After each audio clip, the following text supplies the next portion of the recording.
In a world where space and time are intertwined, one man dared to challenge the status quo. His name? Dayton Miller. His weapon of choice, a flute. But not just any flute. This instrument held the power to unleash the ether. To reality, and obviously we don't see curvature that looks like that.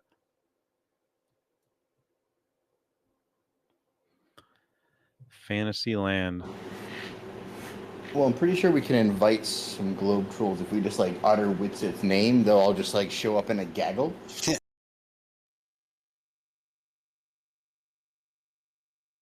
Yo, I respect that fan, Shane. Staying cool. Can you hear it? I wish I could feel it. All right, so you're saying that because you turned your fan off to maintain audio clarity for everyone, that I should have to suffer and sweat? Is that what you're saying? You just kind of sound like you're putting in extra time at the factory while you're here with us, you know. all right. It's for my dog anyway. I'll turn it off. Maybe just a lower speed. I don't know, man. He likes to lay in front of me, so we're good, I think. Yeah, we got more people coming in. We got Flat Earth Friend, Xavier, Space Ghost, Tommy Lee. Welcome, Rissa, Flat Earth J, TCMD. Welcome.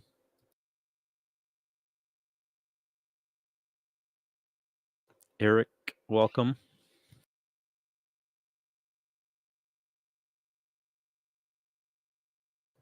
Melop, I see your hand like keep going up. Like, are you wanting to come up on stage and say something? Oh, Flat Earth Friend, too. If you guys want to come up, go ahead and request a mic.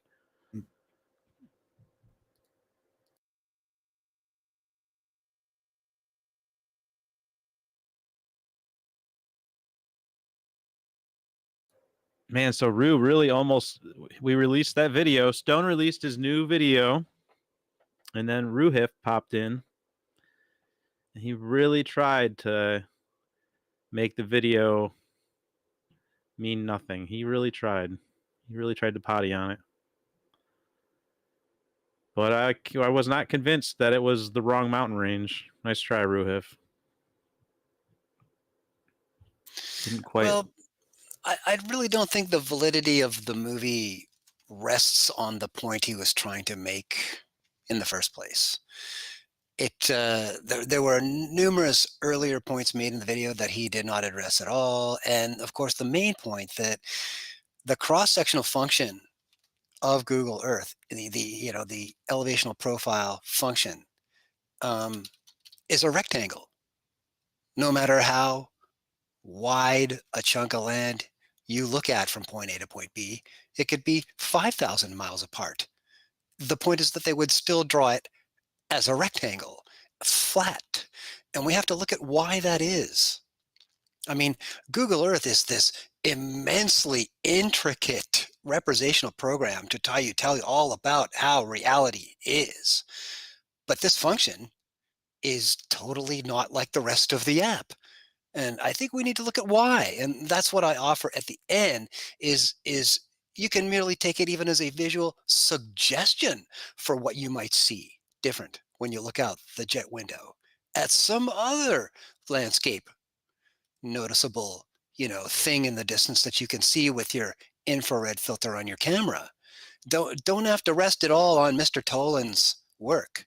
And in fact, I don't. And this is the point that I'm trying to make.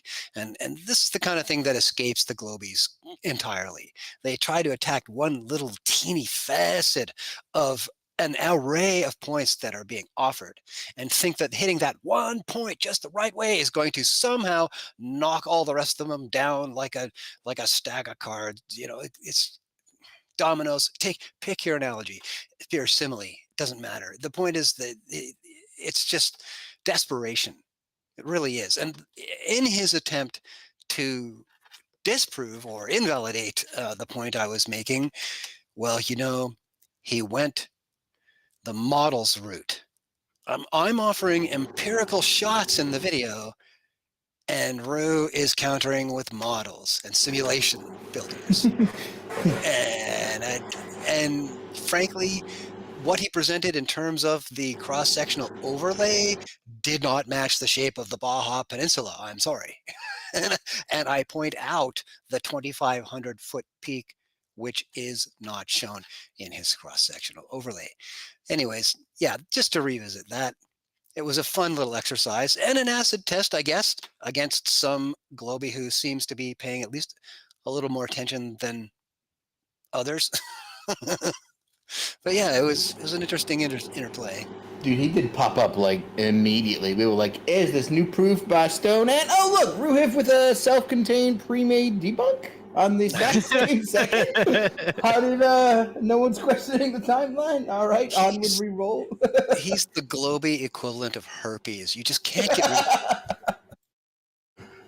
Dude, he did seem more intent on discrediting anything you specifically said than anything to do with Google Earth. Oh, I'm sure he is. He is my most avid fan, no doubt. I'm sure I live inside that guy's head just like Jesse, 24/7. Yeah, you get a little heated when he comes around too, Stone.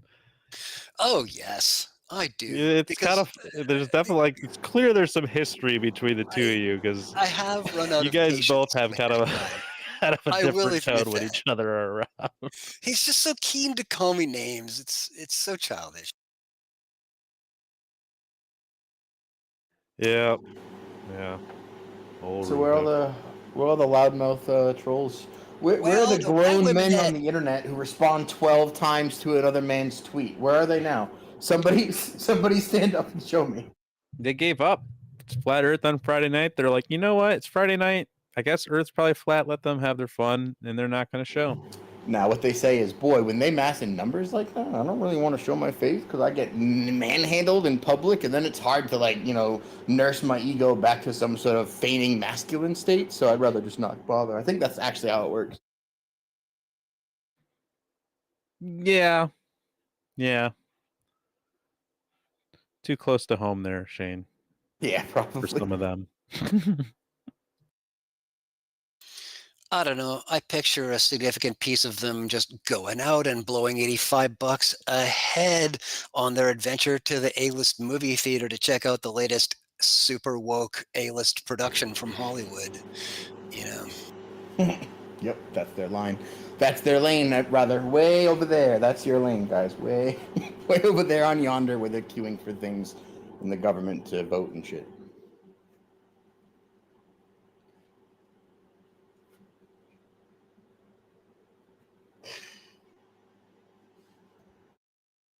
Stone, you probably don't watch a lot of Hollywood movies, which, mad respect, but I still dabble a little bit. And what I noticed is in every movie, they seem to like, do like word programming where they'll talk about gravity, but it won't just be like, natural. It'll just keep popping up. Well, like, oh yeah, gravity, because it's a globe, stuff like that. Like they'll just throw it in there. It's pretty. Oh yeah. Pretty cool. It's at the front of the mall, Universal Pictures, with their big globes swinging around. Don't forget, every time you see anything produced by that guy, Universal, oh, there you go. And that's something they've been doing since what, the 40s, with their little plane flying around perpendicular, like wings perpendicular to the surface of the Earth. You remember those old animations they used to put in front of movie productions? Mm-hmm. Go way back. They're hilarious to watch.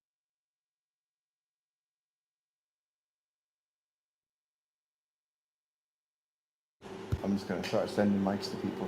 So that's what I'm doing right now. Yeah. Like, come up here and talk or say something. For the love of God. Openly taunting mode engaged. What's up, guys? How you doing? Yo, what's up? What up, G? What up, bud?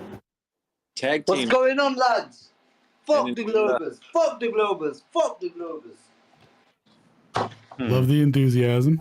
Yeah. Yeah, that's very skeptical. My troll dog went super hard. Yeah. I don't know what happened. It had like a spike or what's going on, bud? Shane, your troll dart is usually pretty good. Nah, you guys are wrong. He's just a very enthusiastic lad. Could be. I'm open to being wrong. Just saying. Is there Effie Friday today? What's that? No. Yeah, they're taking a break. They said taking a break Yeah, next taking week Friday number, for number 101. They're taking off. yeah, maybe come back next week. I think they said. Said, yeah, he was in there saying that they're working on some new content. Maybe next week. Maybe the week after. Ooh, that new drop. Yeah, it's gonna be awesome. They got some stuff in the works. It'll be cool when it comes out. He said, you guys got to make it 35 hours. Dude, I'm not Yeah, even there's gonna no make way. it 30 minutes, bro. Yeah, we'll see. We'll see how things go. You know, if we actually get some people coming in here with something interesting to say or some questions. But All right, I'm gonna share it. oh yeah, There it goes. Man, you guys don't even have a purple pill. I Yeah, know, look at man. that. What is up with that? But you know, me and Elon don't have necessarily the best history, so. Man, I had guys of mine that couldn't even see that anybody was in the space. I could hear everybody, but everybody was blank. So the customary crap of Twitter, right? Can't know who's talking. I can hear one person, but that person can't hear me. But the other two people can hear me when I talk to that guy, but that guy can only be heard by those three. And this one, like, what? Yeah, everyone just needs to know who to communicate to. But hey, Kind of man, like a telephone communication telephone line type of thing. if only we had that NASA technology that got to the moon, man. Well, it's weird when we hosted spaces from Ether Cosmology, we got the purple pill, but I guess my account just doesn't deserve it. Yeah, you're Well, I not- wonder if that's I'll great. get one. So I was thinking about doing this thing where when certain people, like there's this guy who's investing in space technologies and giving this big speech at a conference in Cape Canaveral about all these like patents and ideas for space technology he has, and he wants to talk to me. And I'm like, I thought it'd be cool if there was a way that I could do it in spaces while also like streaming. But I see you guys don't have a video icon and you don't have a purple pill. And so it's like, would that be what it's like if I tried to do it? It would be a crapshoot. Like, you might get those two things, or you might not. Like, you won't know until the day of when you pass Yeah. the link. And I around, even or you can- upgraded yeah. my Twitter. I even upgraded my Twitter earlier to like the next level of premium, hoping it would fix the purple pill issue on this account, but apparently not. There are levels of premium. Mm-hmm. Well, Oh yeah, three, you don't I have the believe. tier 3 package, then- bro? And then you can go past that. You can go to the $1,000 a month version. The Twitter I heard about that. developer It's like account. that's like a business, yeah. So what? How much is the 3?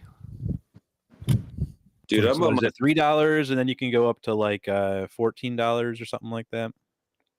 I'm on my second account. I didn't get this check mark, and I always get the purple pill. yeah, I can't find a rhyme or reason to it. Sometimes when I created it 1 week, we got everything. We were fine, right? We had Yep. And But I think when it showed up for Sacred, it was random. yeah, because they always had the same person creating it, so Dude. that's probably Oh. a better Yeah, standard. they had to do Already- like 80 already do the episodes premium. before they got one. All right, I think that's enough free marketing for. yeah, Twitter no one services. gives Twitter money. Jesus, And we are guys. on the platform right now, so And would you look at that? Just as soon as the bell was done ringing, there's Jenny G holding the mic. What's going on down there? That's what I want to know. Jenny G still in the room there? Dude, what's up with it? They got one reaction on my post, man. Yeah, I see Jenny G. I see what a Mines area, something like that, with a hand up too. I'm here. Ah, there you are. How's it going? It's going good. I'm on summer and I'm going to be teaching earth science next year and I need your help. I need a flat earth curriculum. So that's what I'm going to be trying to develop this summer, is to kind of figure out a way to open some minds in some interesting ways without sort of getting, I don't know, it's going to be interesting. Have to put some oblique lesson plans together. We'll teach them about the nature of water. And Yeah. Absolutely. So, because I'm more of a biology, person. So that's kind of my field is biology. So, but I've been open to everything, and this is, I'm fascinated. I'm just absolutely fascinated. So, I've been, anyway, so So now you're into geophysics. yes. Yes. Yeah, I was even like getting my summer reading, and I just had received Seeing Red, and then you guys like went off on it just the other day. And I was like, no way, they're Oh reading yeah, the last book night. that I Yeah, just bought.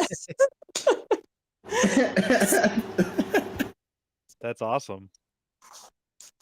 So yeah, my light summer reading, and I'm like Seeing Red, and then I'm into biology. So I'm also got my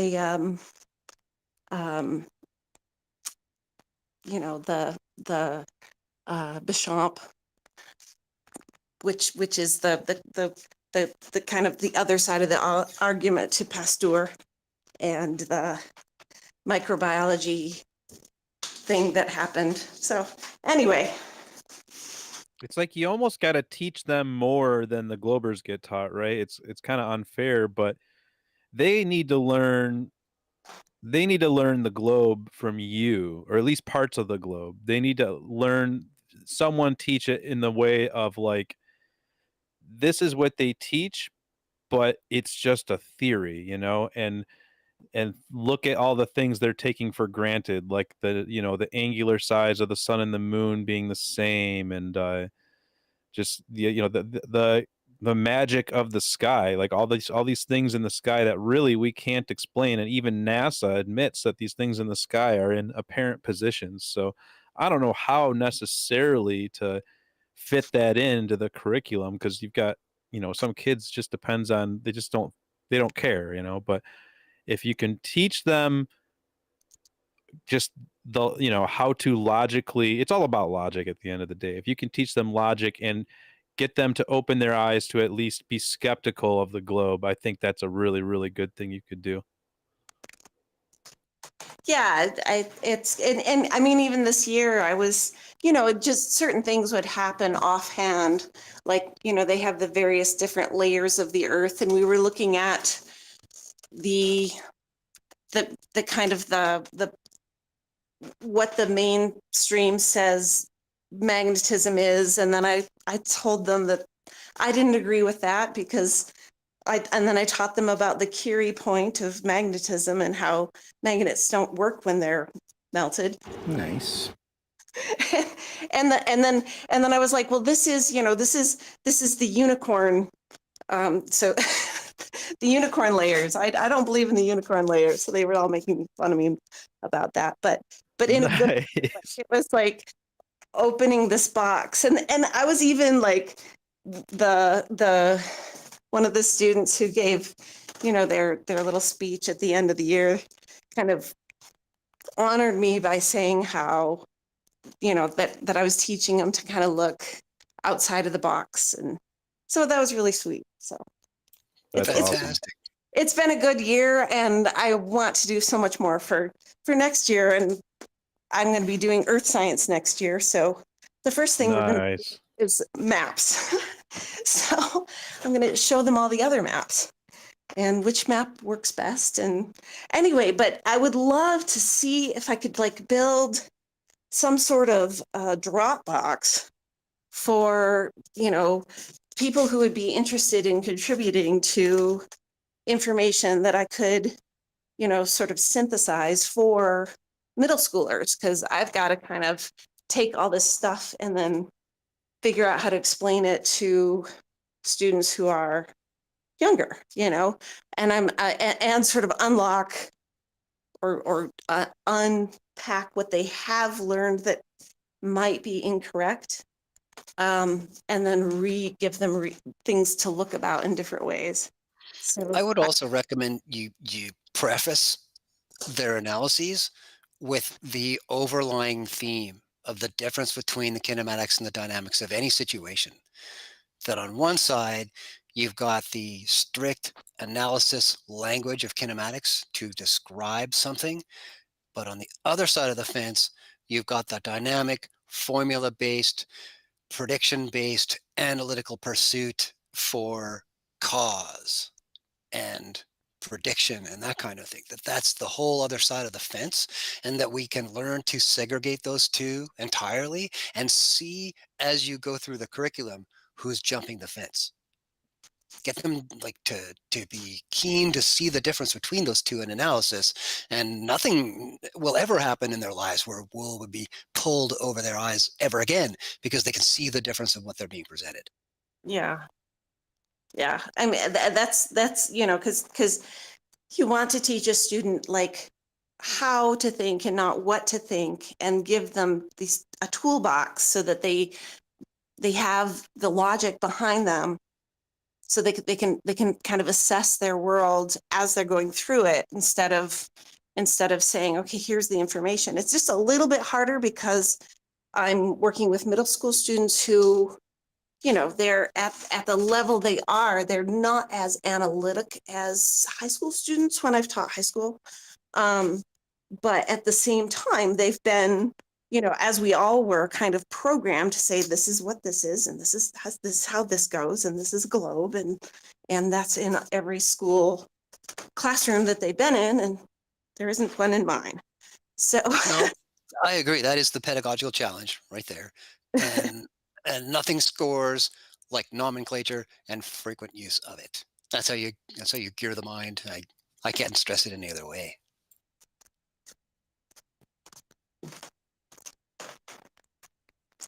yeah, anyway, so I have a big challenge ahead of me, but I'm excited about it.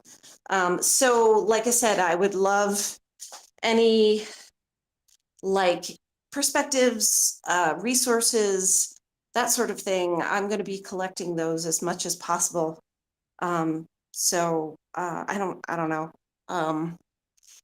Anyway, that's that. I'm off for the summer. Yeah. Nice. It looks like we have a couple hands too. If I'm reading this right, if my Yeah, interface is working. yeah. So I got a list going here. We're gonna get Miss All right. Star next, and then we're gonna hit Bill, then JT, then Ken, and I think I saw Orwell pop in here, but I'm not sure. And then also there was a guy, Mo FE. I dropped you down for Ken. If you want to come back up or whatever, just throw a hand or re-request a mic, and I'll get you. Although on he that. did send Right. my troll dar a little bit. Okay, is that Yeah, why you were like? yeah, that's why I was like, I'll just quickly replace, and yeah. So anyway, Mr. We'll kick it off with you, sir. And Jennifer, thanks for dropping by, what's up, man. you guys? Much appreciated. What's up, man? Grateful to be here. I was thinking, I live in the Rocky Mountains. I could probably just take thousands of pictures and send them to Ruhif, and he could match them up to whatever arbitrary kind of Baja he would like, and he could figure one of them out to work. Because we've got plenty of them here in Utah, and I'm sure I could find one that he could chop up and get to work. So, Perfect. I want to respond to what Jennifer G just said, because I had an interesting thing happen today. So I work in the field of mental health, and they all know, like all my clients and everything know that I'm a flat earther. And they asked me to go through some of the stuff, and I had saved some images from some of Witset's stuff from like the globe timeline, the globe deception timeline. And it's super useful to go through some of that schooling Glober stuff that Witset does. Even the ether cosmology you can go through and break down. I mean, there's so much information out there that you can use over the, you said you got to look stuff up over the summer. I would start there because it's very easily digestible. And the therapist I work under, he after going through it, he kind of asked me, he said, well, why would it matter if it's flat or if it's round? How that doesn't really affect our daily lives? And I said, well, I would think the contrary, because once you understand that this place has, implications, that it's centered around how important human beings are, and that there's nothing else like us that we can find so far that we know of. And that the sky is like a big clock. I mean, it says a lot. And it was a pretty powerful moment because I'm in a room full of people, and to be able to see their eyes kind of open up to that thought, it was pretty profound. And so I would say and I was able to use, those clips and the stuff that I've saved from the work that you guys have put in, and it's a very useful tool. So I would encourage you, Jennifer G, to check that out and try to use some of those things, because these guys have put in a lot of work, and it's really amazing. So congratulations. Yeah. Well, thank you guys for all that you do. Stone, you're definitely on a level that I'm learning to understand, what you're saying. And it's the same thing with ether cosmology. Like all three of you guys, speak a different language. And so it's taken me some time, and I'm still trying to learn it. But the more and more I immerse myself in it, the more I start to understand. So I'm really grateful for that. So that's all I really wanted to say. And that Ruhif thing, I heard that, I was listening in, and that I watched that, and I was like, I don't know, I could probably make that happen with just the mountains in my backyard, Dude, your comments are always like top notch, well placed, pertinent, on topic, and just well received, man. Thank you. Well, thank you guys for your hard work. Yeah. Yeah, well said. That's the second or third time I saw the fade. I just couldn't help but just start laughing, because there were parts of it that were too incongruent to take it seriously. Like there was peaks where there shouldn't have been peaks. So that couldn't help but laugh. Good call. Oh, and more importantly, the Baja, like the actual, or the golf, like the actual golf that was there, and the whole thing is kind of illustrated when Stone's video, it cuts to the part where it shows the golf on Google Earth versus the actual picture of the golf. That's pretty, to me, a pretty clear illustration of what you're looking at. But Indeed.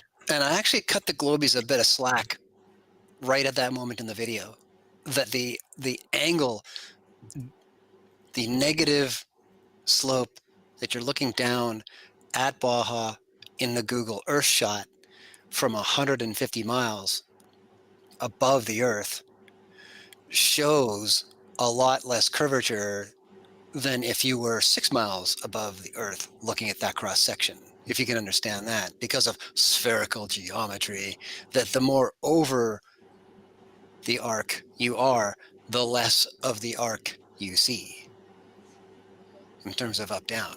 Hope that makes sense. But yeah, I was actually cutting the Globies some slack by several factors there, and still you can see it plain as day. yeah, it makes sense. That's pretty wild.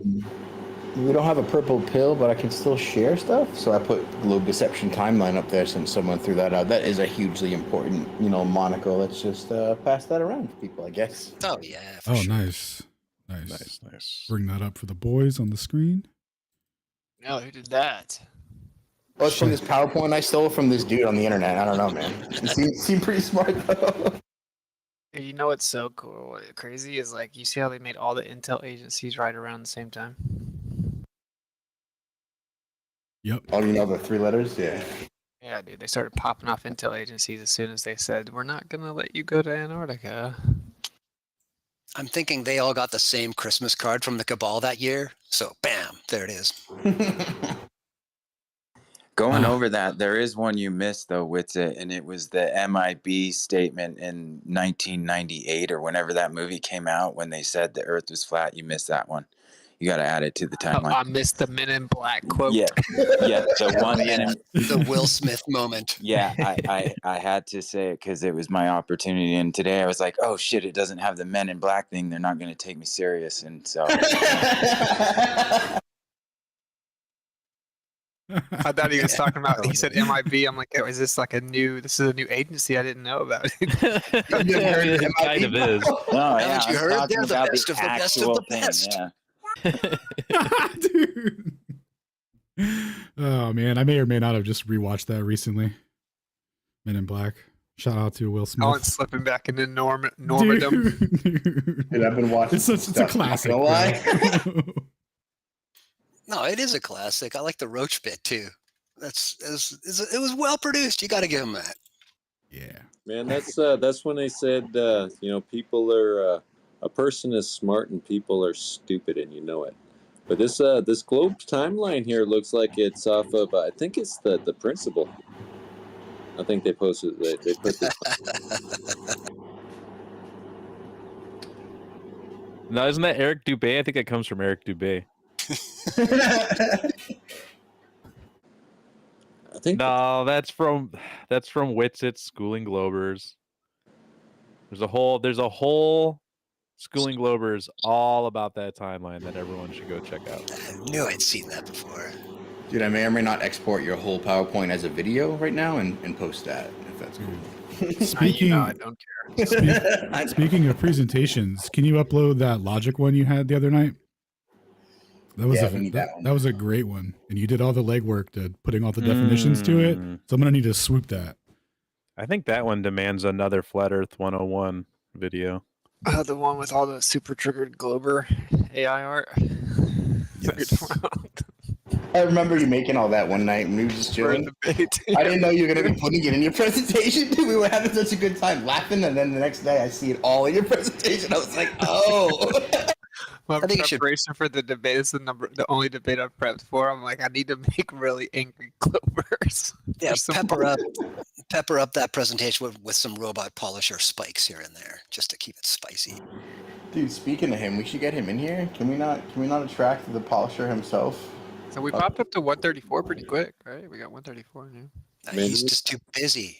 He's don't think- cutting 5 videos simultaneously.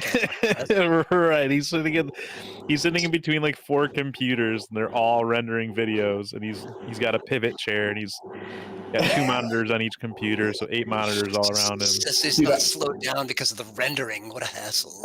I bet he can do that and talk to us, though. So let's get him in there. Yeah, I mean, I'm sure he's listening to it along with listening to like 4 other Flat Earth videos and streams at the same time. He's super supportive. He's secretly like a modern day Tesla. He's figured out how to tap into the ether. He's like Flat Earth conversation to the left. He's everywhere. You know, he's like, dude. He's like, Winston just made a point. Hold on, everyone, stop. Let me go screen grab it in real time so I can actually record it and put it into my video. Dude, the Glovers think they're getting away. He just pops in anonymous in all their spaces. And it has to be what he's doing because he's caught them saying crazy stuff, like making plans. I'm like, oh, robot polisher went anon. He chased that one guy off Twitter straight up. Dude, he got rid of Pride Guy, man. That's funny. Yeah, Pride Guy. Thank God for He that, dude. caught That that is guy well saying done. some crazy stuff. Oh yeah, did he piece that guy out? He Oh did. man, he said he's all. Beautiful. Yeah, he's he got busted him sucking this, but yeah. Damn, What happened? What rest happened? in peace to your boy. Yeah, he said, He I don't know how he must have been an anonymous listener or something to one of their spaces, and Pride Guy just like went real deep about how he was a troll and how he was like lying to the flat earthers, and it was just like I can't recall it all exactly, but it did not make him look good. And then Robot Polisher edited it up, and he's no longer on Twitter. Oh, By the end of his confession, he had also stated that he likes to suck dick. It was it was pants down spanking time kind of information that he never should have uttered in public. Yo, you're That was the warnings. least shocking part of the story. but yeah, man, Robot Polisher like dropped like 4 videos today or something, man. That dude's He's like a robot. he's like a robot. Polisher. Nice. Well, yeah, dude, send him an envy, and then we're gonna get to Bill. What's up, Bill? Just see you. Is Bill on the highway? There he is. Out, John. House is open, and it's you can go over to Yeah, Breaking Bill. up pretty bad, Bill. Yeah, Bill, you're breaking up pretty bad, brother. Well, Bill. Why don't we cycle to someone else, then we can try coming back to Bill. Yep. So Mo FE, if you're there, we can cycle you back in because we skipped you for Ken. But since you said you wanted to come up, we can get you in now. Otherwise, we're gonna grab Ken. We'll fill you out. Or no, I'm sorry. We're on JT. My apologize. So while we're doing JT, Mo FE, if you want to come back, we'll get you before we get Ken because we did skip you for him. What up, Mr. Mayor? Yo, mine's gonna be short. I wanted to speak up for Jennifer if she's still around. Yeah, I see her. You may already know this information, but I DM'd it to you anyway. So, Josh from Creation Standard, he runs the channel Flat Earth Brothers. Well, it used to be Flat Earth Brothers. Now it's Founded Earth Brothers because he has a twin, and they're like legendary flat earthers. And his content on his main channel is epic. So anybody that hasn't been to Founded Earth Brothers should check it out.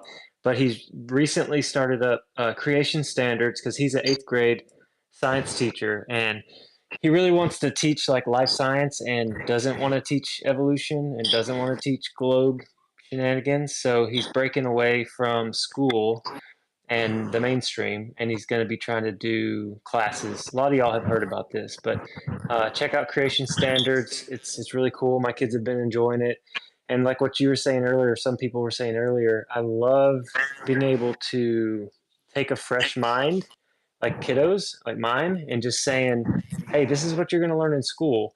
These are theories today, right now. These are what man thinks about the universe, but it hasn't been proven." And, you know, your dad, talk about myself, believes we're not moving, that we live on a stationary topographical plane, that we're enclosed, and that's how we have pressure. And I just break it down logically and simply. And I think that she's thought, my oldest daughter has thought it's been enjoyable and cool because we never told her Santa Claus was real. We never said the Easter Bunny did anything, and the Tooth Fairy, like she knows for sure that the parents do these things, like provide the gifts or put $5 under her pillow for her tooth. Like we still let her partake in these fun things, but we've never tricked her or lied. And so whenever I started finding out about flat Earth a couple of years ago, you know, I'd never mentioned it, and she was almost, you know, 6 or 7.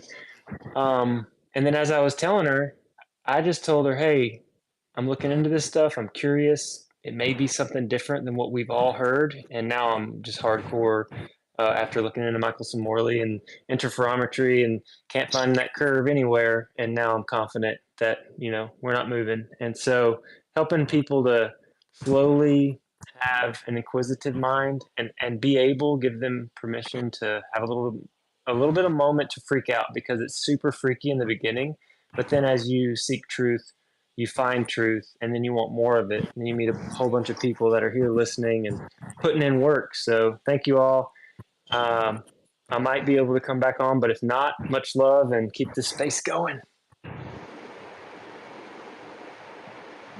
Nice. Thanks, JT. Yo, much love, Mayor. It's our white noise generator. What's going on? Yo. Shane's joining us from the top of Mount Everest. Shane, what are we looking at? Is the horizon curved or is it flat? That is clearly not me. Are you in a helicopter? Oh, is it not you? My bad. I just assumed. I already took. I'm already suffering in just the AC with no fan, dude. There's no actual. You have AC? Yeah, this guy. He has AC and a fan. Oh, dude, that's cute. All right. I absolutely love this community. Yo, whoever said that, I can't see the thing light up. Oh, there she is. There she is. Is that TM? Oh, there she is. What up? Hello. Yo. Let's make sure we don't skip Ken. Nope. Yeah, we're about to. Yeah, that's Dude, just. who, is that Winston? Whose white noise is that? I will find you. Whoever you are. Yeah, we're about to get to Ken right now. Thanks, JT, for sharing that. For real. Yeah. I just had something for Jennifer real quick, and I don't know curriculums, and I don't know what hurdles she has to get over.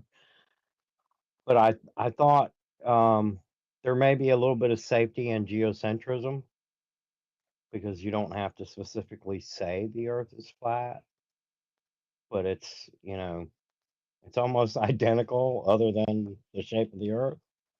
And it's there's plenty of physicists out there who share this view and has you know uh, tons of work on it that you can look at, and so that might be an option for you to introduce different ideas.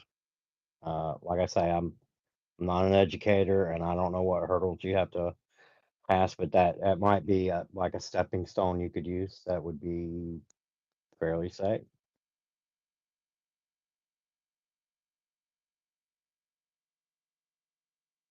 Yo, yeah, that's a really good idea. That's a really good point because I think a lot of kids, um, that's a really nice seed to plant.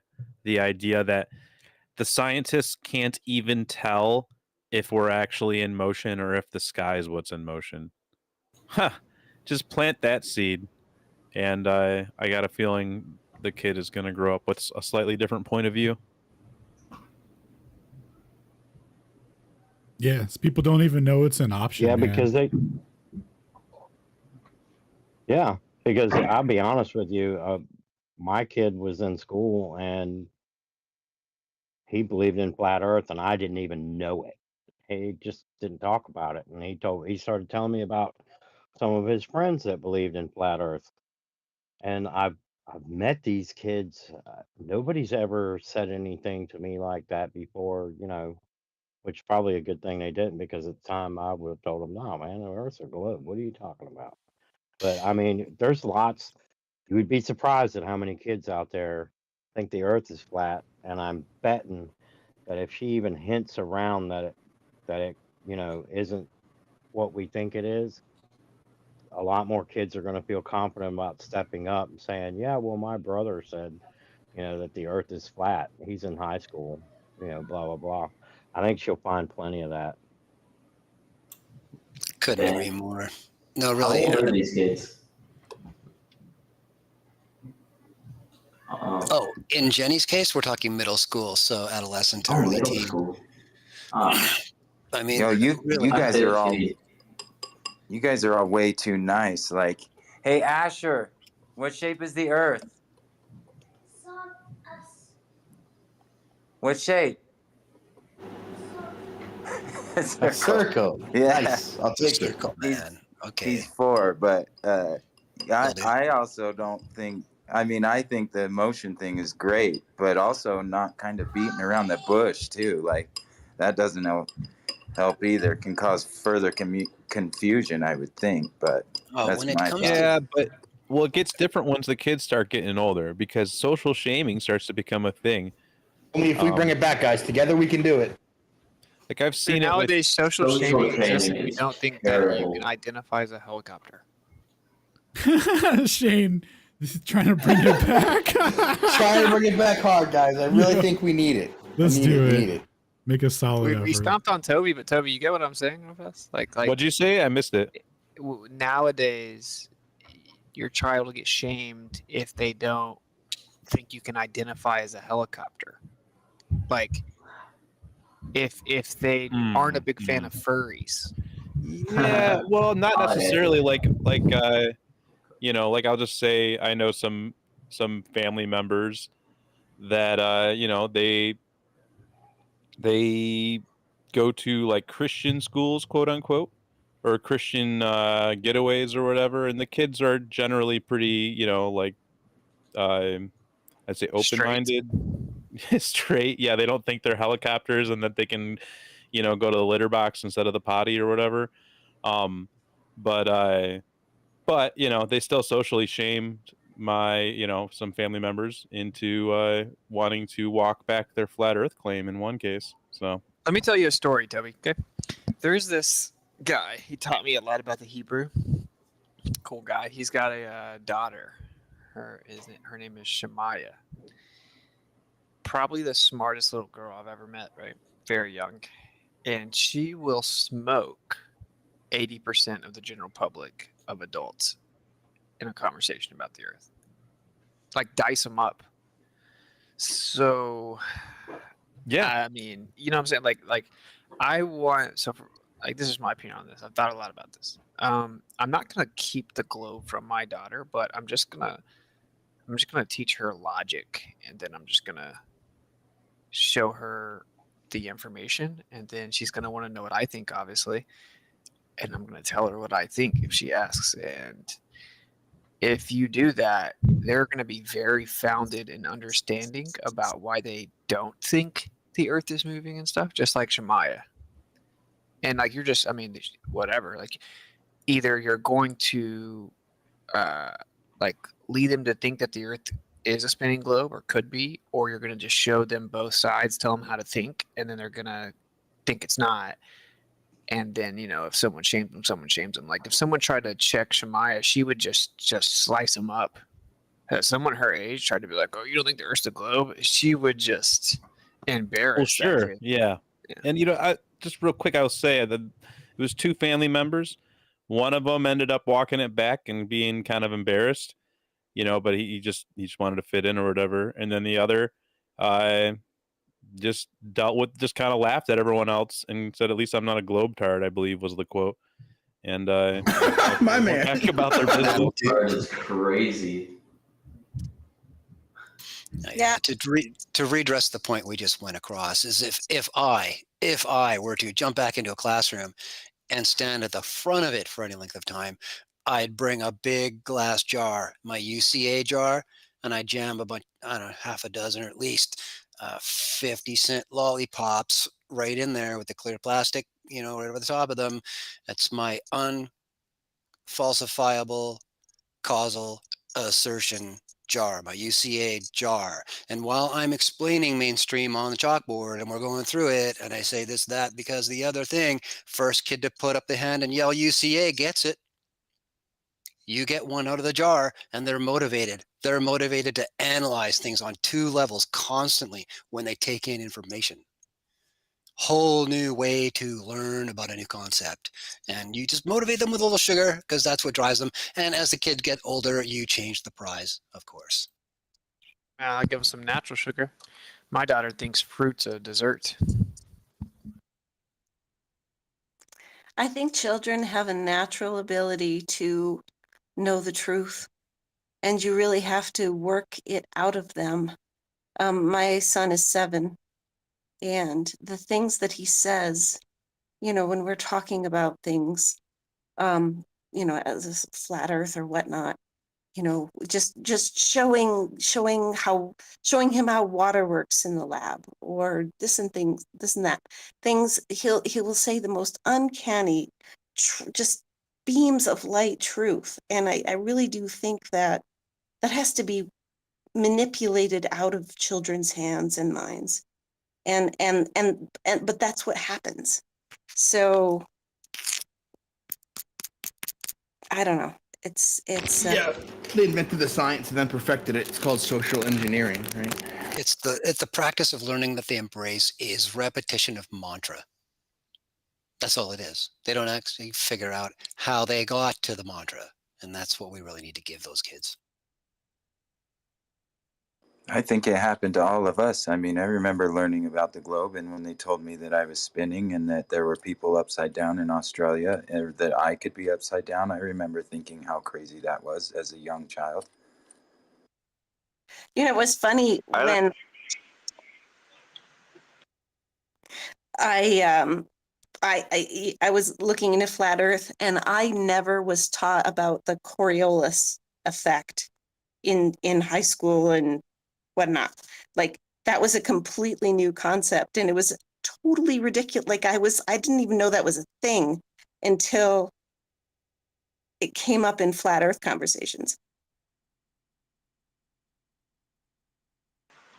Well, I think it's also important you take your kids out in the woods, you know, out in the nature and teach them all about nature and stuff. I think that's something you also need to do too.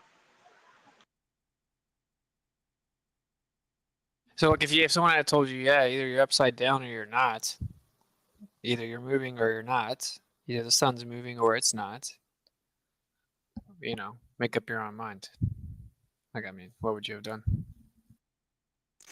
Exactly. Like, but you're told you're moving. So, but at the same time, I wasn't like told that, like, if you went up in a hot air balloon, the Earth would be moving under you. But like, it was something that was never explained to me in those terms. And so then when I realized that that is explained to children in those terms, it was like an amazing moment. Like, I can't even, like, there's so many things when you're encountering the narrative, the globe narrative versus the flat earth narrative, where the flat earth narrative just makes beautiful logistic profound sense. And and that's why I'm here. Like, it's just like that makes sense, that this is, we have such a problem in science, where science has become the scientism nutso world, where we don't have proofs for, all of these evolutions and, what's going on with the star, all of it. It's just, it amazes me. Yeah, we Another thing- certainly weren't taught about how the fact that even the astrophysicists and everyone still can't confirm whether or not we're flying through space. Like, that was never mentioned. It was mentioned as, this is fact, you are spinning around the sun. There is no other option. That was never addressed. And I think that having this conversation now about the future of not only flat earth but of the children is going to be key on how we do this, because if we want to make some real significant change in this, that's where it's going to come from, for sure, in these conversations. And I think I'm in agreement with pretty much everything I've heard, so that's what I would say to that. Yo, thank you. Another thing. Well, go ahead. Another thing also is usually the globe earthers, they aren't very consistent in their science.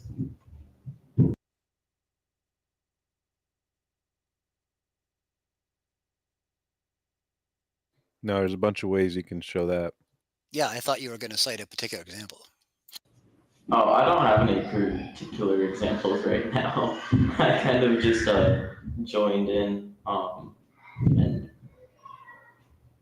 wanted to bring up some things, I guess. I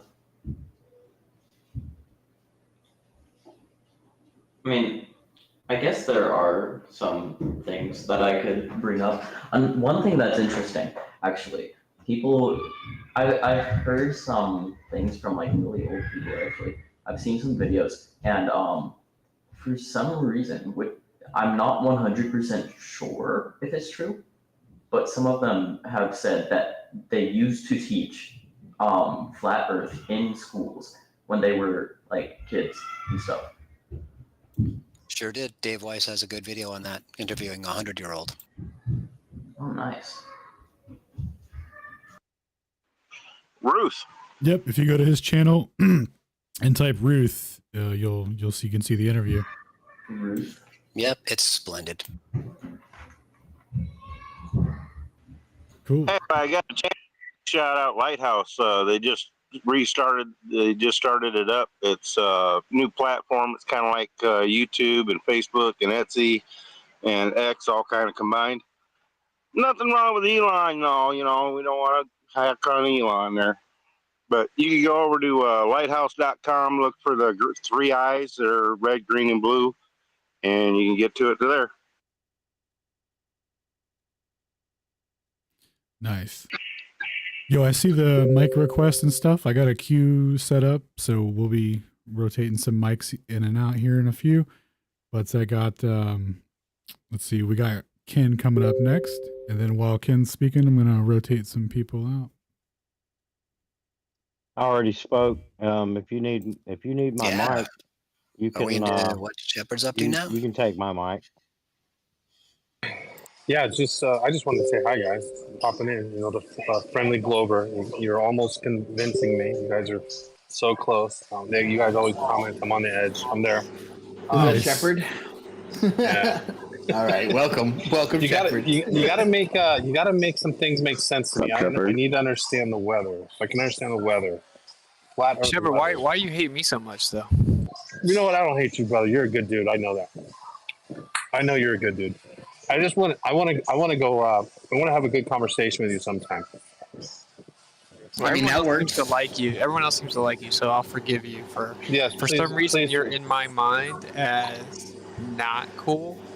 I know. I'm sorry.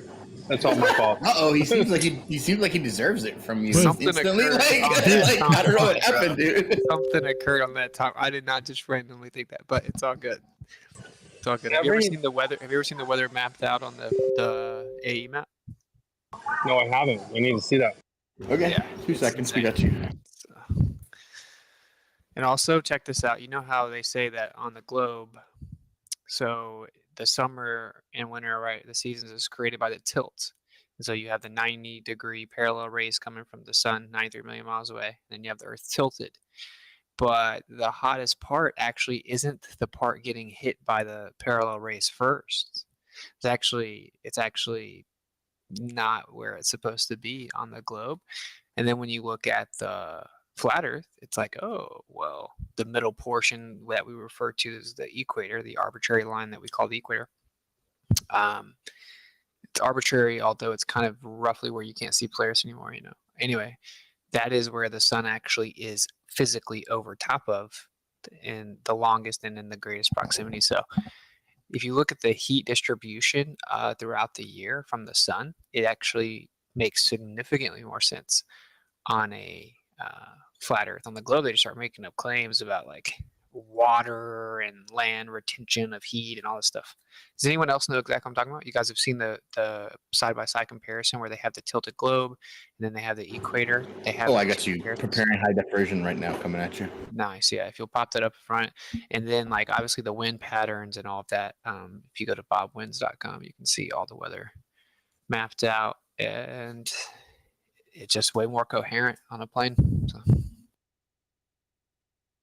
All right. Well, look, I look forward to more conversations with you guys. I do definitely want to apologize with it for. I know I made a couple comments directed. It might have looked like it was directed to you, but in any case, I shouldn't have made them. So my apologies.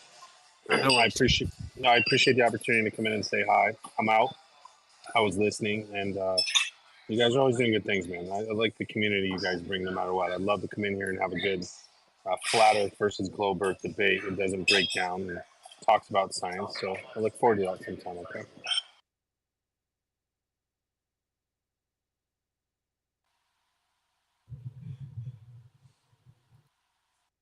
So there we go. There's a nice heat distribution map outlined by the wind pattern and the sun pattern, which is the tropics right over flat Earth. Makes way more sense since the heat distribution follows the sun's path identically, and on the globe it looks I don't know how else to say this, but retarded. Nice. Did you put that in the Yumbo or what?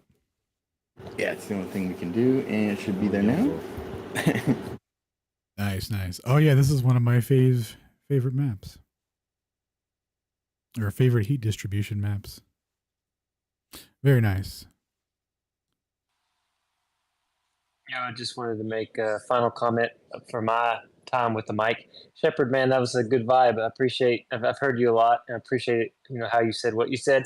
And I just wanted to say, I'm a normal dude. I don't have any kind of agenda. I just want the truth for me and my kids. And I've been digging at it for a while, and I love this community as well because they're very accepting, and we all look at things from all angles. We don't want to make any kind of rationalizations or whatever, and we're just trying to dig and find, and I think we are. And so yeah, man, any person that's like, whoa, I need to look at this again, or hey, can you get me some more information, they're going to be welcome.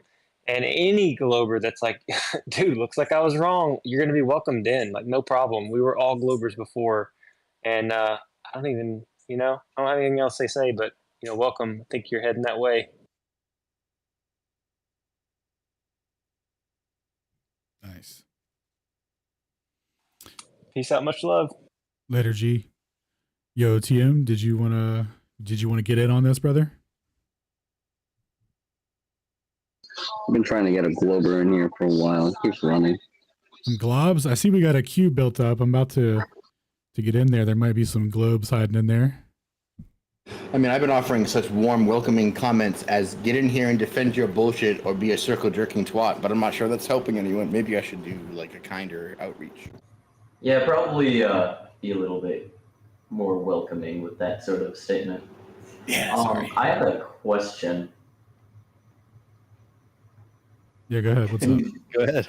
So, I don't really like Twitter and Telegram and stuff for like contacting people very much. Does anybody have some sort of like chat room type thing where people, I guess, can like gather and like talk and stuff? Sort of like Discord, maybe. That's a good sort of thing, probably. Never heard of it. Dang. No, yeah, we're on Discord and Telegram. I would say Discord? join. Are you on Discord? Is that what you're saying? Yeah, I'm on Discord. Oh yeah, you should join Earth Awakenings for like a super open server where like there's a ton of Globers, a ton of flat earthers, and they talk about like literally anything, everything. I recommend that server. And then also you should join our server, which is Ether Cosmology. We're a little less open as far as we just don't put up with trolls. Like we're open to viewpoints, all sorts of viewpoints, but we have little patience for people that are wasting people's time. So that's, yeah, I would recommend both of those servers. And then, you can find a bunch more through, if you join those, there's a bunch more. If you're looking for like flat earth servers, there's flat earth servers, there's anti-flat earth servers. But on those two servers I just mentioned, people are on those all the time. There's a 24/7 flat earth servers. There's like two that are on, there's one that's on a politics server, one that's on a, so they're like hidden inside these politics servers. There's a politics and a religion server and a politics server. And then they have flat earth voice chats in there, which is pretty interesting because they get a lot of in and out of Globers. So yeah, you should check those all out. Oh, I found the Aether Cosmology one. Alright. Yeah, if you go to ethercosmology.com, you'll find the link to our Discord there. It's on the left side. And I think our Telegram as well, if you happen to be on Telegram. I mean, we spend more time on Discord. I wish we spent more time on Telegram, but it is what it is. All right, thank you. My pleasure. Great questions.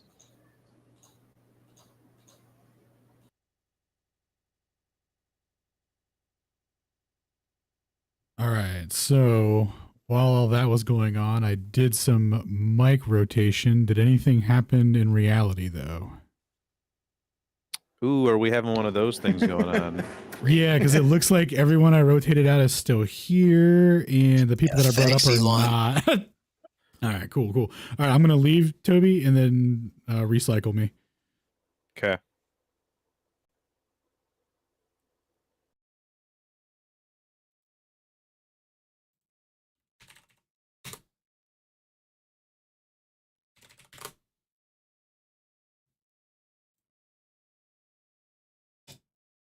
Show that he leaves. That's the big question.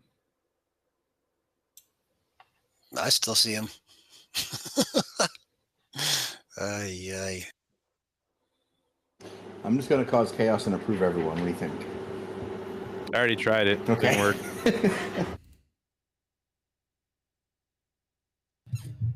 Man.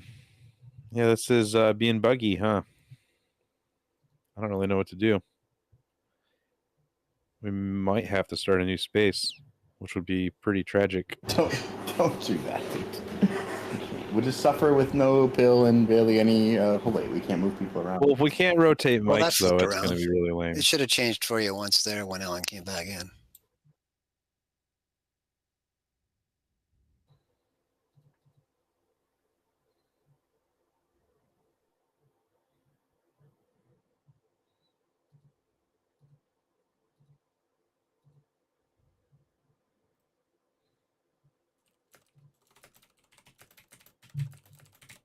Good. Yeah, it looks like it's catching up. Okay. Good. See if we can get Alan back up here, and then we can bring some other people up as well. We have what may or may not be the real Dustinimos. Let's see if he's chilling. Is that a fact? Gonna approve him? I don't know. I just approved him. I'm trying to get Alan still.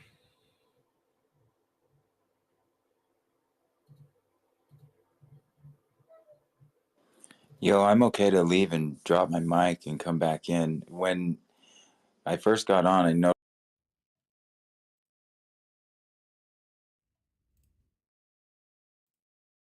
And then Toby, I think you were the one that answered it. So I don't know if that He's says saying I have anything. no real power. I see. Okay. I don't know. My mic wasn't on when you sent me the invite. It said invite to speak, but I still had to request. And I was like, well, if he's being nice enough to offer it, I better request it. So. Yeah, I think you have to request it in order to accept it, right? I think it assumes that you're requesting in order to be sent an invitation. So if I happen to send someone that hasn't requested, it's like, don't, no, what, can't, you. All right. Well, I'll drop down and then I'll leave and come back on. It's fine with me. No problem. Thanks for letting me share. You're always welcome as far as I'm concerned, dude. For sure. Thanks for sharing. Much love. I think Elon needs to hire back some of them snowflake programmers that he fired last year. Get those bitches back in here quick, Elon. Get some Yeah, this is rough. Like this I can't even interface get Alan up sucks so here. much ass. You can't even get Alan up here. I mean, browsers are freely available to the public. They're available to Twitter staff as well for free. I think they need to circulate that memo, and they might want to start to adapt to them.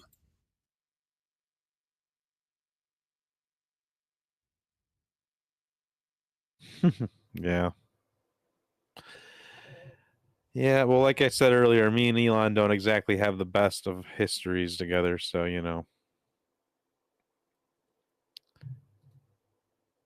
there's that.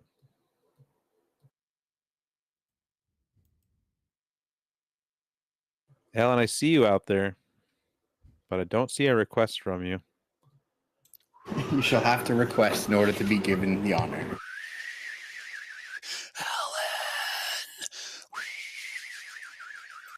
Yeah, let's talk about this this goober on the post. I shared the space, and someone said, since we're just oddly whispering into Alan's ear, this guy, all right, this guy said, appears to be, Kepler makes, I put, trying to figure out if the Earth is a ball flying around the sun. Anyone think they can help us out? This guy said, appears to be, Kepler makes more simple sense than Tycho Brahe or the like. Regardless, it appears more and more that you are about to come out as a geocentrist, not a flat earther.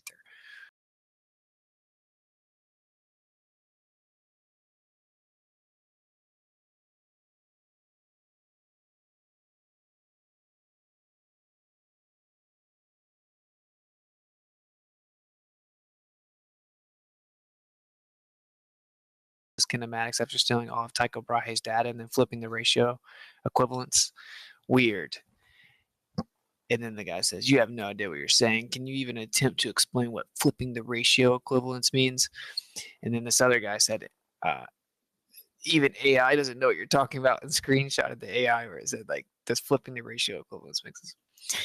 So what I did, so I put the kinematics is derived from the ratio of movement, and it's literally just the periodicity and radii relationship. The kinematic equivalence is stripped from the geocentric to heliocentric. It simply depends on what you put at the center.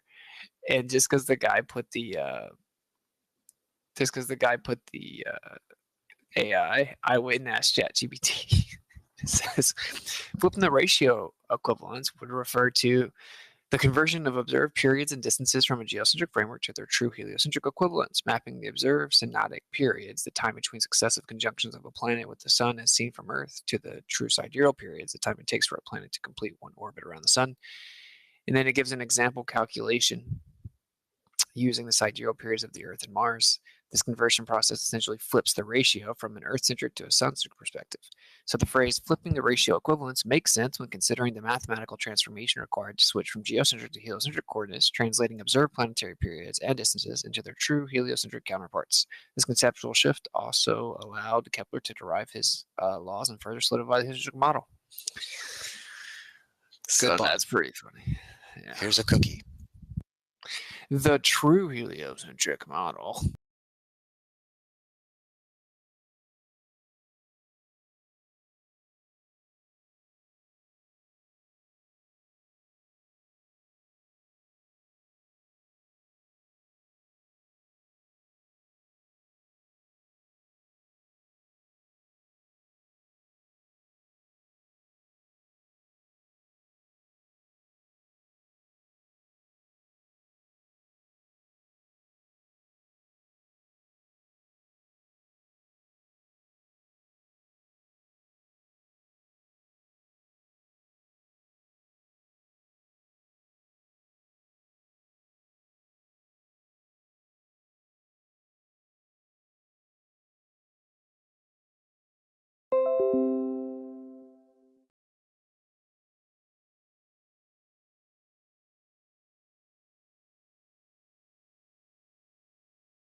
Increased R.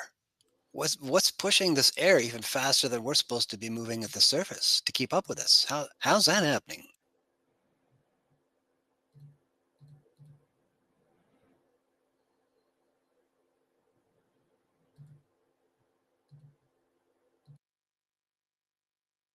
Hold on, I deafened, but did I hear a booming, deafening silence, or was it me?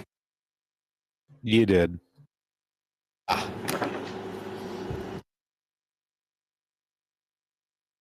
Sorry, Stan. I'm not gonna lie. I was trying to get this. Doing stuff with this Twitter space. Can you repeat your question, sir? Yeah, sure. It was actually for the Globies. There's another thing I'd like to hear someday is an explanation for how air masses keep up with the rotational speed of the Earth with a greater R.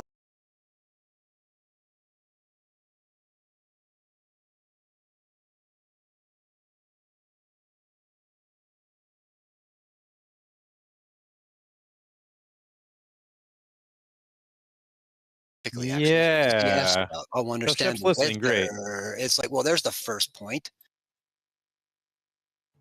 Yeah, that's a great point, Stone. I wonder, have you ever? I don't think I've ever heard anyone try to invoke that as part of weather patterns, but you would think it would have to be related. You would think. Reminds me of a video I did about Felix Baumgartner, one of their favorites. Taking those What fish about? islands is way up high, 24 miles in the sky. Look at all that roundy. Nuh-uh. I think he told Earwolf straight up, like, you don't see the curve of the Earth at all. Yeah, So. because there ain't none. But more so that he actually outran the speed of the Earth by 6 miles. Actually, I think it was even more than that. That he actually landed to the east of takeoff site while launching in a balloon being in the air for an hour and a half under still wind conditions. Just not sure how exactly he beat the Earth to that spot because he only dropped out of the sky for 9 minutes in free fall and then shoot after that. It's an interesting piece of math. I recommend people check it out on my channel on BitChute. Hmm. So this dude fell too far to the east to be traveling with the spinning ball. Yeah, he landed several miles to the west, just because you have to have zero wind condition at surface in order to even launch his balloon. And then he went up 24 miles with no propulsion on board at all. Somehow, he outran the Earth.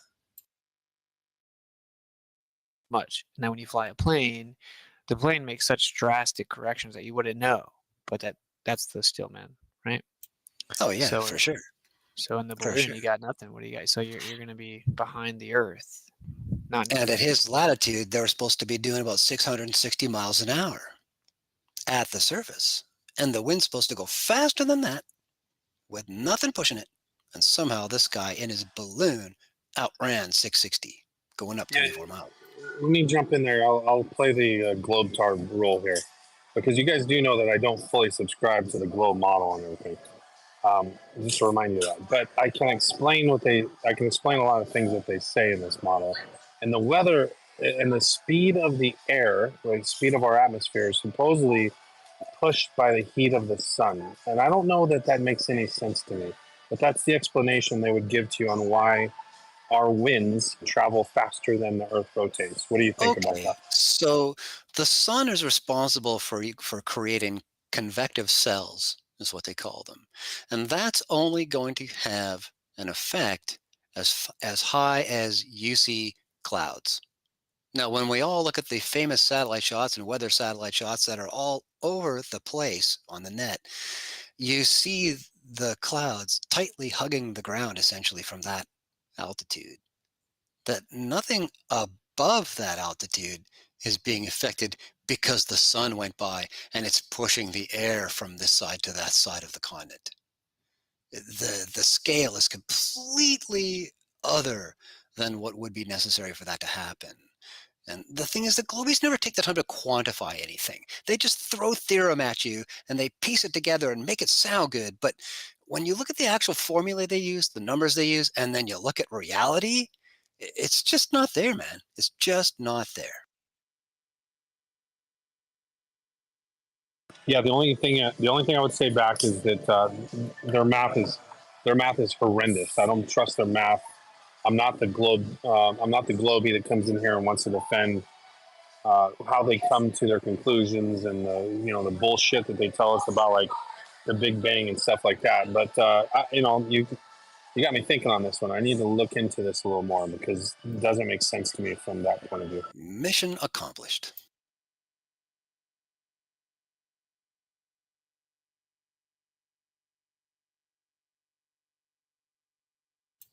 This is precisely the prescription for this problem. Is how do we convince the Globie? And you have to do it one very small phenomenon at a time. Big waves of the hand just aren't going to cut it. They'll jump in with incredulity and appeal to the mass and appeal to credential every last time, every opportunity they will get, just as a reflex, because they think that's normal debate tactic. So you're not going to get anywhere that way with them. It's got to be one small physical point fully quantified so you can just look at it for what it is and then ask them to try to explain it. And they can't. They can't.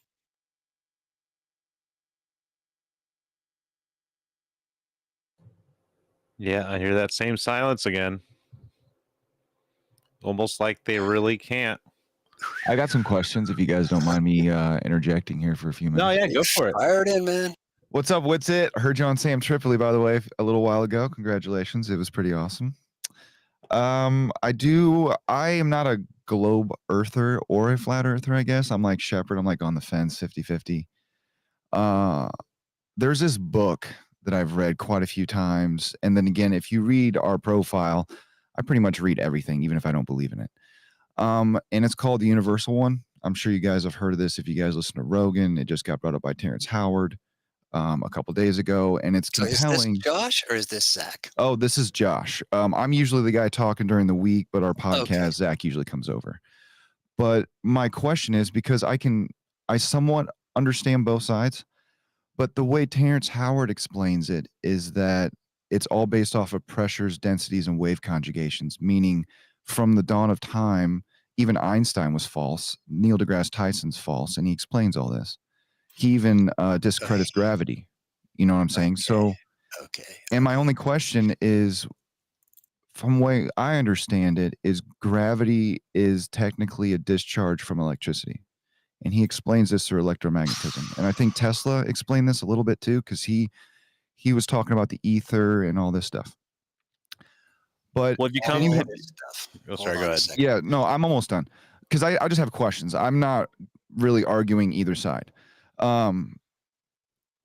If the pressure is, because he explains the pressure is coming from the outside pushing in instead of what we think of as the opposite. And he goes on to explain this and how they created Saturn in a simulation. Now, just bear with me here because I'm not backing him up. I'm just stating what he said. They created based off of pressures and wave conjugations based off of it had no gravity in it, no dark matter, no dark energy, nothing. It was just pressures and wave conjugations. And it created not just the planet, but the rings and the hexagon that I know. I don't believe in NASA either, but I'm just saying what he said, what they state on the pictures. Now, I also have some questions on the flat Earth side because I know the distance, should account for the curvature. And I've seen so many videos and read a lot of stuff. I even have flat Earth books, for crying out loud. But my question is, for the flat Earth, if we do live on a flat plane, what are we on and what are we in? Okay, check this. All right. Yeah. One, we're on a plane, and in my opinion, we're inside of a torus field, giant torus field. So ironically, he talked about the sacred geometry, the flower of life. I haven't seen the whole thing, but every single bit I've seen, he's talking about the flower of life. The way he came up with the Jupiter thing, for anyone that doesn't know, you take the flower of life, the sacred geometry, so just a bunch of like overlapping circles, right? And you end up getting the flower of life, actually the logo of ether cosmology.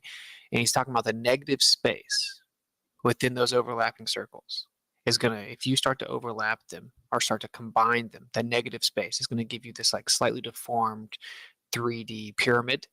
And if you start to put them together, you get other shapes, and they start to match like the quote unquote molecular structure of different elements and stuff. And then he brings up the universal one, brings up Walter Russell, and shows how using tonality and vibration, he was able to predict elements and how it matches that, blah, blah, blah. There's probably a decent amount of truth to that core concept, right? And that's Walter Russell. That's not. Yeah, that's why I brought it up. Yeah. Yeah, but this is the problem. This guy, and this is not just him, there's a few people doing this now, going viral, and they talk about the ether and they talk about MMX, and they don't seem to understand the implications of what they're saying.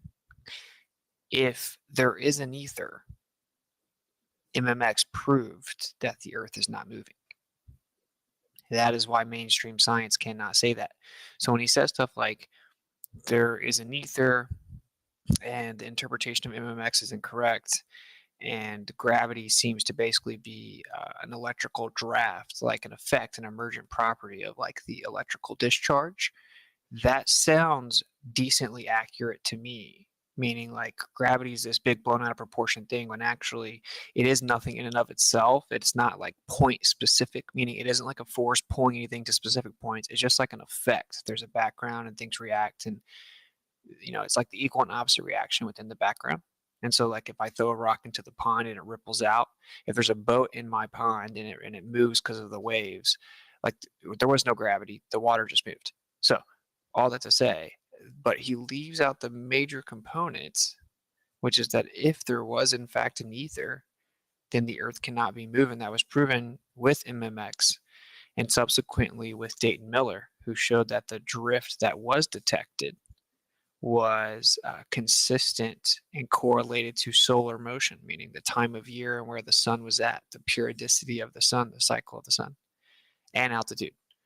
And so if anyone's going to bring up ether and Michelson-Morley, and they don't bring up that they did get a measurement, they don't bring up that it shows that the Earth's not moving, and they don't bring up the subsequent test by Dayton Miller, if they run off into all these other stories about how the Earth is moving and they're coming up with models, like they're immediately discredited. immediately everything they're saying is discredited from that point forward. Not that, you know what I'm saying? Like, not to say that he can't have truth in what he's saying, but you have a fundamental misunderstanding of MMX if you say that there was an ether, they improperly threw it out. Gravity doesn't actually exist the way they think it does. It's just an effect of electricity. And then you don't say, you turn around and talk about how the Earth is flying around the sun. And he start talking about how it's moving away 1.5 centimeters a year, and that means that the Earth is 9 trillion years old, you know, and all this crazy stuff. So it's like, that was a lot there, but that's just my quick take. It's like, there's a lot of truth to it. Walter Russell seems to have been on point, right? He introduced that periodic chart using vibrational tone and predicted elements before we discovered them. And so that's pretty significant, right? You have Mendeleev or whatever. 18, Yeah, it was like 144 elements, I think, is on his table. and he predicted a lot, and then we discovered them. You got like Yeah. 1867, you get the periodic chart. We have Mendeleev or whatever. Then you have 1926, I think. You Walter Russell. Yeah, it was like 1910 he wrote it, and then they published it in 1926, 1927, something like that. Yeah, and so that part's cool. That part is Well, he explains the cool. toroidal field too, and like electromagnetism, the plus and the minus, the positive and the negative. That stuff's compelling too. But that Yeah, can so- also yeah. that can also He says a exist lot on of what flat we plane, say. too. He says Yeah. a lot of what we say, but he Yeah. leaves out the main conclusions. He may not understand it, but he's leaving out the part that makes it coherent. I mean, do you guys believe in free energy? Do you think that is actually a possibility? Yeah. So like, do you get there's like a really simple part of the logic here though, that it's like, it needs to be stated, I think, repeatedly, is like, if you're gonna, like, if this makes sense to you, the ether thing, if you're gonna, like, if you think conceptualizing of the world in this way is, you know, more logical, then you have to then ask the question of why then can't we use that ether, if you know, if we can measure this ether wind, if we can conceive of this as the medium that becomes inducted, and that light is actually an inductance of the medium, then we have to then logically take the next step of saying, well, then why can't we proportionally measure the motion of that medium? Why can't we measure the orbital velocity of the Earth using that medium? And then why can't we measure the galactic speeds of the Earth using that medium? And then even worse, why does the quote unquote rotation speed that we measure seem to correlate to the movement of the sun in the sky rather than what would, you know, be expected with a rotational Earth motion? And so that's like I guess that's a lot. It's a lot more than just a simple line of logic. But the idea is like, the ether would be the thing we could measure the movement against, and it turns out it's there. Like, we have new experimentation showing that. So that means logically we need to have some way to explain what's going on with that. And we're here saying there's an ether wind that matches, you know, a relative velocity that is proportional to the motion in the sky, but it's not.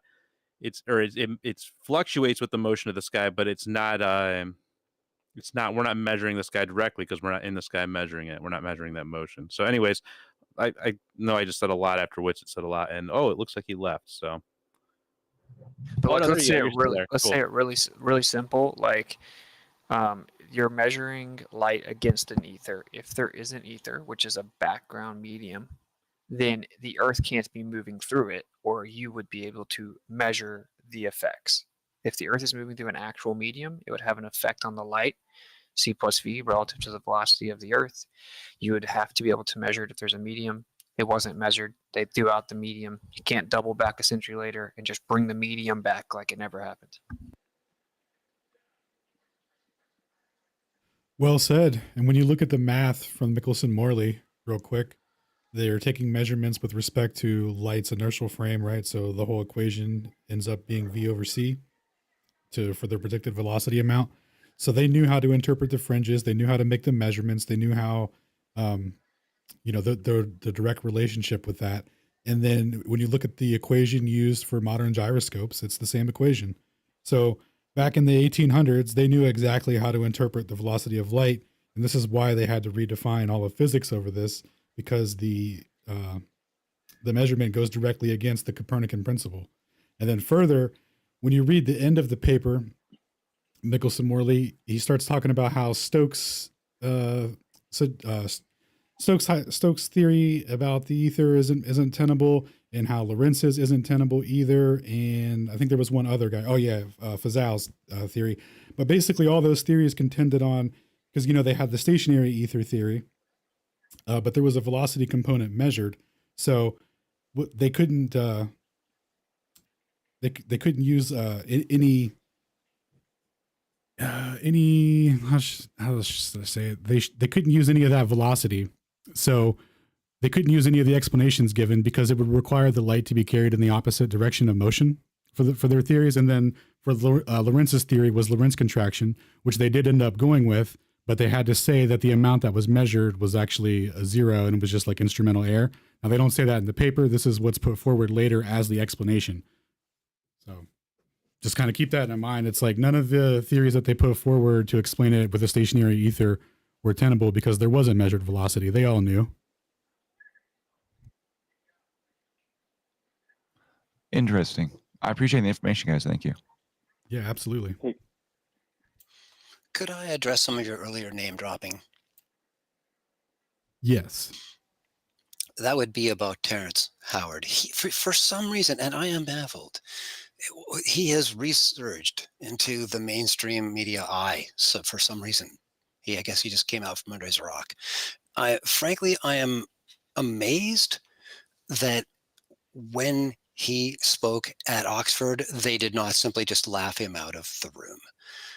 I've said it before. I unfortunately have to say it again. Terrence Howard is a free-range moron. At Oxford, I quote, scientists have measured that the Earth is moving away from the sun at 6 inches per year.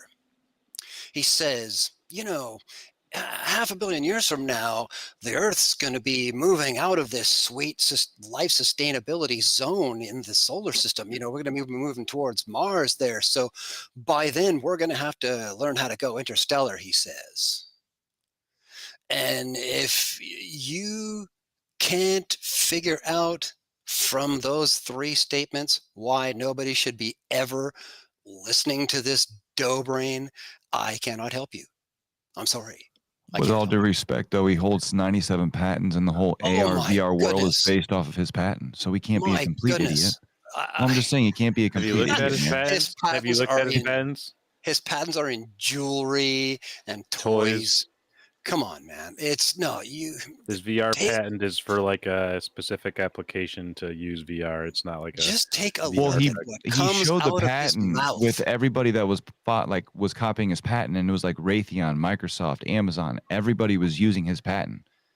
Okay, let me ask so if you look up the patent, it came out in 2010. They showed this.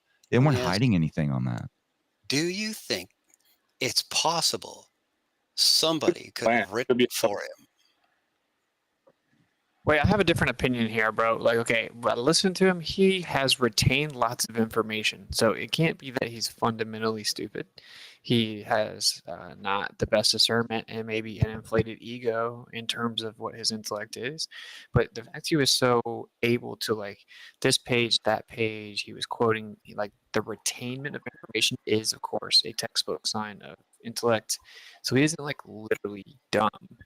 He's just very misguided and making a lot of a lot of claims that don't even coherently fit together. He maybe lacks a bit of cohesive pattern recognition, but he also has pattern recognition as well. That's the part that's being inflated, is his pattern recognition. But anyway, that's my take. If you actually listen to it, you have to at least admit that he has some intellect. He's just misguided. Yes, do you guys think it could be part of this greater strategy to this damage control, heliocentric damage control? Maybe it would be weird to use an actor that's beat women and has a terrible role, right? Yeah, maybe. Hey guys, can I maybe jump in, add a couple thoughts real quick? You betcha. Quick on the Terrence Howard thing. No, the first 2 minutes of him I, talking to Rogan. Oh, I'm sorry. Am I interrupting or am I no, good? you're good. You're good. You're good. He said he remembers seeing his hand in his mom's womb, and he said like he said I didn't know it was my hand, but I knew it was my friend. He's obviously a smart guy. He's saying words that sound good, Doi, but oi, he's oi. clearly a deluded liar. No one remembers being in their fucking mom's womb. I don't care who you are. Straight I up, want to talk dude. about the motion of. I Yeah, want to talk go about the for it. motion of the Earth, guys. So, are any of you skydivers? Nope. Oh, but we just talked about one. Absolutely Just not. talked about the best one in the world. Oh, well, yeah, we had the Felix guy, but there was that one special guy that jumped out without a parachute, right? 25,000 feet above, solo, an old man, and he actually landed in the net. And that was a really great example of what we're looking at the motion of the Earth. This guy jumped at 25,000 feet or whatever with two instructors on the side, and he flew and he landed on a net. Like he just was right above it. All he had to do was just move going down the motion of the air. And I skydived several times for my first experience. A little story. I actually fainted and I had the instructor pull my chute and the landing site was below me. And, since we're going 1,000 miles an hour, as they say, I still ended up landing in the same spot, Isn't that But amazing? yeah, and I was like, dude, how the hell are we moving 1,000 miles an hour? That's definitely just silly to even think about. And that this skydiver, you guys can look it up on YouTube. He jumped like 20,000 feet above without a chute and landed in this net straight below without a chute. It's incredible. And that's really big. Like, we're not really thinking deeper or how simple it really is. When you skydive, you're literally the only three things in the sky that are really moving is airplanes, rockets, and helicopters, right? Unless you're skydiving. Skydiving, you're able to move the motion left to right, pick up the speed. Wingsuiting, especially, is really remarkable. I want to get to that point. But I think there's no motion above as we go up. And when I was jumping several times, man, I land in the same spot, 15,000 feet above. I'm floating down, free falling for 60 seconds, I think, until they put the chute around 5,500 feet.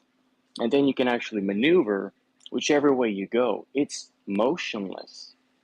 There's nothing up there. By the way, I'm out of West Palm in Florida. I have a skydiving prepared here in a little bit. Humble flex. What was that? Humble flex. I see you. No, I mean, dude, I like skydiving. It's one of those things. But when I'm going to jump in about a month, within a month, I'm going to take my phone. Actually, it's probably illegal to do, but I definitely want to do it just because I can. I'm going to actually, when I open my chute, I'm going to be able to record everything around me. And I'll still land at the landing site right below me. So we, like everything that we've been taught from childhood, starting from Santa Claus, all these little fairy tale things, it's a belief system to make us as children, we're like a sponge that absorbs this information because we're young, we're gullible, we don't know anything. But once we get older, we start learning the differences from what's right and wrong, good and bad, and so forth. And I think as we get older, we start really realizing that a lot of things they've been teaching us is just indoctrination. Off topic right now, just everybody's like hating, like, you're wrong. Honestly, dude, if you skydive, you're going to notice the earth does not move an inch. We are the ones moving through the air. We can maneuver, go left, right, pick up the speed. And if you never really skydived, you can't really understand that experience. First of all, it's the motion is all based off of you. If I was jumping out of a plane and the earth is moving 1,000 miles an hour, my guy, do you know how much I'd have to plan to land at a landing site? Look at these genius Red Bull fly wingsuiters, right? They go through cracks of mountains, little gaps at 200 miles an hour almost.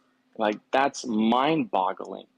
And they're saying the earth is moving that fast. So, that's just something we got to slip aside because we're motionless. We cannot be moving. Another thing is, I live on the ocean. Dude, on the calmest days, you can swim out for miles and this water is just flat. when we think about the word flat, everybody gets the confusion, right? The flat, the round. People confuse the word round like a coin is round, but it's not a sphere. It's flat, round. And people like argue about these things for so many years. It doesn't make any sense. We got to think so much simpler. Very simple, guys. And if you skydive, I definitely think you guys would really see a bigger picture of the earth, and it's probably one of the best things you guys can do. But I just wanted to add that part. Like, we're definitely not moving anywhere. We're not moving anywhere. Well, I do see your point, but I have a fundamental problem with jumping out of a perfectly functional aircraft. But that's just me. Yo, so this is actually great, dude. I should make this one of my top arguments now when it comes to motion. I go straight for the correlative nature of the periodicity and altitude and direction of the interferometry measurements, and people are just like, oh, you know. But like, yeah, this dude jumped out of a plane and without a parachute, man. Without a parachute. I mean, even Felix, right? Felix is the damning one, so it's like it doesn't matter. All of them are, right? But like this is similar. It's probably similar to a pilot. Like pilots, when they fly, like they know intuitively, like this Earth is not moving and it's flat. And when you jump out of a plane, you're like, this Earth is not moving underneath me, right? But this is just to give the still man for the globe, right? So we go back and forth and we say, so why does the Earth not spin underneath the plane, right? Like why does the plane not have to adjust?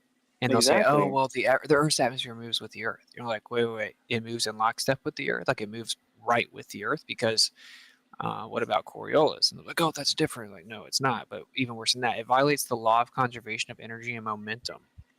If the higher levels of the atmos was moving all in lockstep with the lower layers and the Earth, that would mean that the higher up you got, the more energy you would need, because the air would have to go faster and faster and faster the higher you were, right? Because the radius of its orbit is going to be higher, right? Like if you take the Earth being a ball, you draw concentric circles around it to keep getting bigger. So the higher up you are, the bigger the circle, which means if it's gonna all move together at the same angular rate, that means the tangential velocity has to increase, right? It's going to have to go faster and faster the further out from the surface you are to keep up with the surface. Well, in order for that to happen, you would have to have energy, like additional energy being introduced to make it go faster, right? So if you said the entire Earth's atmosphere is moving with the Earth, it would violate the law of conservation of energy and momentum unless you had a proportionate increase in energy. So like an increase in energy proportionate to your increase in altitude. That obviously doesn't exist. It's insane. They couldn't even make up a mechanism for that, right? So what they say is, oh, well, it does drag behind the Earth a little bit the higher you go. But when you're on a plane, and this is the mainstream still, man, although when I really looked into like specific answers, there's not even academic answers. This is just an unanswered question. But anyway, they'll say when it gets higher and higher, it lags more and more behind it, but it's just not that much. And when you're in a plane, the plane's making such drastic corrections constantly that small amount is compensated by wind and corrections, everyday corrections, like, you know. Now, when we come over here and talk about this, we talk about Felix just going up and sitting there and then jumping out. They don't have that excuse. They can't claim that just because a plane's flying and making corrections that they don't have to adjust for it. So when Felix jumps out, he should be slightly behind the Earth by the time he lands. Exactly. But somehow he lands right below himself, right straight down. Well, Stone was saying he actually landed further east. Well, you know, you guys, plenty of YouTube videos. You can watch how people control. Let me get the figures for you. No, really, I took the video and I mapped out where he landed and checked it distance from the airport where he took off. We're talking miles plural. Let me get that for you. Dude, I was thinking while you was talking that was a really good point as well. Like people who are trusting their life to a needle eye at rocket speed, shooting with no jetpack, who are like wingsuiting. Like, yeah, that shit ain't moving, dude, and they're damn well sure of it. That's a really good point. May I ask another question? Well, two, I guess. They're kind of not related to each other. Can someone explain cataclysms and or when you're in like an F-18 G-forces? Let me give you the numbers just before we do, because I got them right here. Okay, so he was in the air for 158 minutes until he jumped out and spent 9 minutes achieving more than Mach on his way down to the ground. So the globe model says if he didn't have any thrust in his balloon and he just went straight up and he just lost R value, as in his tangential speed relative to the Earth remained the same, but he just went straight up for that length of time and then jumped, he would have landed 6 1/3 miles to the west.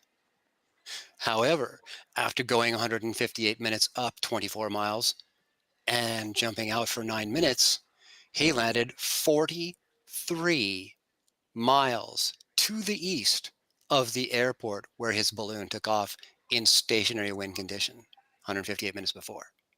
That's I an hope that quantifies it for you. undeniable refutation of the globe. I hope that does it for you there, Josh. Yikes, bro. What the? Like you go ahead. Check the Well, video, no, man. that's fine. Channel's right there. I asked about cataclysms and I asked about the G-force in an F-18. Well, we talked about winds and weather for quite a while first, and I was just following up with quantifying what we were talking about, which is the most important step. Wouldn't you agree? Dude, that is to so quantify what we're talking about. Bro, is all the other flat earthers on the same page here? Like, that's wild. Rest in 6 pieces. 1/3 to the west, 43 3/4 to the east. Global So that's Eastern Light. 50 miles ahead of Never where he should have been. precisely. Interesting. This is bad. That's so like, is everyone understanding what's going on right now? There's no way out of this. Trust Well, me, I just wasn't know I'm arguing. I editing. was just looking for information. So No. this is I'm me just trying seeking- to talk to the crew here for a second. I've been in the trenches, guys. I promise you, this is a problem, right? They don't. Dude, they do not have. For anyone that Which- has how, even how like, far do you think we are from like critical mass? With, like, honestly, if you had to, I don't know, it depends on if they roll out the Brazilian aliens or not. It's a pretty fierce fight against the mainstream media, man. This battle's going to go on for a while. Even if we have 50% of the crowd, this battle is going to go on for a while. 50% would be wild. Remember that thing that happened for 2 years where the governments did the lockstep thing? No, I don't remember that. What are you talking about? I lived my life like nothing was happening. What happened? That's true. You in did. Georgia, we weren't tripping about it. hey, to just take a 90-degree turn real quick here. What do you guys? What's the consensus here with the Northern Lights, supposed Northern Lights that everyone saw like last week? You guys HAARP thinking that's test? CERN? Is that CERN? Is that like No, something it's else? quite It's not clearly CERN, but it's HAARP. Well, HAARP did Or admit HAARP, that I'm they sorry, were doing HAARP. that they were artificially CERN, first creating. off, to eliminate them, Josh, CERN is underground and fully enclosed in an electromagnetic field the shape of a torus. So you're certainly not going to see something in the upper atmosphere because of what they're doing underground, parallel to the surface. There was that one time. Sorry about that. I know that was a change of subject. I just wanted to. Oh, make I sure didn't you bring guys anything changed up about the Borealis. different guy. That was somebody else. So- yeah, that was a different guy. Okay, let's Wouldn't bullet the through 'em. Borealis Let's be bullet proof through 'em. for the Harp flat was- Earth? real fast. Let's bullet through them before we just start stacking them up. Okay. All right. So HAARP did admit that they were doing artificial, like they have an aurora activation program that they were doing on that exact same day, coincidentally, right? So they were artificially creating auroras, but same time there was solar activity. Could have something to do with it. Not exclusive to a globe or flat or anything. Electromagnetic activity can excite different gases in the atmos and cause different colors. Certainly, if you understand that, we think that you get close to the center, you get close to the center of the vortex that diverges out from the center of the magnetic field. No one really knows. It's sketchy that HAARP was doing it on the same day. When you come to cataclysm, that's a super broad and unspecified claim. Like, what do we think about cataclysms? I don't know what you mean by that. Okay, I think we're caught up there. You asked another one, but I forgot it. I could take a stab. Dude. No asteroids, no meteors, no giant things. We believe in the flood, and that's about it. There you go. Yeah. I mean, the craters are like the whole like meteorite crashing from the sky and creating craters thing was written in a science fiction book before the first one was ever allegedly discovered. There you go. And you have to find the rocks, and they do exactly this. It makes the exact same pattern that happens whenever there are like undersurface water activity that will like kind of implode in and shoot water out or implode in. Basically creates like a bubble that implodes based on like a pressurized water. So we don't believe in magical rocks coming to kill us. Also, speaking of meteors and plasmoids, would be the next presentation that I'll be working on, so that'll be fun. Nice. Have you heard there's a theory about there's some type of interaction that can happen inside of like our atmos that creates that phenomena? All the super heavy elements too, as a matter of fact, not from, you know, exploding neutron stars, burning hydrogen, helium, hydrogen, and iron, it turns out, but actually from the upper levels of the atmosphere in conjunction with the harmonic water system. Quasars. Sorry, dude. I came from those stars. No, you came from literally the stars falling from the sky. Like, that's, how is that not like more beautiful? Dude, I'm made from stardust. Yeah, I'm just kind of hung up on the whole Felix Baumgartner thing. Like, this is rough.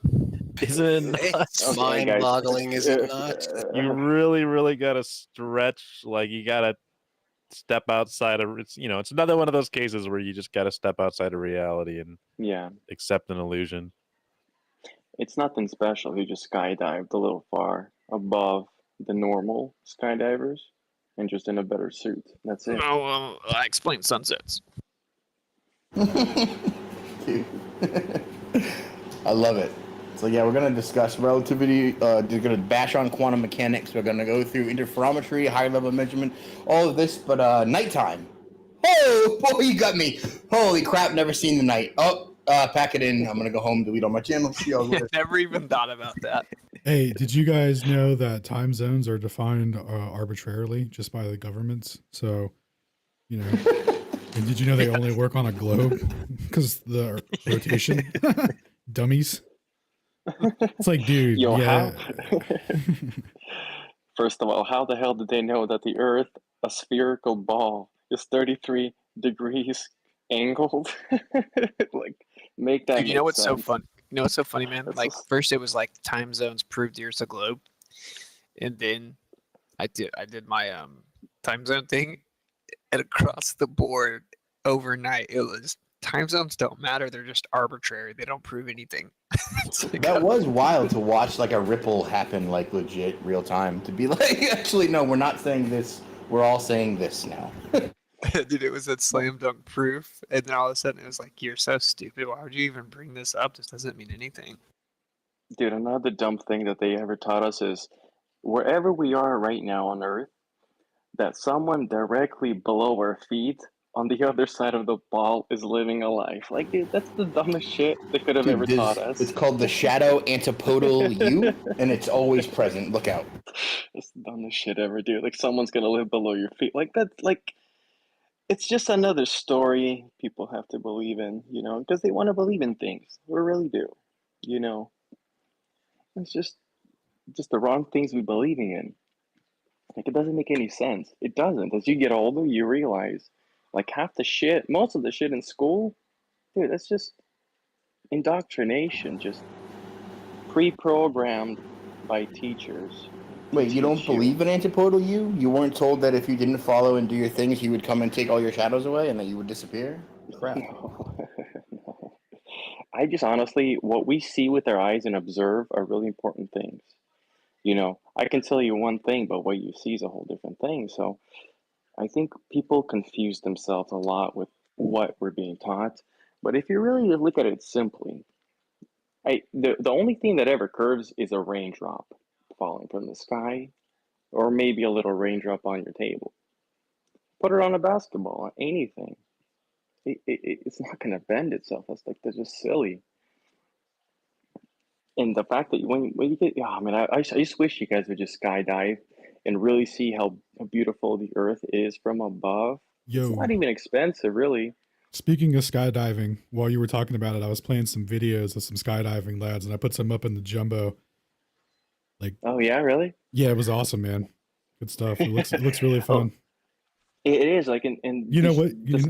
As they were about to jump out, though, they all had their compasses and protractors and stuff and stopwatches so that they could figure out where they were going to land on a spinning globe. It was really weird. Yeah, Shouldn't they need the whole globe with them though to tell? Like, wouldn't they need the whole like curvings? Like, they had to move it to spin it and see where yeah, they'd be, well, right? yeah, they one guy jumped with a theodolite, so they could take measurements and figure it out. Yeah, they just give you an altimeter on your left hand that say 15,000 feet, jump out. By 5,500, pull the chute. By 45 is your latest. They say the new modern parachutes are around like 1,000 or 2,000 feet. It's like an airbag, automatic explosion, and it opens. You're gonna get messed up when you land, but at least you'll live. But that's the worst case. So 5,500 feet is probably the best time to pull a chute if you guys go. I like to roll the dice with my chute pulling. I don't pull unless it's 900 feet. Yeah, that's all I had to say, really. Those Awesome. skydiving lads, man, they're crazy. Who's this bonehead who thought of a trampoline? Like, you can't even use it. You're falling at the same rate. What? I guess maybe there's a bit of a drag in a trampoline. Maybe it does work. Oh, bro, they tramp up, they play soccer on it, then they jump off. It's badass. That is kind of trippy. Okay, second opinion. I thought it was dumb too when it came up in my feed, and I was like, wait a minute, I got to see these guys trampolining in the sky. Oh, bro, that's relativity trampoline. Oh, yeah. They're actually not even. Did you know when you skydive, the Earth is coming up to you? Yeah, man. What? Yep. And then I thought you're expanding into each other. Yeah. I don't know, guys. The first time was a tandem. You jump with an instructor. If you don't pass out, they allow you to jump solo. The second time I jumped was when I passed out, man. They said, hey, if you don't pull your chute the third time, you'll never jump again. So yeah, but when you passed out, he was making corrections and calculations. He did, exactly. Yeah, He did. He actually controlled my body. Yep, he moved me left and he pulled my chute like was a a relativistic 4,500. jump plane. Yeah, he had to do a correction real quick. Otherwise, you wouldn't have made it. He's like, whoa, dodge that temporal time pocket. Oh, the time pocket, dude. There's definitely temporal time pockets wobbling all around there because of the tri-axis wobblerity kind of shoots them out when it doesn't adhere. So, or what are they called? They're called temporal what? Temporal hot pockets. No, there we go. Yeah, you can buy them by the bucket at etherpatriotsupply.com. Yeah.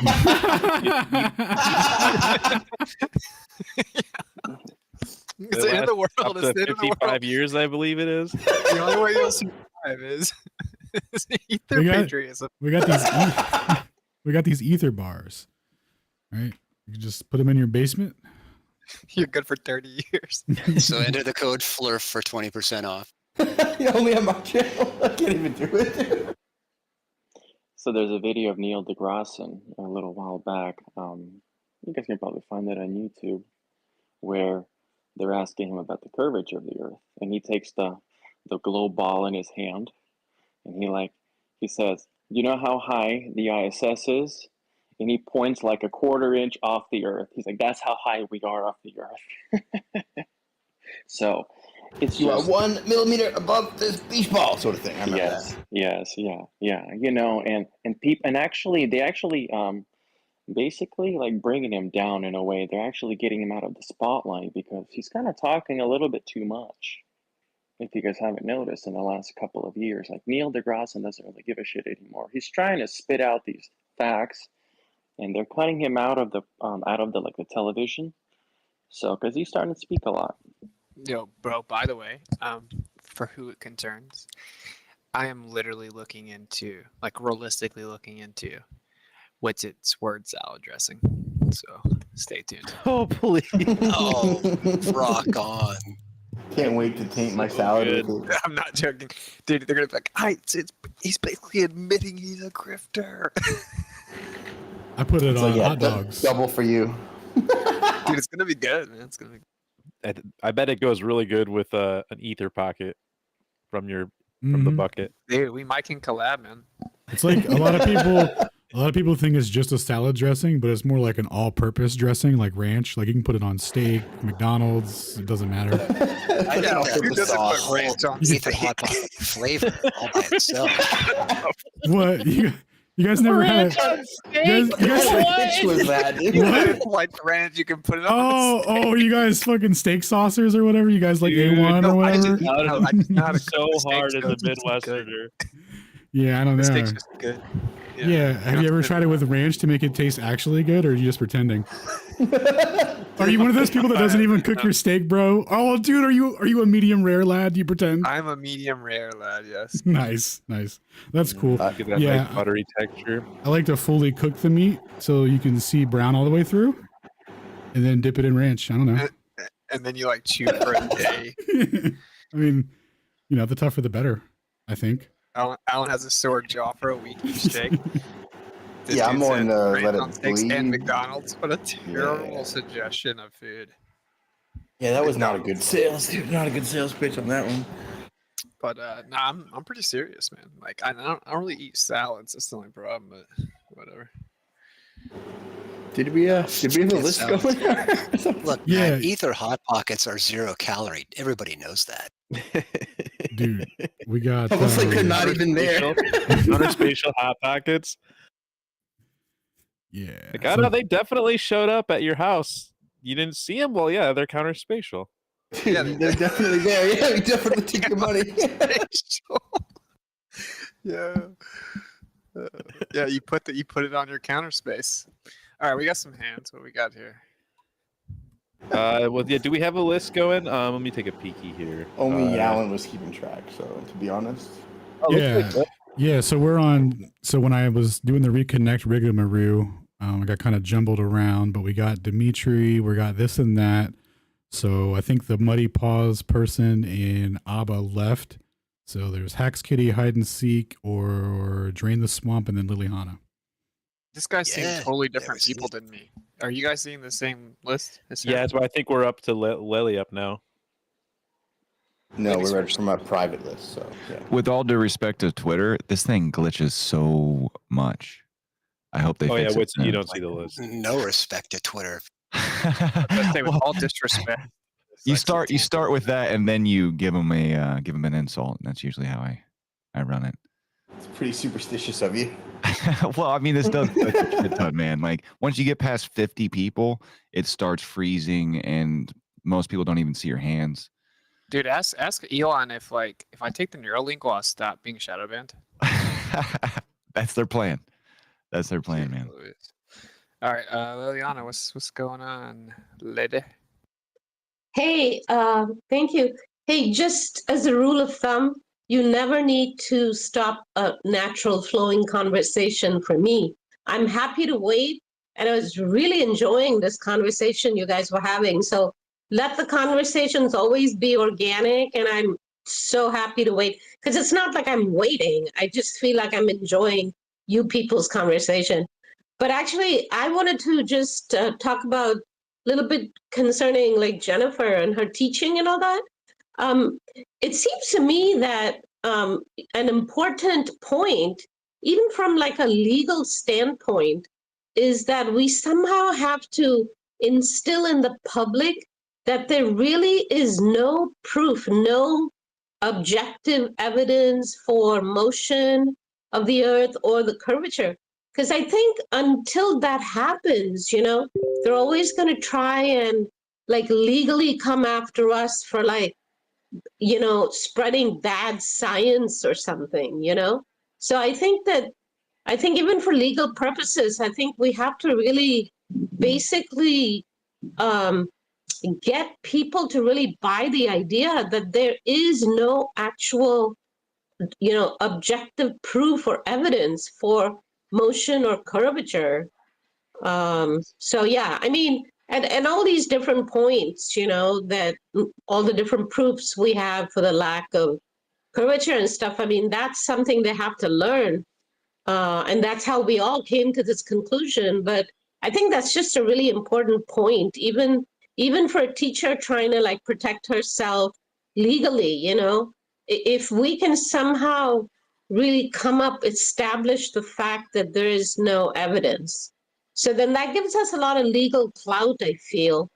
And then I think also, hopefully, if that concept can be really materialized in the public psyche, then they'll say, oh, there's no proof. And then they might want to dig in. They might want to investigate further. And then they can learn everything that we've learned, all the different points, that pertain to this factor that there's no evidence. But yeah, it's amazing. And also, I was just going to say about your salad dressing, what said, I mean, this could just be the start.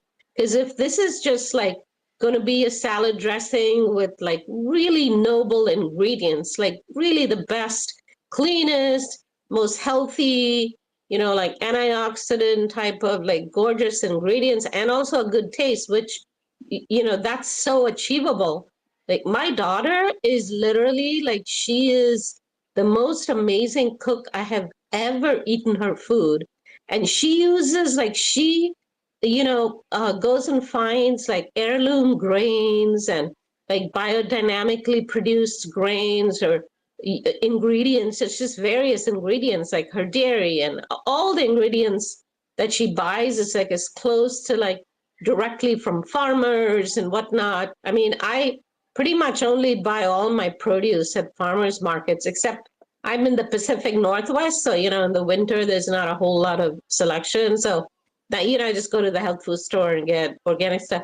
But I mean, can you imagine like we could branch out with, I'm saying we, but I'm just saying that the flat earth community, I think that as people start wanting more and more truth, they're also going to want food that has truth, like food that is really noble and is really clean and good. And yeah, I mean, I think there are things we can, like one of my pet little ambitions has been to market bitter melon chips because I really love the taste, but they're like a medicinal snack. It's like having a medicine instead of a snack, and I don't know, I can ramble on and on, but it's just No, for really sure. exciting with everything that's going on. Who makes them? Oh, bitter melon chips. I mean, we just make them at home, but I get you. yeah. Okay, I great. think, Well, I would also respond to your earlier comment about salad dressing ingredients. Another good one. Also, remember that Globy tears are pretty low in salt, so those will work too.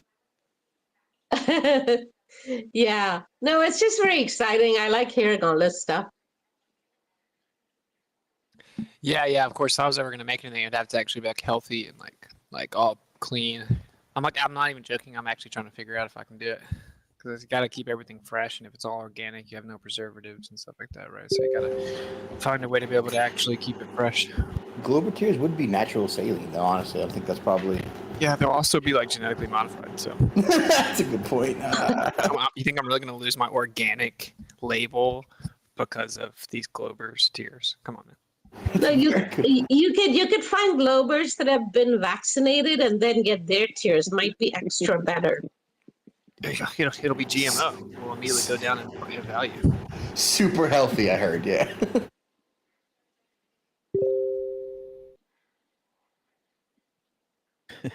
Totally throw the organic thing out the window at that. Yeah. Yeah, dude, it's like, what the hell? Dude, all this work, and then we just take this like DNA genotoxicity and throw it in there. Come on, man. Phytoestrogens and probably some It doesn't have seed any oils DNA leaking in there except for the 200 billion foreign fragments. I mean, it really wouldn't hurt, like, for us to somehow figure out making money in a really noble way, in a way that, we're doing things that is providing a very real service to our community and, to people, and also make money. I think everybody here would take the money and do something noble with it. Like I think even for us to re-educate people about flat earth or whatever, I mean, even that's going to take money, so I think we should always, I mean, look at me, I'm poor as a church mouse, but I'm able to eat clean food and good food, and I think it's just a matter of like really inspiring people to eat that way and live that way. I'm trying to encourage a bunch of young people to become truthers, find out about the earth, and then start making tons of babies really young, and then grow gardens. And then we win. You know, they homeschool, grow gardens, make babies. We're good. Facts. Yeah, isn't Japan running out of young people? Like in 10 or 20 years, I think the seniors there are going to outnumber the young people. It's a bad situation. Hasn't Elon been also saying that underpopulation is going to be like a problem soon? Yeah, I just so we can come up with the solution of putting a chip in your brain, make everyone live forever. To make a few clones. But no, yeah, it's a very serious problem. Birth rates on decline across the board. Yeah, his whole Neuralink thing to me is just so bizarre and weird.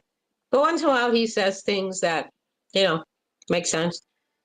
Isn't it funny when the richest man in the world buys the biggest news platform in the world, and then you go and check the biggest news platform in the world, and the richest man in the world's in your feed all the time? That's always funny. That seems legit to me, dude. I don't know why you're so bugged about it. Guys, chill, man. Chill, man. Like, I'm trying to go to space. The magistrate is trying to go to space. I was actually going to ask about that. Do you guys? What are your thoughts on? Do you guys think there's anything below us? Yeah. Nobody knows, but I think Like so, like an underground like a ecosystem. Well, I Anything think like there's that? never going to be nothing. So, Right. yeah, You know what I mean? something. Like, do you think like there's civilizations below Well, us? there are deep underground military bases as Yes, opposed I know to about that. something further than that. We're talking about like reptilians and Agartha. Well, and have you any of you guys heard of Phil Snyder? Anybody here? where he said he went into fight Yeah. some aliens that smelled like trash, and then they got pissed because he pulled out the 9mm Ruger, and then they rubbed their chest, and then a giant blue beam came out of it and fried half his body. I'm pretty sure that's not how it went, but That yeah. is exactly how That's it went, exactly what he bro. said, Something along dude. that The line. Marine grabbed him and stuffed him Yeah. into a bucket so he could Dude, go I'm not back even up joking. and get pieced back together. I got more details. This is in New Mexico. Deep underground military base has 6 layers. At the very bottom is where you find the actual aliens. And then they were basically running everything, and they smelled really, really, really bad. They smelled like trash and decomposing bodies. And then in the layer above that, they were doing these crazy, weird hybrids and stuff like that. And they were basically running our military operation. We were working for them. Everyone was really scared of them. And then there was some type of altercation that broke out. And he said instinctively, and the way that they went down is they would lower you in like this basket type of thing. And he said, I watched way too much of this back when I was like globy. And anyway, then he said that they got into this altercation, and he pulled out his 9mm Ruger, emptied the clip, said it didn't even phase it. It just made it mad. And then something about touching his chest, and it shot out like this directed energy weapon. And that's why he lost a couple of his fingers, was because he got hit with the directed energy weapon from these aliens in the deep underground military base. So That sounds better. With it, this is like the same exact Yeah, thing. but and don't forget they make really good salad dressing. But yeah, I did intentionally make it. I did put all the most ridiculous parts together real quick on purpose. Yeah, it's all good though. But yeah, it's interesting. I will say that whole No, I mean concept it is seemed like he interesting. was being real. Then he died, right? So like, Yeah, there was like 13 attempts on his life during his lectures, and I don't even think he got above 100 lectures. And the 14th attempt, they killed him. And when you look into his homicide, allegedly, it's very suspicious. yeah. No, I will say He didn't even go back for his paychecks, man. Like none of that. Dude. He was like, fuck any off. real deal was missing fingers. I mean, there may be some truth to like them doing these crazy like hybrid, abominations and stuff like that. And there may be some type of entities. Who knows, right? I mean, he Well, never what's said that they were like crazy- aliens from outside. Yeah, this what he world. said was the crazy thing is he said every 12 months the military advances in their technology by 44 years, and he said this has been going on since 47. And if you do the math, it's like 3,080 years in advancement in technology, more than what we perceive that we have access to today. Like if that's even true, that's fucking mind-boggling, dude. It's supposed to be mind-boggling, I think. Even 100. Oh yeah, but still, like, With Because it, look I how wanted, much technology changes every year right now. Like think about 100 years. It's a parabolic growth rate. So yeah, exponential, right? Yeah. Compounds. I wanted to add something. You guys were talking about the underground tunnels. So I moved to Florida 2 years ago, but before that, I lived in Colorado for 22 years. I know a very close person that used to work at the DA airport, and you guys all heard about that, right? Illuminati built it, and there's like all these underground chambers and shit. Like the most evil place on earth. I've heard of it. Yeah. So let me share with you I guys love something. their here. statue. I love the big balls horse, on their the statue. blue demon, yeah. Bluey or whatever. Yeah, go ahead. So a very close person to me, I'm not going to disclose him. He was working at DIA when they were building additional parts. He told me they would go down. So if you guys ever go to DIA airport, you're going to take a train about 3 or 4 floors below the ground, from terminal A, B, and C. He said they were doing electrical work 5 floors below that train. And that train track would go from DIA airport to Colorado Springs, which is about 85 miles away down south. Underground. That's freaking insane.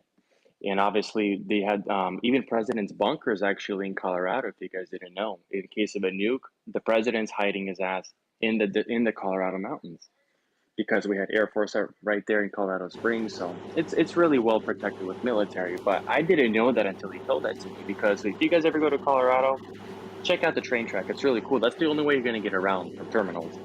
But below that, there's 5 floors more that they were working on for 4 years, doing electrical work. Dude, do you And think that the shit's president crazy. knows nukes are fake when he's hiding from them in the mountain? Do you think he's like actually suspended from Well, the I mean, rads? we worked at the Air Force Academy for about a couple of years on and off, and they have nukes in our mountains right there in the Colorado Springs Mountains, obviously for self-defense and then defense weapons and military. Above my knowledge, but the things that I've shared, I'm just sharing with you guys. Colorado is pretty remarkable in how much things it actually has. And in case of like a freaking nuke, I'd be going back home to Colorado and hiding up in the mountains, really, because everything else gonna get squashed. I don't know. I might wear a bathing suit and parade in front of it. We'll see. But yeah, that's about it for me. But yeah, dude, that Colorado headquarters, like before my truther time, man, spent a nice overlay at that particular juncture, man. There's a lot of art, there's a lot of paintings, there's a lot of insidious things about injections and like all sorts of connections through the art and what you would call maybe the headquarters of whatever. When The Illuminati. That's what they're calling it, really. Yeah. Well, there's a little statue that pops out and says exactly that, right? It's like hee hee hee. Oh, It's you like mean wait a second. and then you also know about the freaking apocalyptic horse that killed the guy that was making it. Yeah, Oh, the blue horse. The balls fell on his head and true. killed him. I think. I'm pretty Yeah. sure he You know got the killed by horse testicles. I think they removed the balls It's called on that Lucifer. horse. Literally, the horse is named Lucifer. But you know what's so crazy, bro? Is like Colorado Springs is where Tesla went and tried to create his Ward and Clive Tower because of the electric activity, the natural electric activity. So you think it's like on a ley line, perhaps on a? I think they may be concentration- using it for things more than just making Lucifer the horse. I don't know. It's a pretty historic achievement. Are you sure that wasn't their end goal? But you know, Bob used to work there actually, and he said it's creepy.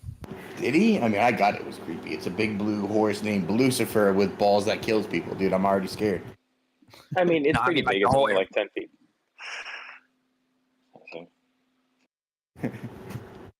Lucifer, dude. It's like, sounds like somebody I know. I mean, fact check that, right? I think that I'll look it up. No, you're right, dude. I had a friend on Minds who was just like naming himself Lucifer. I remember. It was like, so you know too. That's my boy.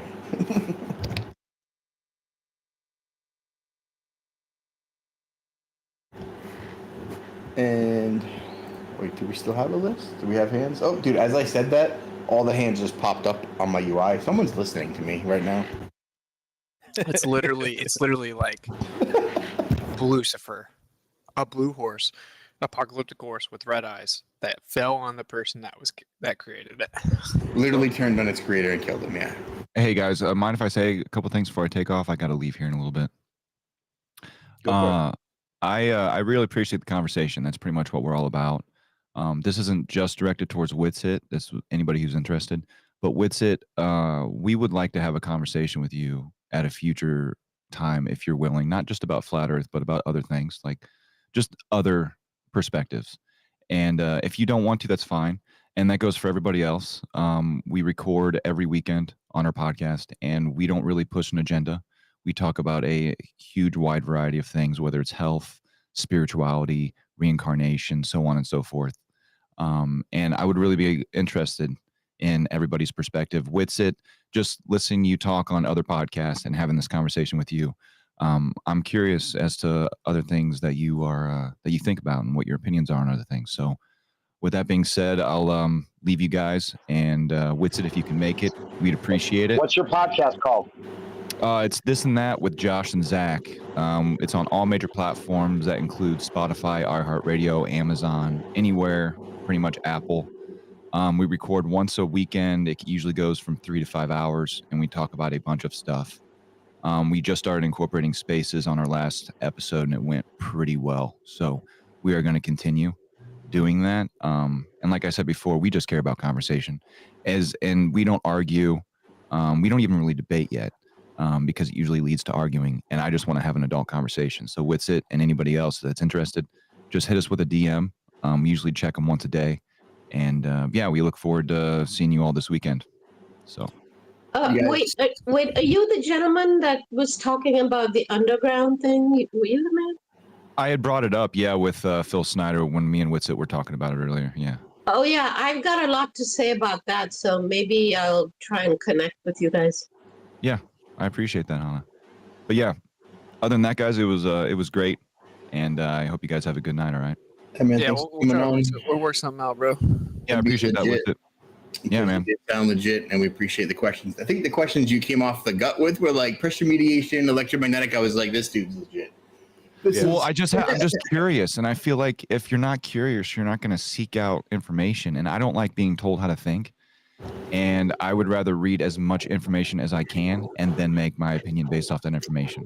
That is why I always ask the questions, always. That comes across, man. So that's really good. Thank you for coming out, and we'll probably all be on your show if you want, man. Yeah, man. Everybody's welcome. Like, we don't care how many followers you have. We just care about perspectives.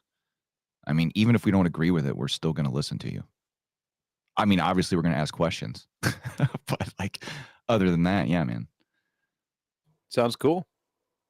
All right, guys. Have a good your night. approach is great. Take care, man. Yeah, I appreciate it, man. Thank you very much, guys. Have a good night. Yeah, much love, dude. Their branding is way better than mine. That's for sure. Right, I'm checking them out. Yeah, you can go to their X and you click on their website. It looks way better than mine does. Cool. Real fast. Sorry to be this guy that brings this up in here, but does anyone know a very convenient and aesthetic way that I can use an automation trigger? So if I like tweet, then it just goes to my Telegram, goes to my Discord. Like, so we're just gonna say Zapier because that sucks. So like, does anyone know anything? If not, I mean, I don't know. Just throwing it out there. If someone knows something, then message me or something. I'll try to figure it out. You know, like obviously a lot of these big content creators, they have Telegram channels and they just tweet, and that tweet pops up in their Telegram. And I had that set up earlier, but it looked terrible. But anyway, we don't talk about that right now. Just, if anyone knows, if they'll message me, that'd be great. You should be able. There's ways to do it with webhooks for. Yeah, you should be able to do it for Telegram and Discord. Yeah, But you just you're always that words guy. like that though, like because it's like client ID, API, webhook, and I'm like, okay, all right. Yeah, Know if what I'm you post ethercosmology.com, it shows up on the Discord. It used to show up on the Telegram, but our Telegram is too quiet, so it was like, yeah, it's too noisy to have. Yeah, I mean, I had it. So I had it set up through. It's called. Have you guys ever heard of IFTTT? So No. you create applets on IFTTT, right? And I had it working, but it looked gay. So like, I'm just looking for another one, but we don't talk about it. But Yeah, we can definitely talk about this later, though. Yeah, Yeah. everyone should think about it.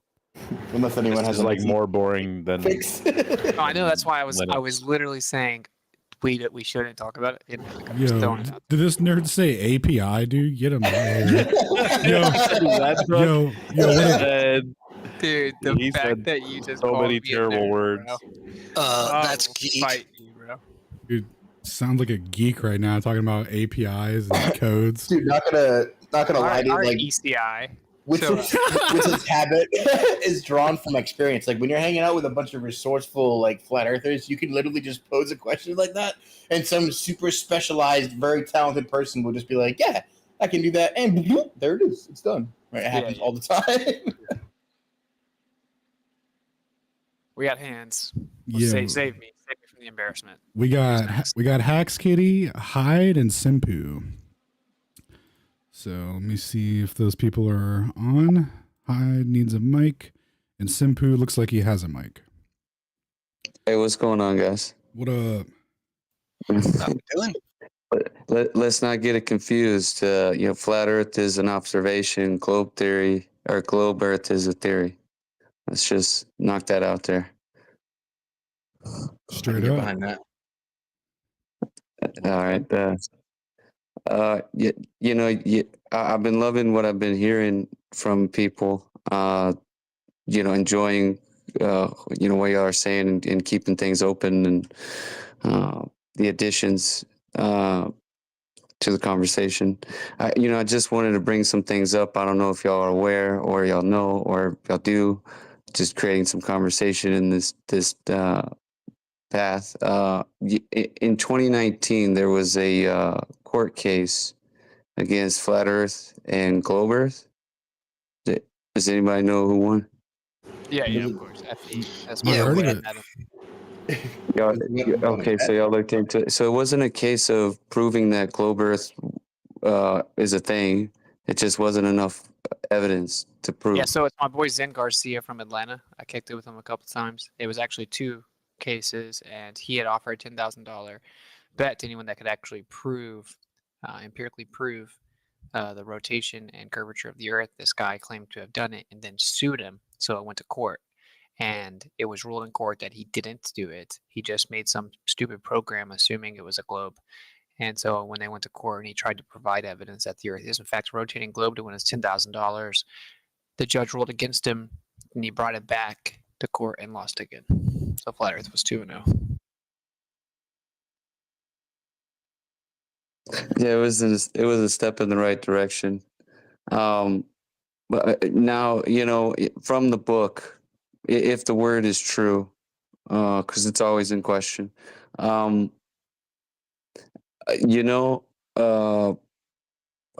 if you believe in the globe Earth, that's going against the Creator, apparently, because that's in Genesis with the Creator establishing a firmament. If the word is protected and all that, and it's just strange with all the religions around the world coming to the same conclusion of where we're at and things being stagnant, like we're stating, free energy in the air.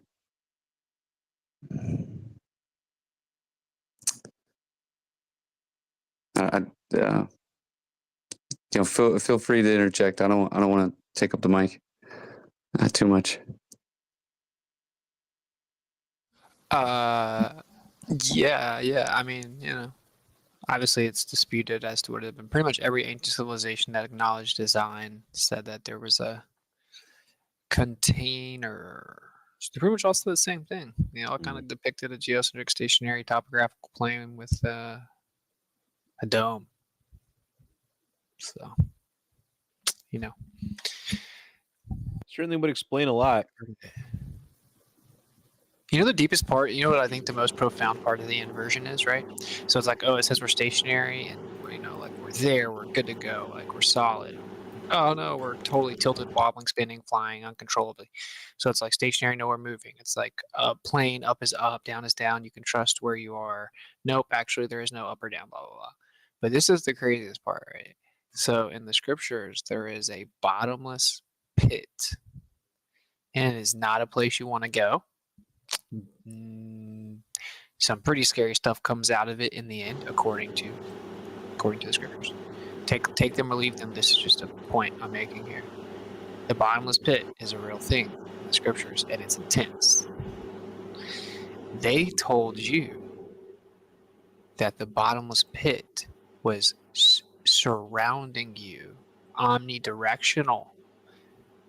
So they inverted it from it being down, and now it's up above you in all directions. You're engulfed in a bottomless pit, literally, because they say it's expanding, but we only know where the visible universe is, and there is no end to the universe, and it's just emptiness effectively. So they literally said, oh, bottomless pit, took it, inverted it, and made it omnidirectional. Is that the dude with the globe called Crypto? Is that who was talking? Indubitably. Yeah. How do you have a ever expanding infinite universe? Does that make sense to you? Why are you asking those questions with the globe as your profile pic? Is a better question. Well, yeah, I switch profiles, NFT projects all the time. That's mighty more suspicious, homie.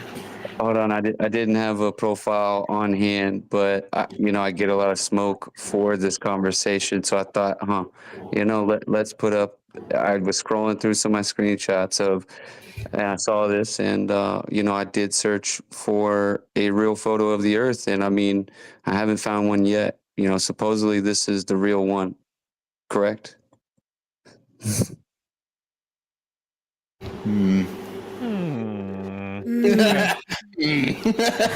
Yo, what up, Simpu? My boy. What's up, you guys?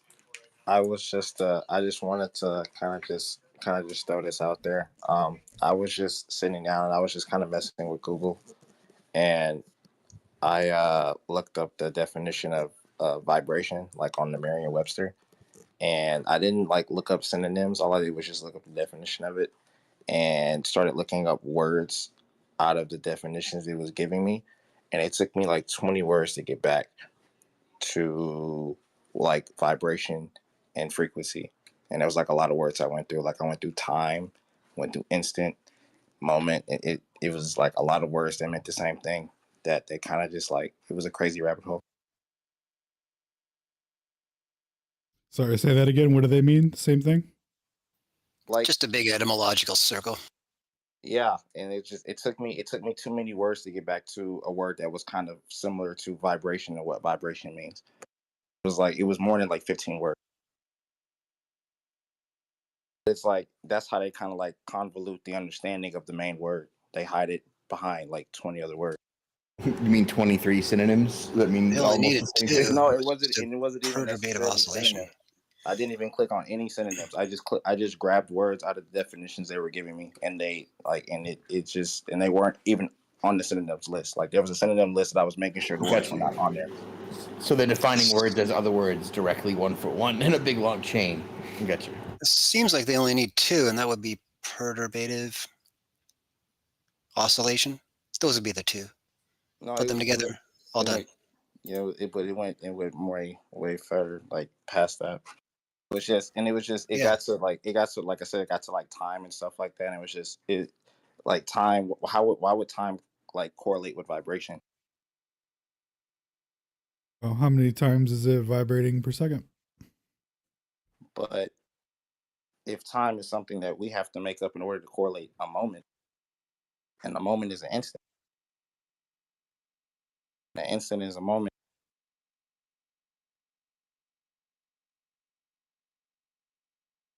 Yeah, time and space have to coexist.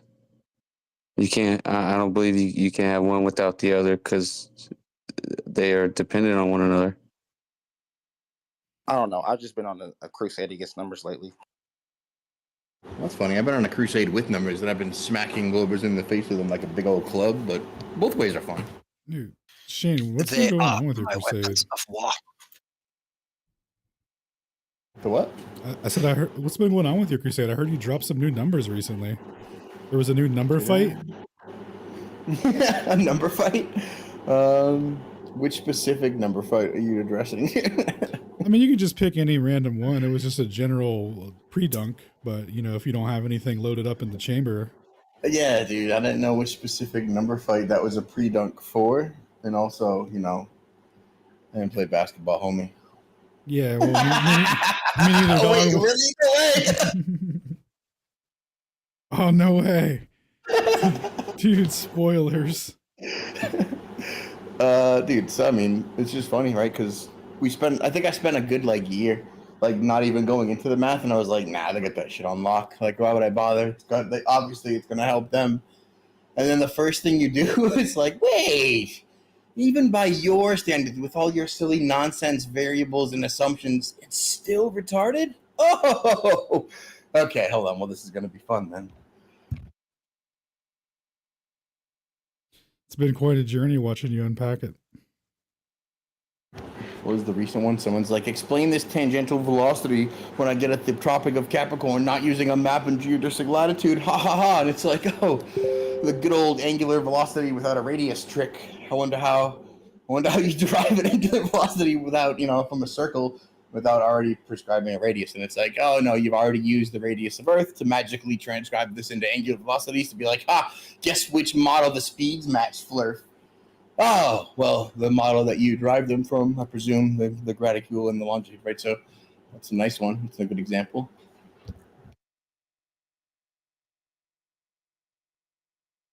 A little angular derivation there. Yeah, angular velocity of the sun to determine lengths. What else we got?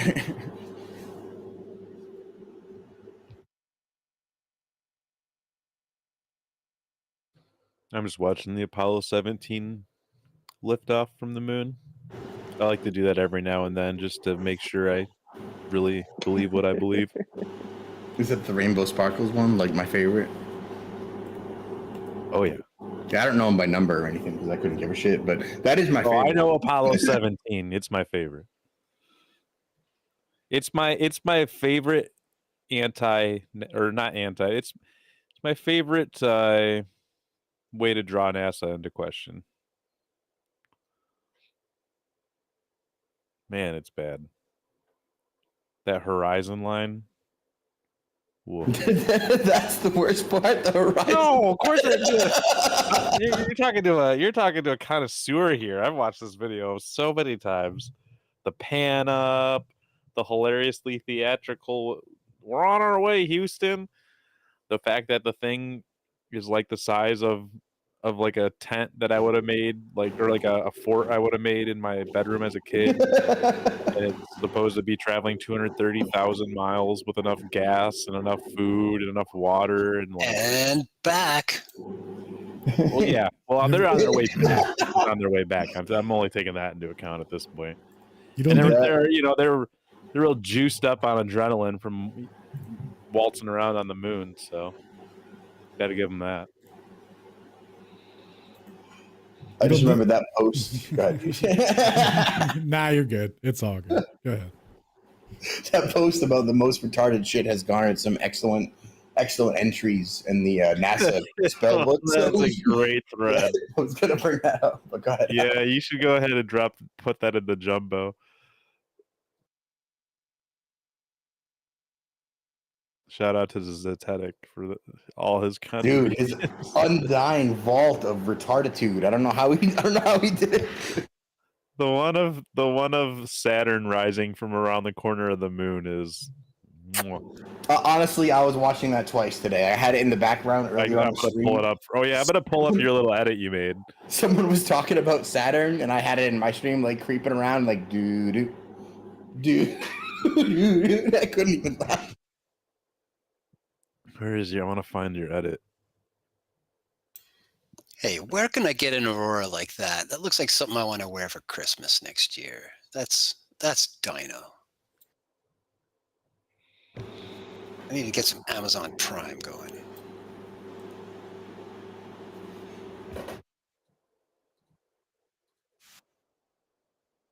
Yo, is Hyde up here? Hide and seek.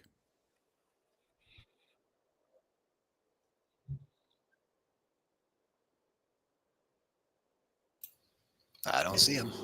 All right. Been trying to get him a mic for a while. Yeah, okay. So I've been trying to get a part in Taylor. So Nathaniel, So you're nice. up. Okay, go ahead. Yeah, Nathaniel, and then you.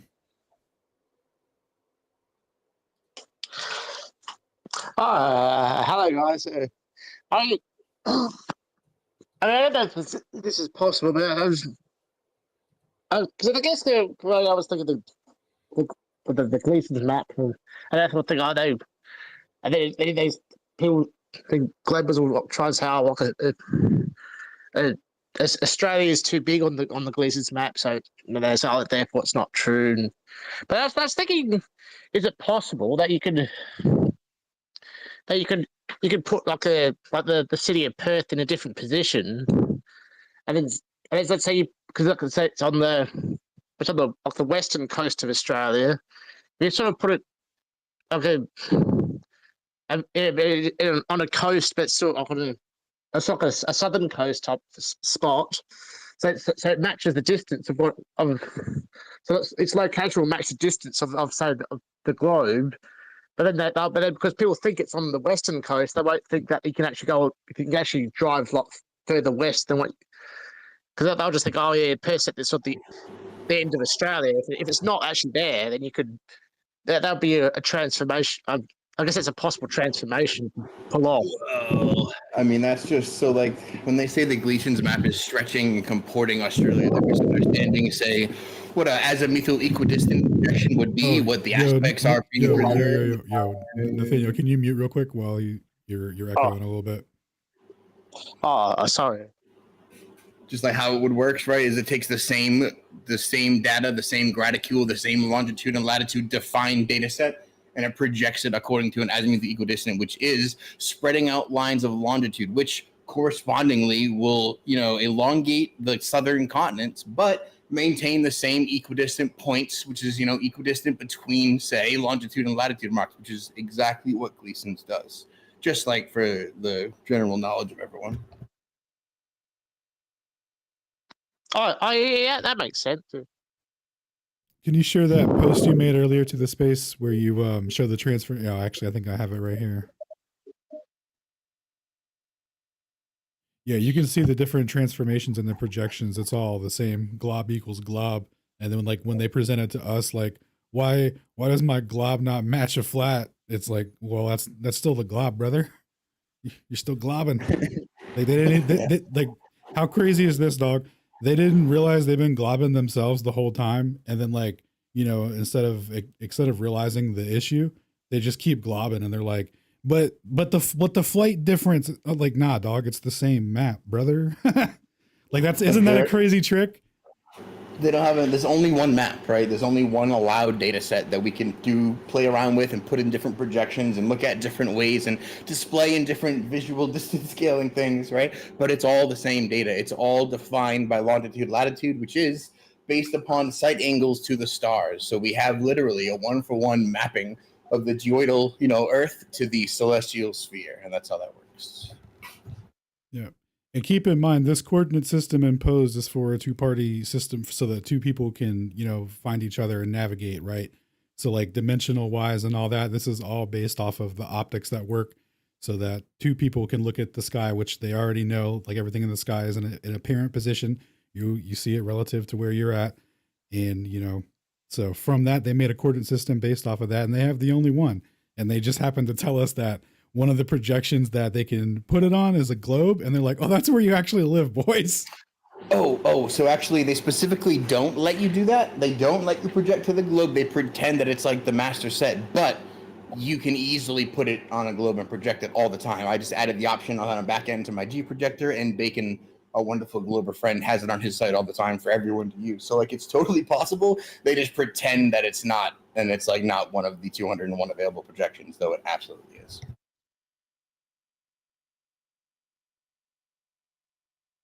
Very nice. Excellent question, Nathaniel.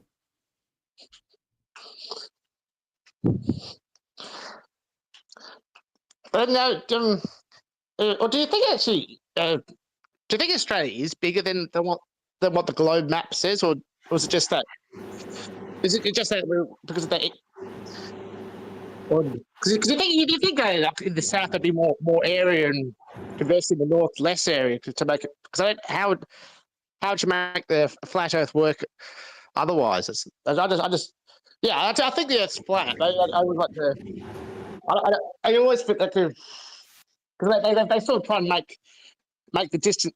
The official distances they give you, they sort of make it work on a globe, and then they'll try and claim, oh well, driving distances and times match the globe, therefore globe. So it makes it more Well, convenient to convince people that it's a globe. I want to be able to explain how it works on a flat Earth, but I don't know how.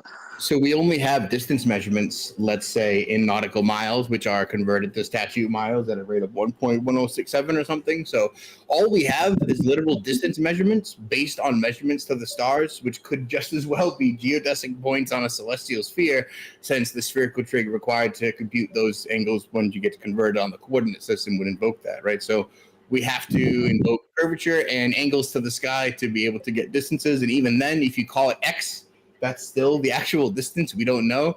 They've just given it an arbitrary land amount, which would correspond to the what do they call it? To the arc length of the chord instead. So instead of giving us a chord length in the relationship of arc to chord, in geometrically speaking, they've computed the rate of nautical to statute to be exactly that rate, and then it's kind of all history from there. Oh, Yeah, it's pretty crazy what they did, man. And well said, Shane.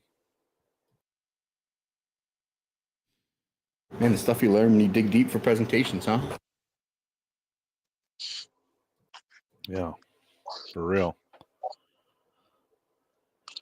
Well, should we cycle? What do we have on the list here next? We got Taylor.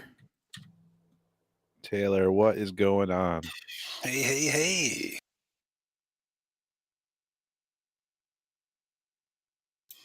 Oh no, did we lose her?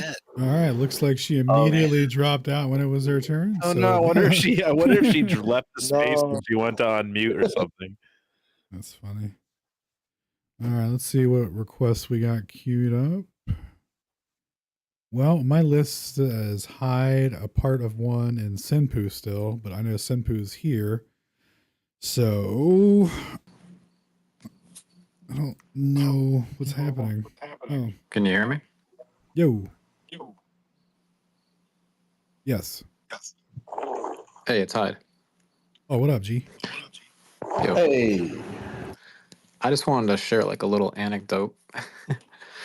I was at work today, and I deal poker in a casino, and I'm at a table full of guys, and they're talking about space, and I'm like rolling my eyes like, oh god, here we go.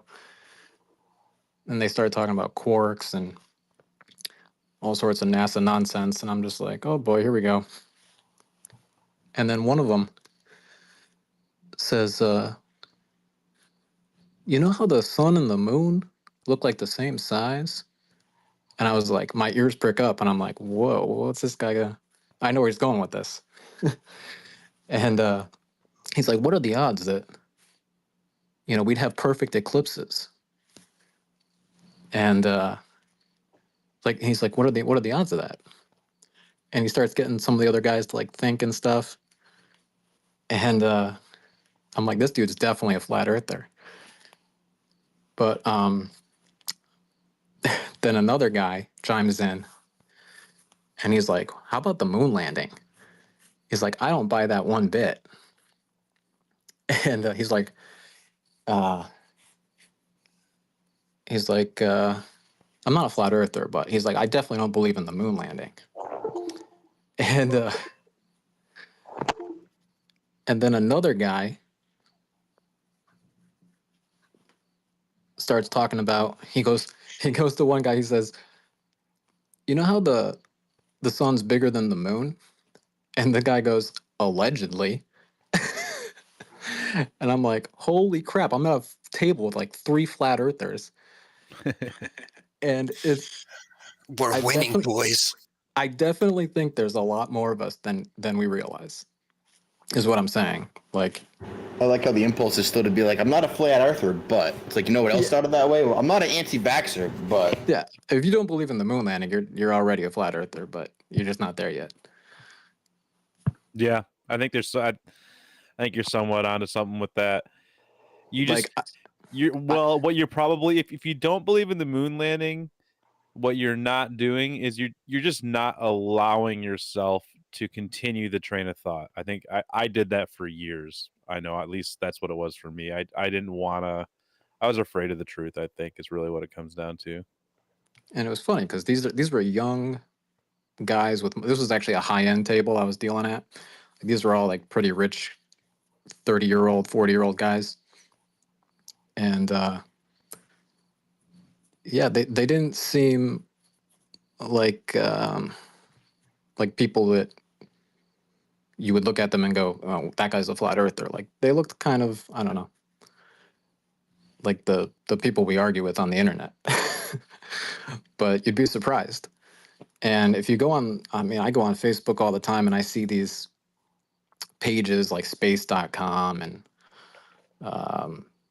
just NASA, and I see the ratios and I'm like, holy crap, there's like thousands of laugh reacts. And I look at, some of these laugh reactors and it's not you guys, it's just random people. Like there's a lot of us out there that like the polls that show like, well, there was a poll that said like 40% were, either flat earth or like skeptical. And yeah, I think the whole flat earth is dead nonsense is just that, it's nonsense. Like I think we are winning. And I just, thank you guys for doing all your hard work, and I think you're making a lot of progress. Thanks, Broski. Well, yo, thanks for the encouraging words. And yeah, it's, I'll just say anecdotally, I don't know. Reddit is a total mess. And I put things on there every now and then. I'll post things to 3 different flat earth communities on Reddit.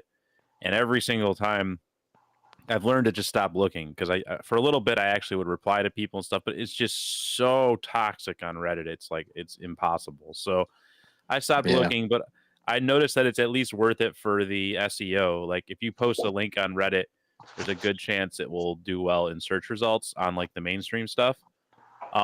So I posted some stuff on there the other day and I was like, didn't look. And then I randomly looked at one of them and I was like, oh, there's like actually multiple positive comments here, which really caught me off guard. If like there's people breaking through on Reddit, one of the most astroturfed and like probably AI astroturfed platforms on the internet, then something's happening for real, in my opinion. Yeah. Just a total anecdote. X seems pretty toxic so far, my experience on here. I haven't been on X for too long, and it's been kind of a cesspool. Yeah, it's not super censored, but then it has the thing of an insane amount of trolls, like an insane amount of trolls. Yeah, there's a lot of trolls. Dude, there's definitely like shadow anything. I mean, I've got people that have an account, and the account follows 4 people. It follows me, Witsit, some other random person, and an Xbox. And then they just follow me around and comment on everything that I say and do, and it's just like, oh, that's a awkward way to spend your time there, buddy. Yeah, I've noticed they all gang up and like they all like each other's comments, and they're like they go around in groups. Yep, they do that. They They just have gang lists and up. stuff. Yeah, Like a gaggle of teenage girls at dance time, they'll kind of like unsure of that's themselves. such a good analogy. But That like is together such as a good group, analogy. they feel like they're strong, so they can, you know what I mean? They have multiple accounts as well. Yeah, it's super weird.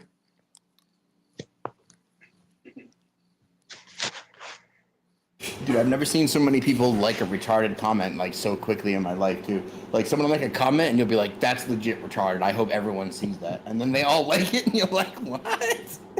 What is wrong with you people?"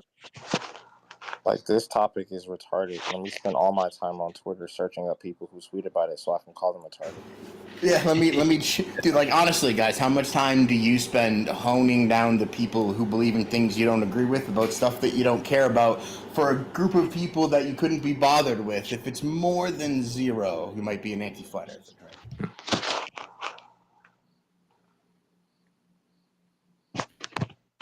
Yeah, They it's sure a, are it's a quiet pre- tonight, though, huh? it's a pretty Wait, it's a this pretty is tight XRP. You guys threshold. let me speak. I mean, you allow me to be a speaker. I don't want to interrupt. You're good. What's up? Oh my God, you guys. I caught you guys probably halfway into this conversation. I only want to say a few things to begin with, but the first thing I caught was the paraglider, the parasailer, cutting through Iraq. Is there any math that can show that you can do that on a spinning globe? I mean, that's insane. I've been seeing that for 20 years. That's insane. And my UI is That's a bugged out. great question. Who's speaking right now? That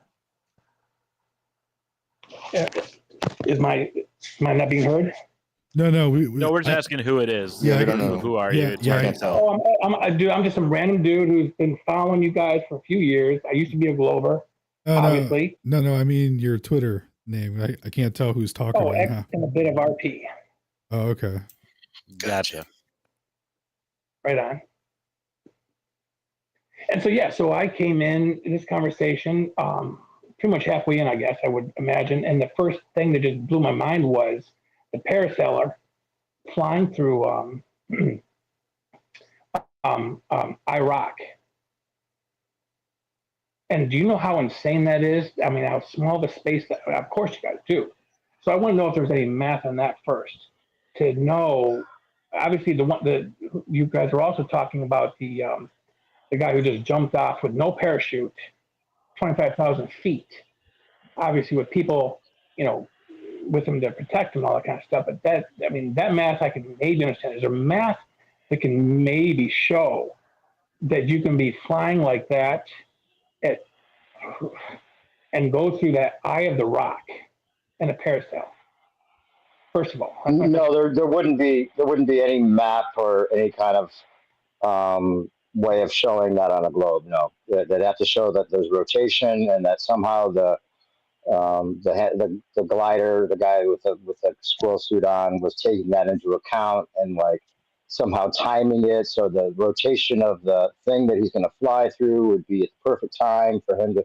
I mean, it's just ridiculous. It's just a kinematic concept that you're moving along with the spin and they just cancel it out in their heads mathematically, or it's just a way of like brushing over the idea that it would cause a lot of problems for all kinds of things. Who was the guy who was saying that, by the way? I was going to ask because I wondered what his name was.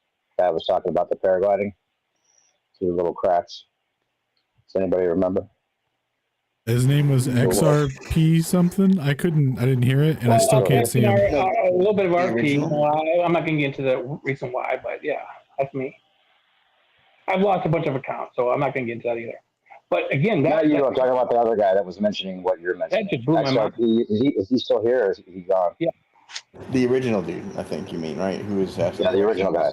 Yeah, I forget. Oh, is there another SRP? That's why I got a few spaces in front of my X/RP. Yeah, No, I'm asking you who it was that was mentioning that when you came in. The guy you're talking about. I don't remember the names. Yeah, I don't remember the names. If he's still here, just mention the guy who lived in Florida here with me and was talking about doing some skydiving, and you guys were then talking about the person who's jumping 25,000 feet straight fucking down. Pardon my language. Oh, shoot. Pardon my language. Straight down. I mean that I can understand a little bit more with the math, but what I don't understand is in the math. I mean, trust me, I don't understand. But being able to fly through that tiny little rock in the parasail. Now that was my first question. You guys have brought a couple of things. So my first thing is I used to be an Earth Glober not too long ago. Because of X, found you guys, and obviously you all made sense with what you said, what you showed. I mean the P1000 cameras, all that kind of stuff going on. I've sailed. I've seen them going over the water. I saw it, and now. But what I'm saying is, I used to use a different thing back in the day. I used to be okay, fine, evolution. Tell me about stellar evolution. Tell me about chemical evolution. Tell me about all the different types of evolutions there are. There's 6 different types of evolutions. The one evolution you can talk about that really makes sense is, dogs can be different dogs. Not going to get into that kind of thing. But you're not going to try and tell me that some some fungus in the ocean became this and everything and came up. So that's what I thought was the real truth on the globe Earth and the globe everything else. I was like, what the fuck are you guys even? I'm just trying to apologize again.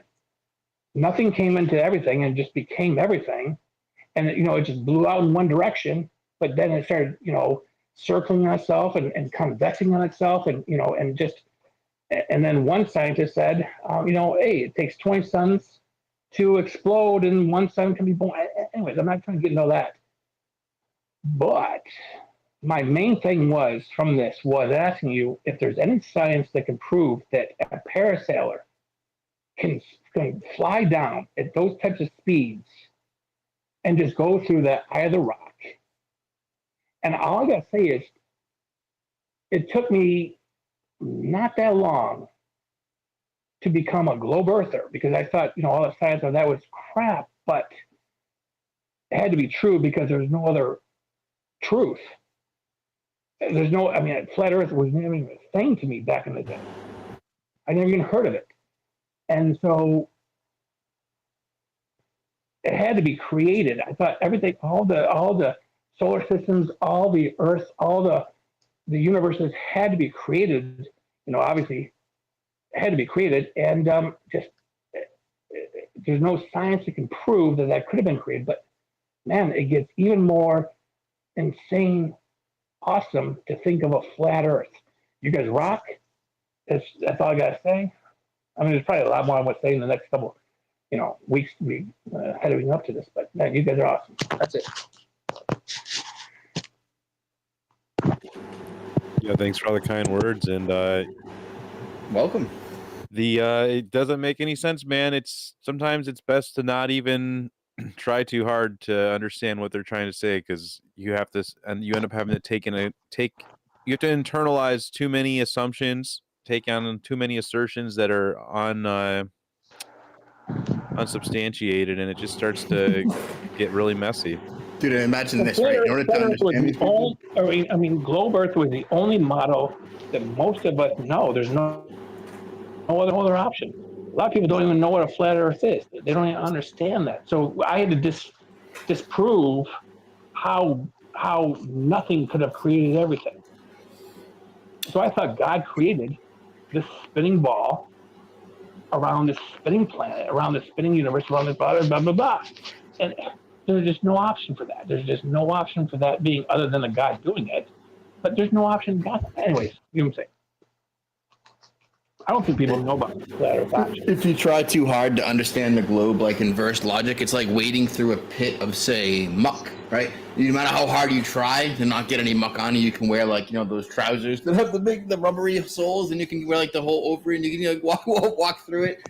At the end of the day, though, you're gonna get shit on you, and there's no way around it. So yeah, let's just like me and what was it, 7 months ago, or no, not that long ago. Never mind. It was about 4 or 5 months ago. Had a debate with a dude about special relativity, and I'm sitting there, I'm looking at it, I'm saying, me and Alan we're debating this guy, and we're looking at it, and it's like, all right, you moved the light emitter this much by this much speed, and that much speed showed up in your reading. So clearly, the speed of the light emitter is affecting your reading.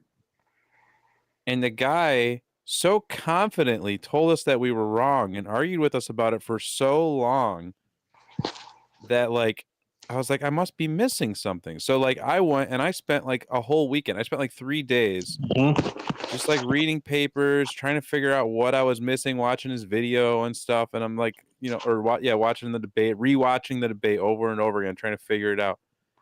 And then finally, it just hit me one day. Just oh my gosh, he's just literally internalized. He's literally just cognizing. That's all it was. There was nothing to figure out. It was just the length. There's again, at the end of the day, finally we did get to an understanding of a philosophical impasse regarding a local length contraction. He literally said that things were time, or that that length was contracting, that literally matter was contracting, and that was related to what was happening. So once I finally figured that all out and just realized I wasn't stepping out of reality to make an argument, to make it make sense, it was like, okay. And it's just, you got to be careful, because it's like, I don't know, like, it's like there's so many of these arguments they'll drag you into, and you don't even realize it till you're halfway through the argument that you're like, I don't even agree with like 6 assertions that got me here in the first place. Dude. It was a massive display of gaslighting. I was going to put a thesis together on the whole evolutionary theory, on all the, you need 6 theories of evolution: stellar, chemical, biological. I mean, come on, just to even come to this fact of, and this is just to make an earth ball pop out of nowhere and just start spinning and contracting on itself, and then everything just gets better and smarter and okay. I mean, that was a thesis, and then because I found you guys only not even a few years ago. I mean, that's how long it took just to stop me from doing that. Because I'm arguing stupidity. Yours is a commonly walked path. Took me a hot minute to let go of the moon landing, dude. I did not want to walk that path or whatever, you know. I wanted to stay on that glob. Friends don't let friends argue with trolls or whatever. Sometimes you got to be pulled out. And you guys have shown so many sciences. You've shown so many. Can I ask you one more question, real quick? I know I said I was going to say much. Traveling to Antarctica, with it, are you allowed to go there? That you're going to be able to go there on a scientific tour by yourself, land your own crew, and travel there? I mean, can you do that? There it is. That was a long setup to get there. Yo, good call, You felt Shane. that You've too, got a right? sharp one, man. Well, I'm being serious here. I don't want to bring that up.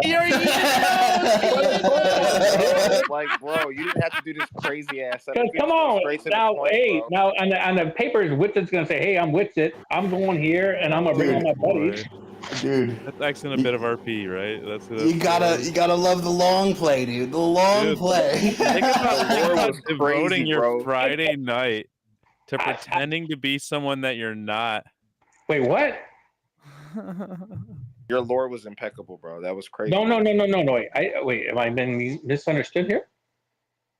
Have you been found out or misunderstood? Which one is it? No. I think I've been misunderstood here. I think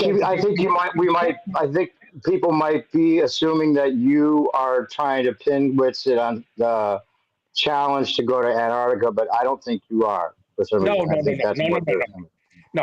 that's not me. That's not me. Okay. Because if you you were look just at talking about last comment, free travel. The last comment said, you can look that up.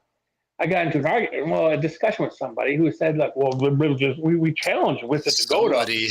So we paid him to go to prove 24-hour sun. But you cannot go there. And I'm going to tell you, none of you guys are going to be allowed to sign the documents and go to Antarctica. Am I right or am I wrong? I might be right. I might be wrong. Am I right or am I wrong? Witsit, there's no way, and any of you guys are going to be able to travel a ship and land on Antarctica and go and travel anywhere you want to go. And that's what you've been attacked with. Just go there and prove us, and just go to this place and prove us. Right? That's what I'm it's not that you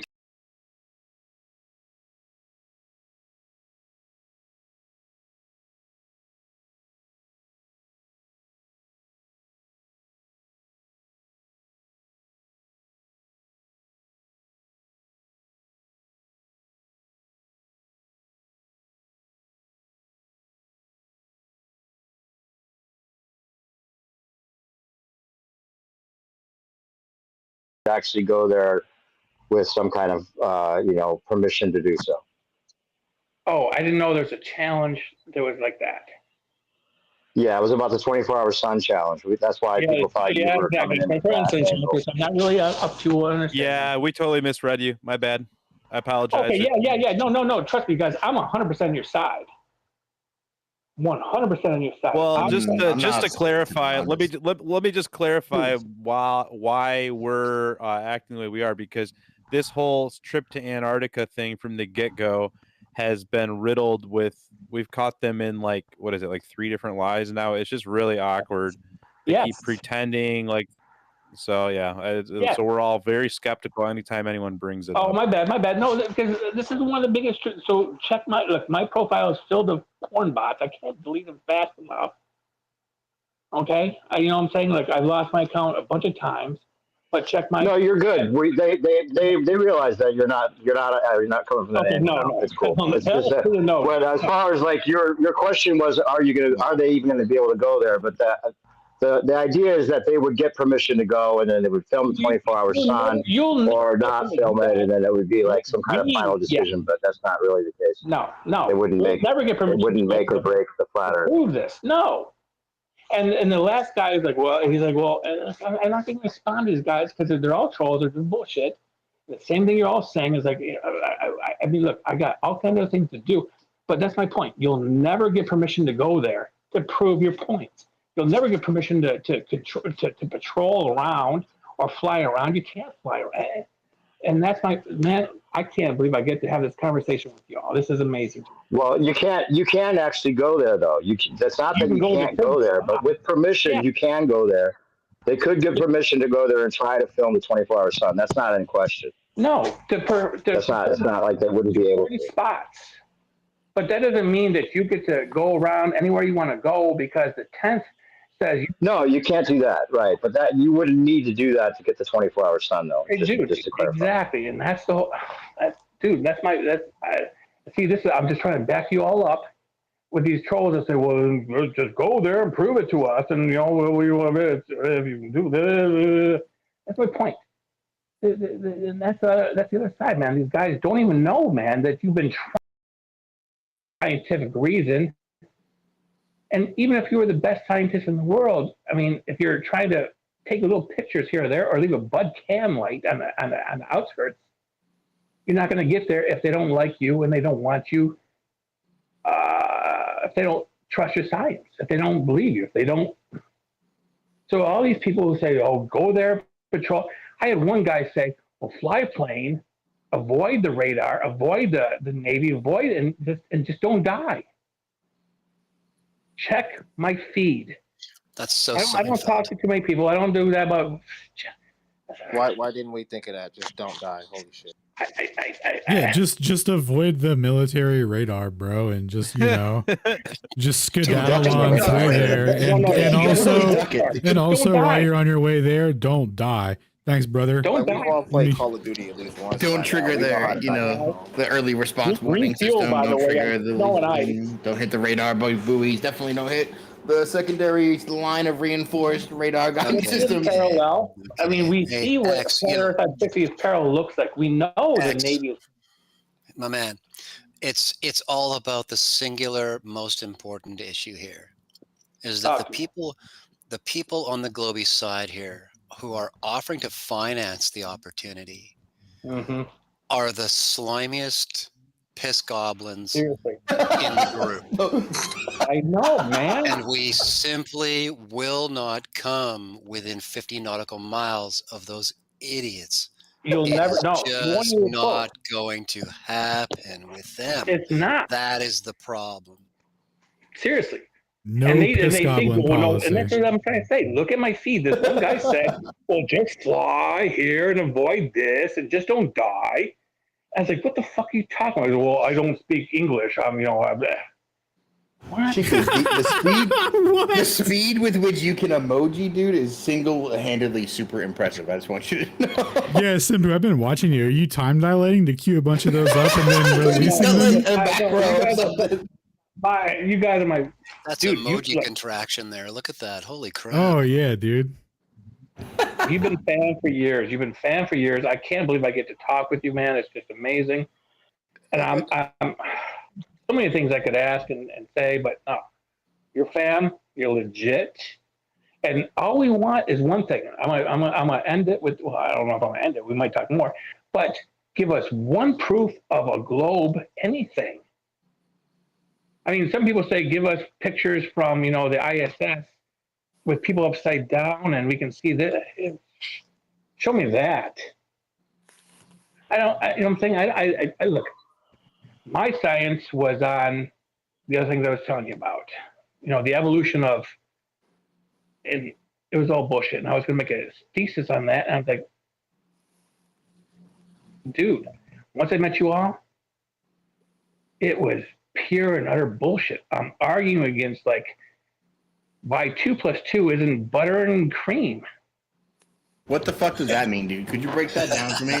The hell are you Okay, talking about? Never mind. I don't care. Hold on. I'm just kidding. Hold on. Like chemical evolution, why all these evolutions aren't shit is because 2 plus 2 doesn't need butter and cream. That's my point. It's just there's no reason why to go into any more study on why stellar chemical, biological evolution, other than birds are birds, and birds become other birds. I'm saying you can a lion and a tiger can become a liger. Okay, that's terrific. A liger. We ended with a liger. Liger would be your last contribution. Are you sure? Well, I've seen one, maybe, I guess, and great. We'll finish with that then. I appreciate it. But that's my point. Nice. Yo, what up, Hyde? I see you got your hand up, brother. Yeah, I just wanted to add to the Antarctica trip nonsense. Why now? Like, what took them 10 years to propose this? Like, why didn't they just immediately come out, in 2015, 2016 and say, hey, Eric Dubé, how about you go to Antarctica and watch the 24-hour sun? Like, you know what I'm saying? Why now? Well, it's ridiculous because you would have had plenty of ball earthers that could get to that area, or even the government or whatever would have put out plenty of videos that were actually legit, or even more believable than the one guy that's put out the 24-hour sun videos, and each of them have been, found out to be fraudulent. All of them, just from the one guy. So the fact is, the 24-hour sun footage would exist in abundance, regardless of how many people are down there. They would have that, or they would have had a baller go get it by now. So the idea that this is some kind of challenge now that is going to decide something is just ridiculous on its face. If 24-hour sun existed, it would be well known and documented by now, and it doesn't, and it hasn't been. So I agree. I just wonder what their motive is for all of a sudden coming up with this. If they're just going to pocket the money. Well, yeah, it got, seems like funding. they're trying to push back a little bit because it's gotten to the point where they're a little bit starting to get a little scared, maybe. I don't know. It's like, hey, flat earthers, come into my lair. Nothing's going to happen. I have it pre-set up. Oh, my friends are here. We're in the shadows. The lights aren't on. But don't worry. It's all above board. Why don't you want to come to my lair? Hey, come on, flat earthers. Like, what? I don't know what's going on, but I'm going to pass. Yeah, they've been doing that with the space thing, too. I hate when they're like, well, if you were to go to space or challenge a flat earther to try to get to go to space, I'm like, man, they're either going to get some shill flat earther to say they went to space and said it was this, or if it was a real guy, I would be really scared to try to get in. I mean, what would they do? They might put you in a capsule and make you think you're about to go to space, even though space doesn't exist. What would you do then? It's just like very sus to even I would like to just interject one thought here real quick, and that's, everyone has their own burden of proof and their own outlook on things. For me personally, like, I would be very intrigued to see the actual sun, the sunshine itself in Antarctica for 24 hours, like to see it circle. That would be very intriguing. I don't, I've seen, what is it, like I've seen definitely two doctored videos, and then some others that I'm skeptical of because the other ones were doctored.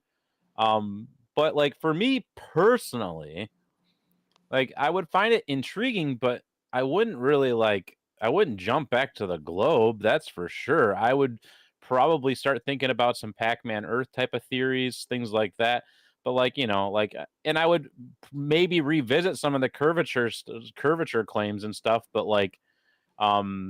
No, I don't know. Like, it's like if there's no measurable curvature, there's no measurable curvature. If there's no measurable motion, there's no measurable motion. I don't think we're really supposed to be able to so easily describe this place. And if it ends up being really weird, like, really mystifying, then I'm okay with that. But, I'm not going to jump into NASA's arms. That's for sure. Why would you go back to the people that have deceived you and been caught deceiving you from the beginning? So, yeah, I would be intrigued. I don't think it's like a totally useless discussion or whatever, but I also personally, even if I was convinced by it, I wouldn't want to use it to, like, how you can't really use that to make a proof from a point of logic, right? You really can't use an intangible in the sky to make an assertion about the tangible ground beneath your feet. It just doesn't really logically hold, in my opinion. But there's my 2 cents. I think we should come up with a list of challenges for them, just like really simple stuff that there's basically no reason for them to wiggle out of, but they'll have to wiggle out of it anyway. Like if we make a public challenge towards NASA, for instance, like, hey, let Austin call in on a live stream on the ISS. Like, why would a phone call? Like, how much does that cost? Like, what do you have to hide? So if they don't accept something like that, the longer they don't accept it, I think the more obvious it is that they're guilty by omission, and it's going to be a bad look for them. I think we should start pushing things like that at the Globers and be like, put up or shut up. Just, well, it's funny, people will say, well, they're not doing it to, to prove things to you, flat earther. It's not about proving things to you. Well, okay, so it's not about proving things to me, but apparently it is about brushing your teeth and like gorilla suits, doing little shows for us. Like, it's all it ever is theatrics. Like, every time they stream, they do a little tour, they do a little show, they talk about how happy they are to see each other, and then they like brush their teeth or they play with bubbles of water. It's like, they're not there to prove anything to flat earthers. They're not there to quantify anything. They're just there to put on theatrics for you at home so you can keep living in the make-believe world. There are 2 things I have yet to see up at the ISS there, where they got all those cameras and they got all those so brave, stunning and brave astronauts that are just going to get out there and do EVAs because, that's who they are at NASA. They're going to jump out there in space with their camera. They're going to shoot the Earth and say, look at it going by. Isn't that fabulous? But in the history of space, I have yet to see one of those bozos spin around and do a 360 with the camera. Not once. Okay, the other thing that I haven't seen inside the ISS is the thing that they've been claiming they've been trying to get functional for some reason. They just can't seem to get the thing to work, is an atomic clock up on the ISS so that they can prove time dilation once and for all. All those stupid flurfs. And you read about the articles going all the way back to 2012, 2014, 2004 even, that say, next time that thing's going up to the ISS, that next rocket up, we're going to put our atomic clock on that boy. We're going to ship it up there right away. But 20 years later, they just haven't managed on their gigantic budget to do such a thing. It's just amazing. That is amazing. And 34 years ago, a man named Ruyong Wong wrote a little paper about, hey, why don't you guys bring an interferometer up there? Maybe we could learn some stuff about, Galilean relativity. Motion. Yeah. Why don't you guys bring an interferometer up there to the ISS and do a little MMX experiment? 34 years ago. And then ever since, I think we've heard some cricket chirps. Science and space are hard. The next time that you're watching those stunning and brave astronauts do their cool circus act up there on the old ISS, Astronauts. listen to the audio, and depending on the team, you just might hear some jet noise in the background, idling jet engines, because you don't want to turn them off while you're in flight now, do you? You can't. Too much atmosphere. They spin anyways, and they make lots of noise. So yeah, they have yet to even try to cover up that all the time. It's amazing. Aeronautic engineers require a Hollywood star, I heard, or something. That's probably unrelated. Shane's on the ISS right now. Or a parabolic flight. Totally. Let me put my camera on. Toilet. And I'll do a better job than NASA. Hold on, let me get my green Shane, screen. do they have the gravity propane tanks up there? Please tell me they have the containers of gravity. Please. Please. They come out of nozzle, yeah, and whenever you press it, you just get more gravity. That's how it works. Even if all of this was real, like even if the globe was real, and space and NASA and everything they do, isn't it an egregious waste of money when we have starvation and homelessness? Like, shouldn't the politically left shouldn't the politically left be like, this is an act of violence? Like using this money for space travel, sending crap to Mars when we have like dying kids and veterans, and I mean just like tent cities. Exactly. Are you making sense right now? Yeah, like, exactly. Like stop doing that. Yeah. I mean, it's just weird. It's like, what's the standard? It is weird because it's almost like it's not even about the money. It's like the superfluous just waste of money. Like they're burning it in front of you and looking in your eyes. Like 500. Like, yeah. Poof. What is it? 500 billion a year on space. You keep making that much sense, they're going to hit you with a psyche valve and take away your sharp things. Yeah. I illustrated more. I'm still waiting for my psyche valve, dude. They gotta take my sharp things away any day now. It's gotta be coming. I gotta come down to Uruguay. Boys, I don't think you understand the gravity of the situation, no pun intended. The only way to solve worldwide hunger is farming on the moon. That's it. Oh, no, it isn't. Yeah. Just ask the UN. It's peanut butter food bars. They make trillions of those each year, but they just can't seem to stomp out hunger with all those goddamn food bars. What's the deal with the math? I thought if we just eat bugs, we'd be fine, though. I thought that was the plan. Bugs and moon crops. Moon corn import export will be the biggest, economic boom. Start shipping out those ether hot pockets, guys. Get them out. Get them out there fast. Those counter spatial hot pockets. I've already made a bunch of them tonight. Imagine eating disgusting earth-grown corn and not having delicious moon corn. Wait till they get the lunar runway set up. It's over. Lunar runway, yeah. Make sure they're growing that moon corn in the right moon time zone too. Shane, you didn't hear about that? They said they were going to set it up. They said they had all the money to do it, and then they said, nah, we can't do it right now. It's like a runway or like a space elevator. Which one do you think you would need, though? Both. I mean, why? Thank you. Yeah. Imagine not having a space elevator, dude. We're going to put a runway on our non-atmospheric moon rock of 236,000 miles away. But if you get a good running start, you should be able to land nicely. Dude, didn't they sales pitch that not long ago? I wish I would, dude. Who's that guy on YouTube that does like the sales pitch meetings for horrible movies and like breaks it down in like a minute and a half? We should employ him. Like, I'll make it easy on NASA and point out that, I mean, they're already the kings of fakery. Why didn't they just put up a fake atomic clock on the wall on the ISS and point to it? How would we know? That's a very scary. Done tons of movies about time dilation. They could have just pulled something from the script from the old drawer.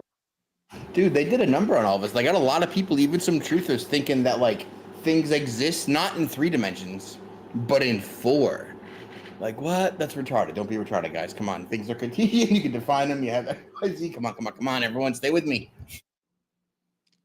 Stay with me, boys. We're in the lab frame. It's Cartesian. But wait a second, you pull the tesseract out. Because No, dude, like, put people are the tesseract away, Simpu. Don't do it. Even the movies, it's like, okay, time travel's possible because time is linear and extension of our dimension. No, slap. Come back. You know, you're just being set up for nonsense shit later. None of that's real. Stick with me here, right? All right, so listen, none of that's true, and if you believe in enough math, you can be your own grandfather.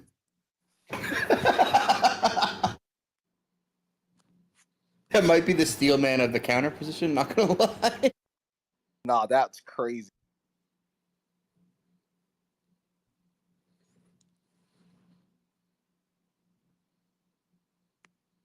Anyway, yeah, there's only ever here and now. You only exist in the present. There's no past or future. Anyway, seemed super simple to me. Never have, never had, never have had, never have had. Did you guys see Big Bang Theory or not? Oh, dude. Past participle verb tensing. Here we go. Yes. You guys remember that clip? Yes, I do. Yep. That was stunning. I didn't know that clip, but I did know what that was. Oh, I chopped it up. I'll send it to you, man. It's nice. Yeah, Sheldon's pretty good too. Yeah, I think I seen it from you, maybe. Yeah, the classic. Actually, you did.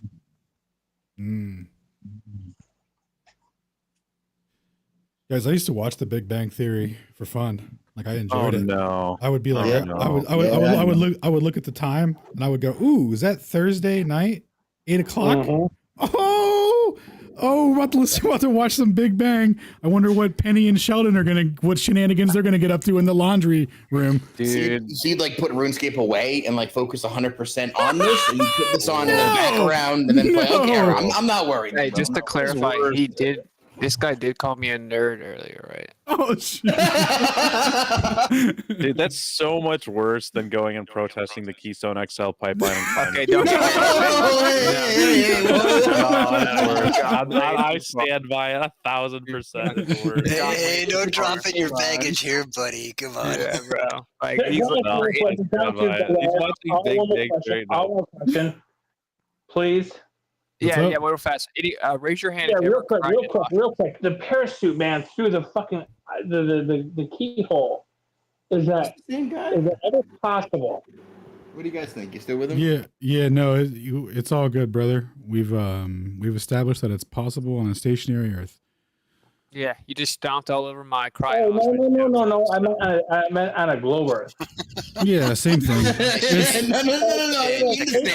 Let me see it again. Hold on. Right now, like, I'm gonna fly myself out there. Check your Telegram. Dude, Toby, this man just saved you, bro.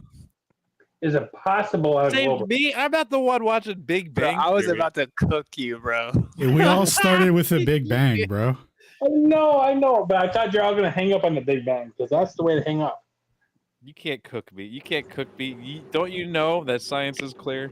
Honestly, guys, cooked, my guy. Toby cooks himself. Like, we don't have to do any of it for him. He just does it all by himself. Yeah, dude. This is just like open the package. It's ready, baby. Hot and ready. For anyone that doesn't realize that I'm being sarcastic when I call climate change real, I'm being sarcastic. But think about the fact that you have to say that out loud. Right? Shut up. That means there's some history that's it's flying at least 4 miles an hour. I mean, just moving like fucking hell, and just you go through a hole. Oh, do you have no social awareness at all? I know one thing, man. At all. You cannot read a room, my brother. I know some of us are not born with it, right? But do you have any? Wait, are you talking about me or what? Yes, 100%. 100% you, dude. I know how to read a room. I'm just making a joke about the fact. That's doubtful, though. It's 100% doubting right now. My doubting state, and you being Come able on, to man. read a Don't give me that doubting stage. I'm just making you reinforcing doubting stage. 100%. Stop that. Come on now. Reinforcing the fact that is it even close to being possible ever that person could ever fly through that tiny hole on a floating Earth? I'm trying to remove them, guys, and I can't, so I don't know what's going on. Maybe you would. Don't remove me. Don't do that. Well, you do. Hey, X and a bit of RP. Wait, hold on. You've gotta you do got to let the conversation breathe like a lot more. My bad. You're good. It's just, let's just we got Riggs with his hand up here, so why don't we cycle over to Riggs here? What's up, Riggs? Totally. Jen Psaki is not here. We do not need to circle back that many times. Yo, what's up, guys? I been trying to get in for like the last 30 minutes. My phone's been dying, so you guys were talking about the trip to Antarctica, right? The final experiment, and I had the pleasure of speaking to a bunch of globies the other day, and they were actually arguing within themselves about the proposition, and that the way it's coming across is more of a dare instead of an inquiry. So from what I understand, they were talking about it. It's supposedly a 5-day trip. So this is not a scientific expedition. It's not a blank check. It's not, it's more of a dare, right? It's like, oh, will you do it? Will you do it? And the people that are proposing this are historically trolls. And there's no evidence that there is a receipt or tickets that have been purchased. So until there's, it just doesn't seem like it's actually happening, is what I'm saying. So I would like to see some tickets. I would like to see, realistically, if this is going to happen, why waste the money? Like, let's open up the door for investigation. Let's go for, weeks, months, let's go through different seasons. Let's get the freedom to travel. This just seems like more of a gotcha. So I just wanted to say that. And, I think that people should really just look at this from a different angle. So, And by I the way, quote- they're not going to purchase tickets until flat earthers agree to go. But what's so funny is everyone kind of said no, and Jaron had originally said well, I'm not going to go on myself, so it'd have to be me and Witsi. You'd have to give us both $45K a piece to cover the expenses, to cover all these different things and the equipment that we want to bring. And apparently, he's now saying, I think I'm gonna satisfy Jaron's request. Jaron's request was before we got them lying about everything. So anyway, that seems to be the next step where they're gonna pretend to throw both of us 45K each to go and see. Well, what can you do in 5 days, right? And I What can you quote, do in 5 days? a 3-hour tour. A 3-hour tour. And how much of that is traveling? I mean, I don't even know the full extent of this trip. There's really no way to know who's hosting. What I mean is how are you supposed to verify where you're actually at? And they say, oh, well, GPS. I'm like, okay, that doesn't help in this case. I just call bullshit where I see it, guys. I mean, if they haven't proven something, it's been over 10 years now of really hammering on the door about flat earth and Antarctica, etc. All the videos we've seen have questionable circumstances, overlays, CGI. And then the ones that are the most prevalent, they all come from the same guy who, he basically admitted that he spliced one of the edits together, and so that it was circling around, but really was different footage that they just spliced together. And then he released that footage later, and I'm like, all he did was prove our point, and that they faked the footage. But how am I supposed to believe this new footage now that you fucked it over, how many X times already? And then all these other sources are basically cutting out, 10 hours a day from their footage. And when you ask them what's going on, they say there's technical difficulties or some bullshit, right? So I just, if they haven't proven it by now, I don't see what this is going to prove. What I really want is the freedom to explore and the real scientific inquiry, because this is bullshit.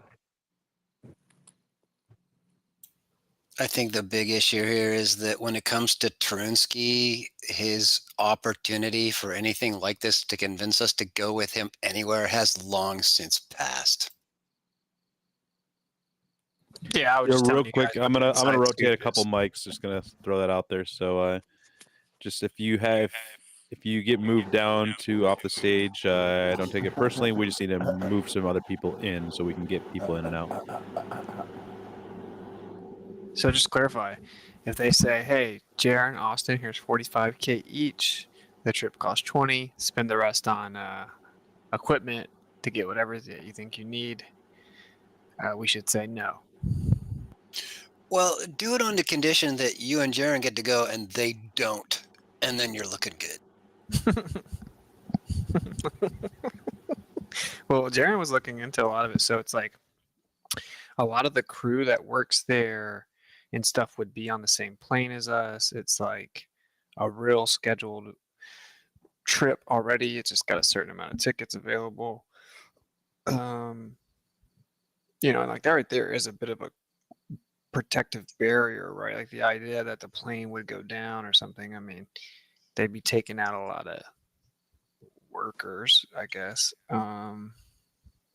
But yeah, it's a whole thing. It's a whole thing. So I don't know. With that amount of freedom, maybe they definitely would be considering it. But I don't think anything like that will be offered, let alone deal. So. Well, he's acting like he's gonna take Jaron up on his offer. Jaron's offer was both Austin and I go $45K each.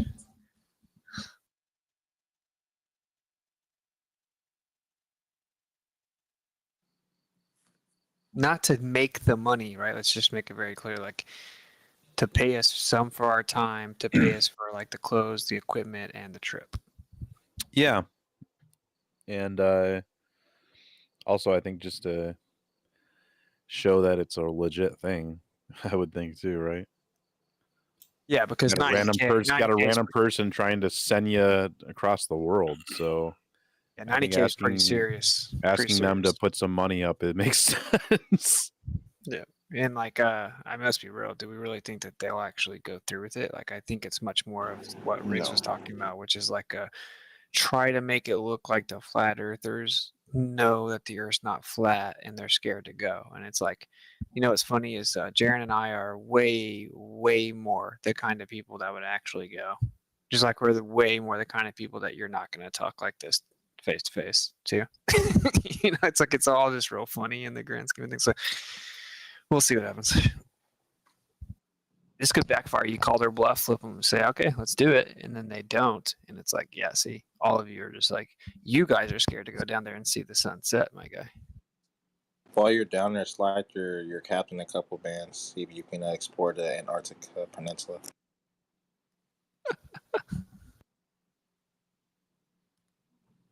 I mean, think about it. Like you got like infrared, solar filters, different mounts to track it, like voltmeters. You could do time lapse of the star trails. No, you can't actually. It's daytime. So all you could really do is like track the sun, measure the electric field. There's not really too much more that you could do.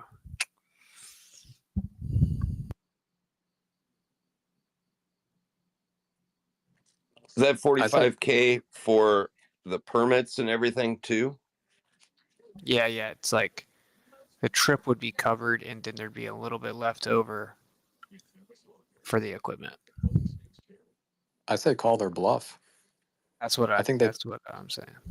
Yeah, they thought they were free rolling. Like they were like, oh, Witsit and Jaron, they're never gonna agree to this, right? So they're gonna look like they're scared. I think they thought this was a free roll. At the same time, it's like they're gonna look like they're scared, but they're like non-existent in the real world. It's like yeah, they've got way less to lose. This weird anti-flat earther was bluffing. It's like, duh, they lie every single time they make a video. You know what I'm saying? But yeah, he was probably lying. Was his mouth open? Yeah, he was definitely lying. Yeah, I mean, like the easiest way to cover it up is just scream at me about how I'm a liar, and they'll never know. If they're not viewing, they can't be trusted. Wait, you don't trust Mattoon?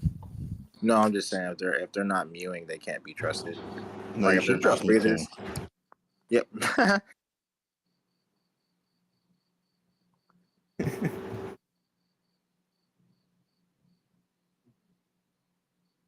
Yeah. Anyway, I mean, he emailed me. I haven't responded. I thought about just sending him a video of Mattoon turning into a demon and been like, just to clarify, like this is the guy that you're buddies with. Just to clarify. That you want to trust with travel expenses and/or arrangement and/or my life. What's funny? And Mattoon and FTFE came right out and said we can't go. So who would be going? apparently Dan the McKeegan guy is one of the guys. Dave Oh, good McKeegan. grief! That sounds like a really pleasant, fun trip. Oh, it's I mean, dude. At one point, someone was coming to me, literally being serious, saying, "So you're gonna go with FTFE to Antarctica, right?"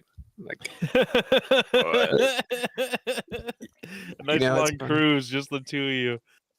My attorney hit me up and said I should go to this other one. There's like there's a cruise to Antarctica that a bunch of famous scientific communicators are on, and it's 10 days. And he's like, dude, we want to get you here. It's like $40K, so that they'd be stuck on a ship with me for 10 days. I'm like, bro, if I can make content, that might be worth it. Yeah, but they would love it and you would hate it, right? They would just they would do what they do all the time. Like, what's it? You stupid. But what do you think about electromagnetism? No, I mean like Neil deGrasse Tyson and stuff like that. I'm talking about. There's a cruise that has like these famous people going on it to Antarctica. Sounds intriguing. Someone was like, "We want to get you on that ship, so they have to be stuck with you for 10 days." Ooh.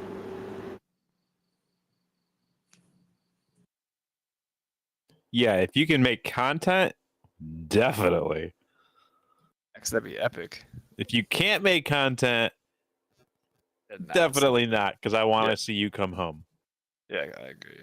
Make it a running gag. But if I go down, but Neil goes down too, like, is it? I mean, it's not worth considering. It's not a wash. I'm joking. I'm joking. You gotta walk up to everybody on there and just look out at the water and say, "Look how flat it is. Look how beautifully flat the water is." Think that would get Neil deGrasse, dude? Honestly, you think that'd be it? That'd be the one? No, He'd pull out a beach ball.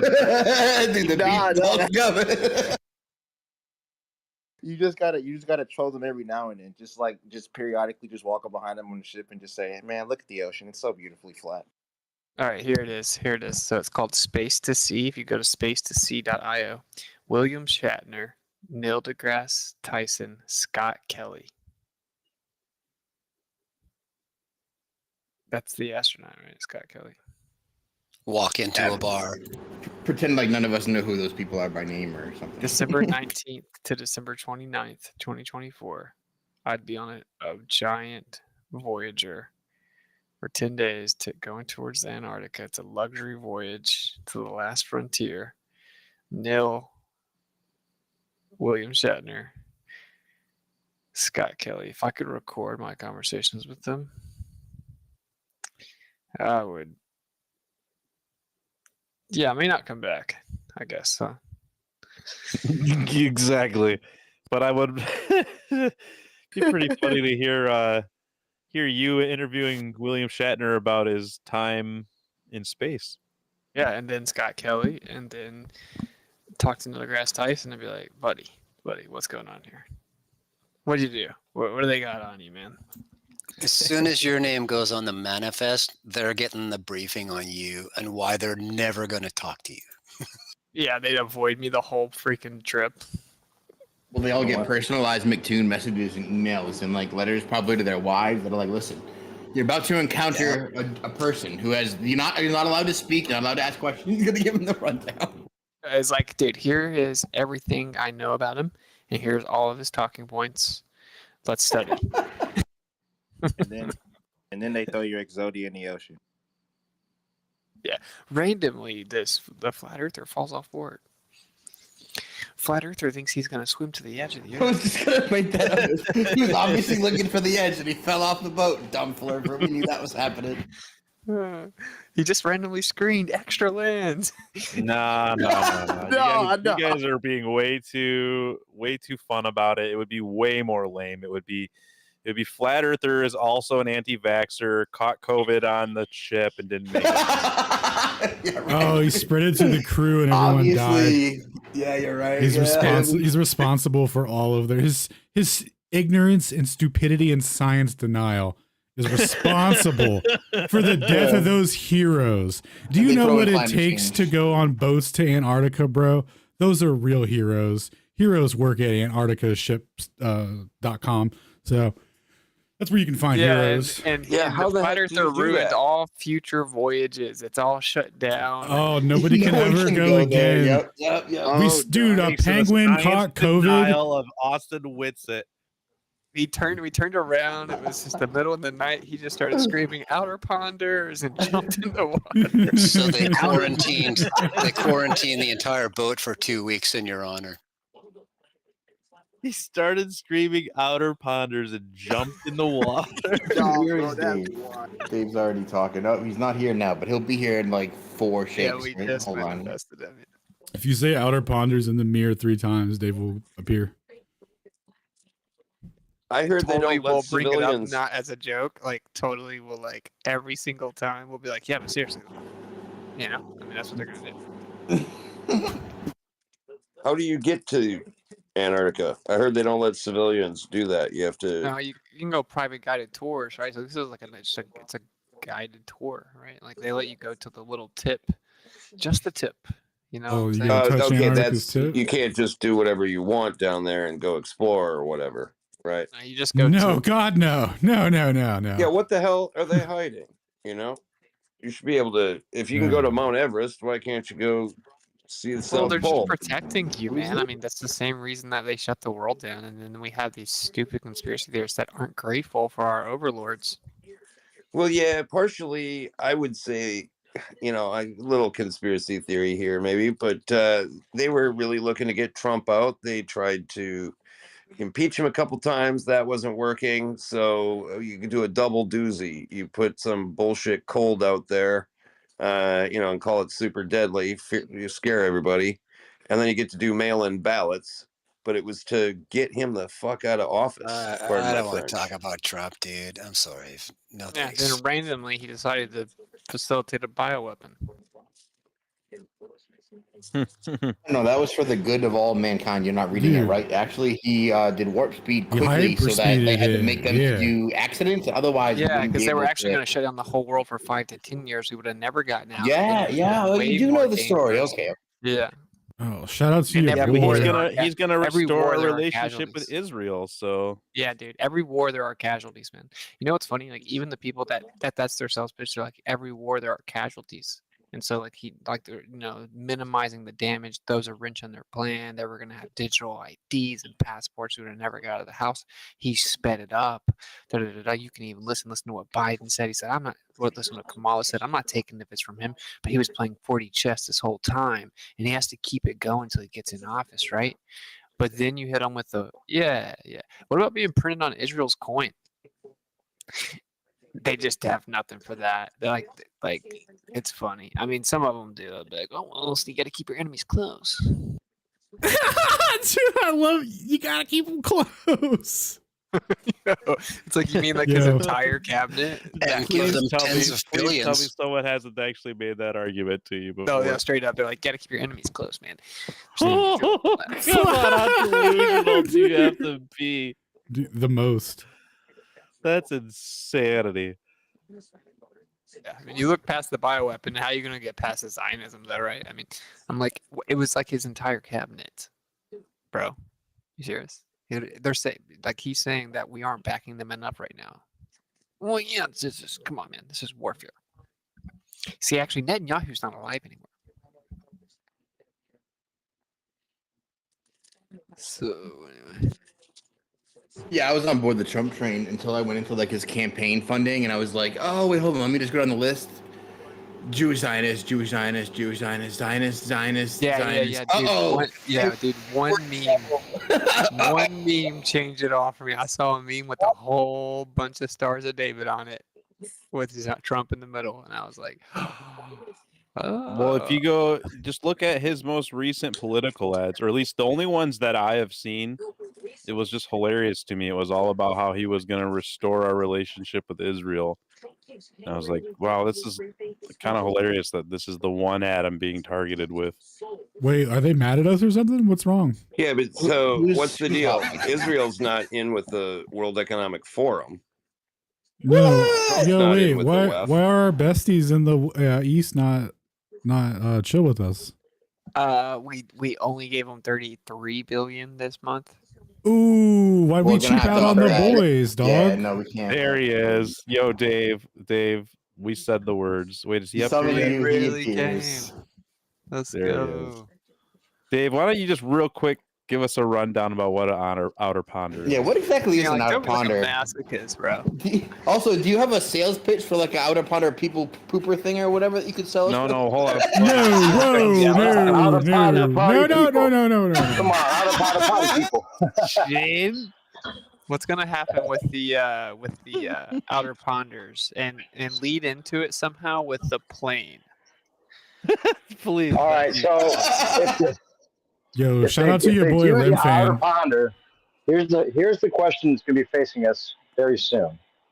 When they do the outer ponder party people, psyop alien ancestor advanced society invasion, when they fly their ships here, are they going to treat our pond as stationary, even though our pond is supposed to be actually a ball spinning?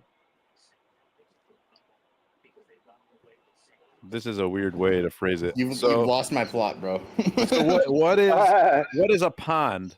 You gotta like, Well, a pond would be, the educate idea is that if audience there here. is some sort of like firmament or edge to the lake, you could say the pond, right? If you live in a pond of continents, then there could be other ponds of continents with their own star, with their own sun and moon system, and it could just be like a kind of like a cookie cutter, like you know, like a cupcake pan of ponds of other outer ponders. Now, whether that's true or not, I think they're gonna at some point be forced to, if not, already they plan to admit to flat Earth and use the outer ponders as the aliens and merge those It's two, airplane tie-in. ideas. That would be their best plan, unfortunately. But I don't know if they're going to do that. Seems like they're leading into that. Seems like they're giving us predictive programming for it. Basically, the summary is that New Perspective has found a way to say that if flat Earth comes out, it's actually a bad thing. Right? It's so creative. Well, it could be that they'll have to do that, whether they meant to do it or not. What would you do? We should start thinking like them. Is all I'm saying. If we think like, what would we do if we were in their position and we're being called out? I would expedite the bird flu. Yeah, that's one of the things they've tried, maybe because of what we're doing. Yeah.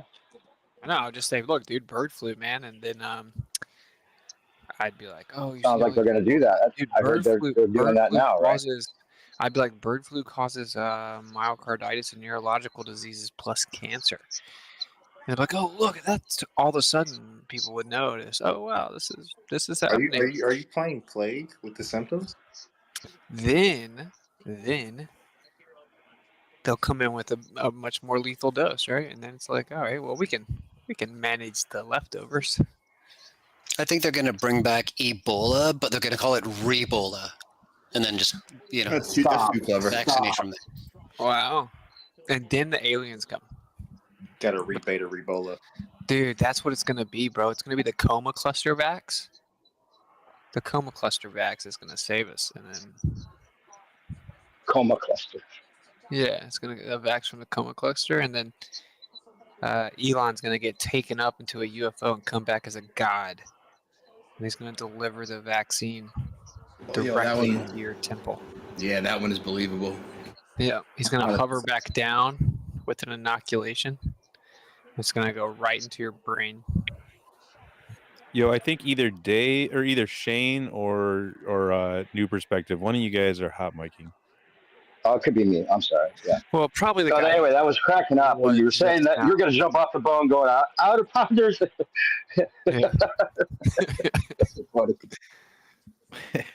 Yeah, I appreciate that you heeded the call. No, like literally, think about it. Here's the narrative. So we were about to turn around and leave, and the flight earther got super mad. He's like, "No, we're not done here." And they're like, "Dude, this is just a conning on the bottom of the ball, man. We gotta go." He's like, "Dude, I've turned the ship around, or I'm jumping off." And then he did it. He jumped off into the icy cold water, the Antarctica waters, and then he just screamed outer ponders and started swimming. Save me, outer ponders! Save me! I'm here. Rescue me. You know what would be interesting, actually, though, is if you went out there to document the twilight time.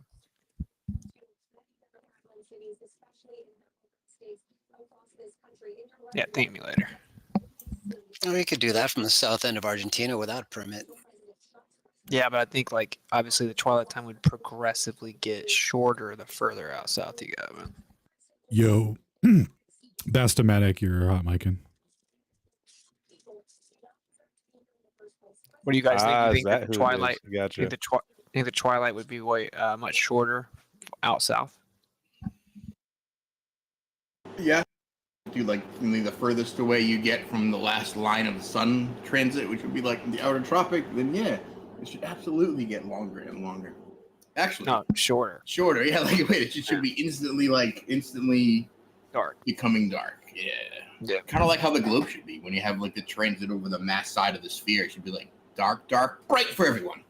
Isn't it crazy how like an actual sphere Earth would have so many things happen, but none of those things happen, and so what they do is they just like make up reasons why it happens that way. Like it's like every known way that would falsify the globe just happens every day, but they're just like, but nah, that's how it works on the globe.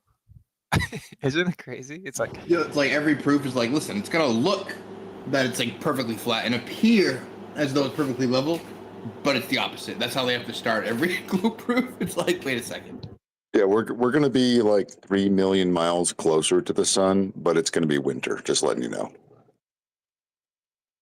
yeah, and just say the word tilt. Say the word, but like say it with conviction. If anyone pushes back, say gravity. And if they keep arguing with you, pull out the big guns. Say the R word. How is the Earth tilting on its axis in space if space has no like directional orientation? Just off of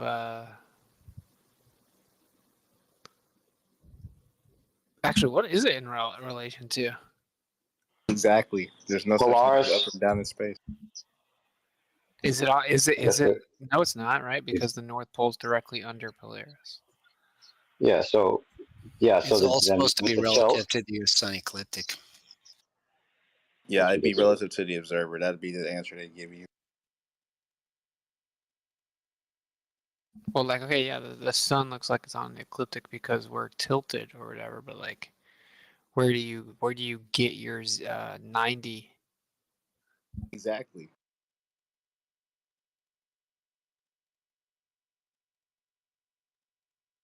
Because in reality, you get your 90 because we're standing on a flat Earth, and we know what's above us, and we look at the sun and we see that it's at an angle. Okay? How would you get a 90 in the vacuumness of space for an orb, and not just one but multiple?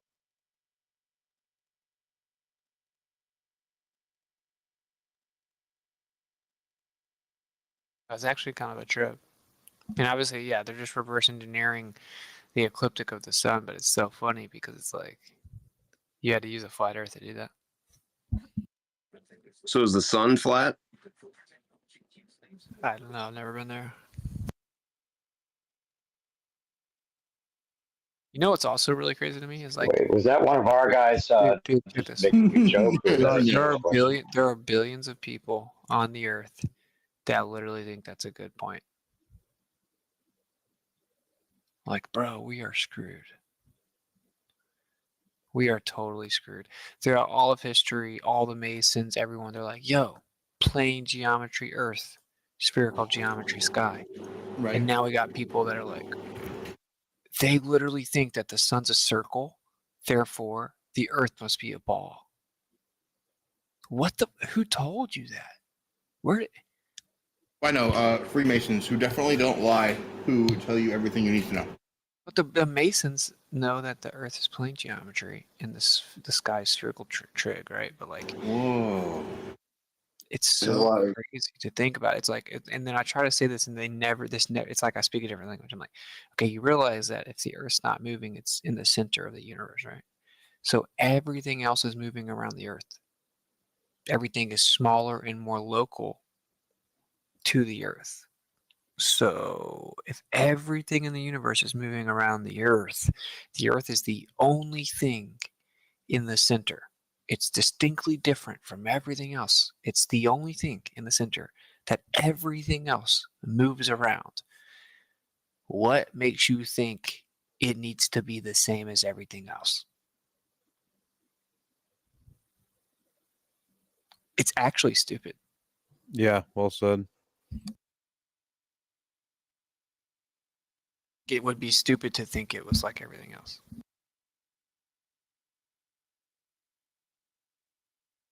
It's not. Yeah, it's literally not logical. Yeah, exactly. It's like the exact opposite of the logical pattern. It's like, yeah. It's crazy. Well, I've often said that they have to make everything about the model fallacious and a far stretch, even though it would have to be anyway, because it's the opposite of what it seems. That's why they do But it. it works. Yeah, that's why. But it's almost like they stretch out the. It makes you have to have faith in science rather than knowing it, right? Because if it was something that just made common sense, they wouldn't know they gave you that idea, right? It would just be what we come to on our own, right? So it has to be outside of the realms of common sense, because then they know they're the ones controlling your thoughts. That's what you have faith in, and they made science into a faith that way. It's crazy. We're also talking about a population that looks up at the sun and they think, yeah, that's exactly the same as the stars. Like, what? They got us good, bro. Bro, nothing about it looks like a star. And the one that we see, like that sun dog, that's a average, insignificant one even. The other ones Yeah, are so infinitely yeah, bigger. way bigger. Yeah. So like, why? So why wouldn't you? Is the moon a star? Nah. The No, moon's not a how star, dare but the you? sun's a star. No, We just figured nah. But wait. That one's a rock. Could the planets be the same thing as stars, but just be closer? No, that's insane. No, we figured that those ones that move a little different, those ones are rocks.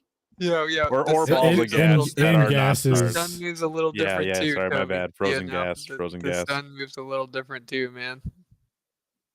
Man, them scientists in faith. I think I want to read Michael Brenner's thing that was like the evolution quote. It's called "The Scientificality of the Globe." Well, did you know that anthropomorphic activity is actually driving climate change on the planet Jupiter, and the red spot is getting bigger because of all the fossil fuels that we're using? Yeah. 6 million times bigger. That's word salad. Yeah. Yo, you know what I was just think about this though. Okay.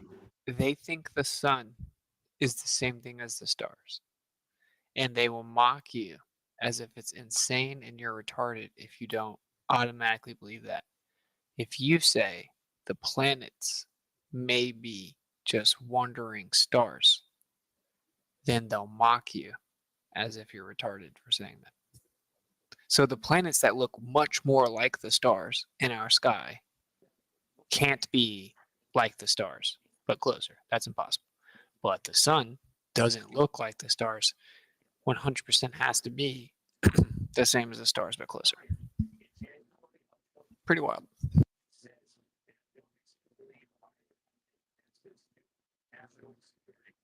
That doesn't really make sense. You've got some that emit radiation in the form of photons, right? And others that merely reflect it. They're not producing or radiating heat and light. What? A planet. You were just saying that because they appear as though they're a star or something. I didn't follow your logic there. That the planets. No, I get it. Logic isn't something that most of you guys follow.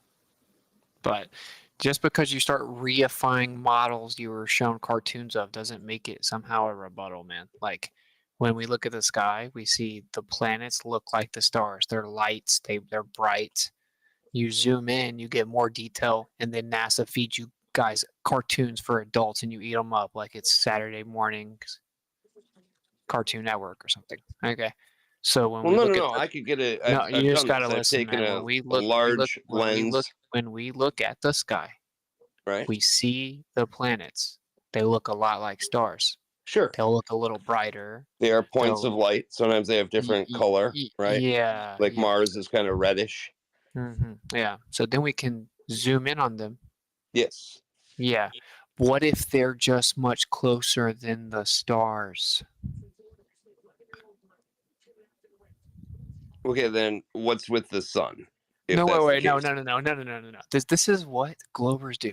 What's with the sun then? No, No, you're I'm all arguing. up for thought experiments Bro, you completely. got it, buddy. And I know they've lied so You much. just Like said they try and say that humanity, whatever, give it 100,000 Right, that years was ago very or something, that we precise. were Joe, Neanderthals. check this, man. I Look, mean, you you said the try to look at stars. the pyramids and the construction and whatnot. We obviously were a very sophisticated society at some No. point, Yeah, or man. something was here. Check this. You said that the stars can't be like the planets. That doesn't make sense to you because the stars are radiating their own light and heat, but the planets are just reflecting them. And then I pointed out to you, wait, when we see the planets, they look just like the stars. Then we can zoom in on them and we can see more detail, right? And Mhm. so I need you to concede the logic, which is, oh, well, if the stars were the same thing as the planets, but the planets were just much closer, then the stars are going to keep looking like the planets did before we could zoom in on them. Okay, but that you like equated that the sun and the planets were similar, correct? No. Oh, maybe I misunderstood you then. No. Talking about the mainstream model says that the stars and the sun are the same thing. Well, okay, that you were talking about that. Yes, that's something you said, that the like the sun is a star or the sun is not a star or different. You probably have different types of stars, right? Can you acknowledge the point about the planets and the stars? Okay, define, like I'm a 5-year-old. Explain your point. Okay, you said that it doesn't logically follow that the stars and planets could be the same thing, and then you said one gives off it's like a source of heat and light. It's radiating out heat and light, but the Right. planet is just reflecting light, and that's just because that's what you believe, just some model that you believe. I pointed out they absolutely can be the same thing because when we look at the planets, they look just like stars. But then we zoom in on the planets and we can see more detail. If the stars are just further away, then logically it would follow that they're going to look like the planets did before we could zoom in on them. But they may just be further away, so we can't fully zoom in on them like we can the planets. If we zoom all the way out, the stars and planets look the same. So what that proves is that depending on your resolution, the planets look like stars, which means if the stars were similar to the planets, they would look like stars until you could zoom in enough. Right. I don't know how Okay, I'll honor that. That possibly, sure. Okay. And by the way, that's what planet means. That's literally what it means. It means wandering star. That's what the name of it means. Yeah, okay. Well, that makes sense though. If you were looking from Earth and if you're staring at the sky and you got no TV or nothing, you're just like in the middle of nowhere, no light pollution, you see the Milky Way. It's just freaking incredible. There's bazillions of these things, and some of them trek way faster than others. So that would be a wandering star to a primitive human, right?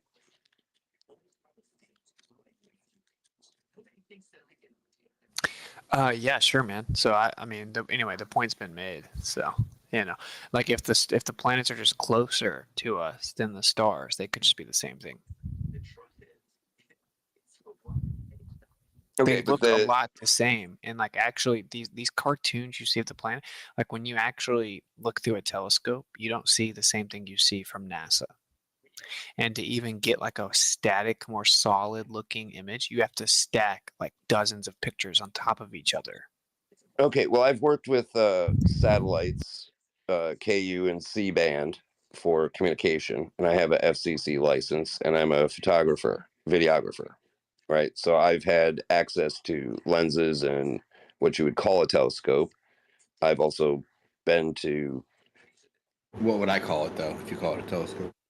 Well, okay, you call it a long distance lens, basically, with lots of magnification. So I can get images cool with of the telescope, moon or of planets. Right, with this tool, it's just glass, and then I mean, a lot of what I did, it was recording photons on silver oxide emulsion. We call it film. I guess I'm just not understanding why every time a point is made, you don't acknowledge it, right? Like the point was that the planet don't look like these pictures that were shown by NASA. Well, that's when you totally through a hold on. telescope. Like, I get a better question: is who are you, and why is your Telegram group full of anti-flat Earth bots, dude? What's going on with you? Who are you? Just a dude on the internet. No, come on. That's pretty lame, buddy. If your Telegram's full of like anti-flirt bots, what's up with that? That's our bot. You like flat bro? Flat bro. So why do you have a flat bro, and why is your picture that retarded? I mean, hold on. Let me just show everyone what we're dealing with here, so we know, so everyone can be on the same page. I'll put it in the jumbotron here. Here's we got like the group, and then your chosen avatar. Say, let's share that one up. I don't know, man. Am I like a mystic, or am I sensing trollish vibes? Yeah, I'm not seeing. No.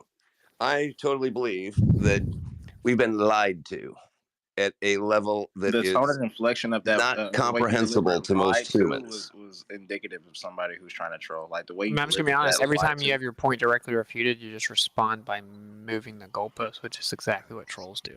Yeah. Well, I'd like to hear what you think we've been lied to about. What's your list of things we've been lied to about? Oh, yo, Dave.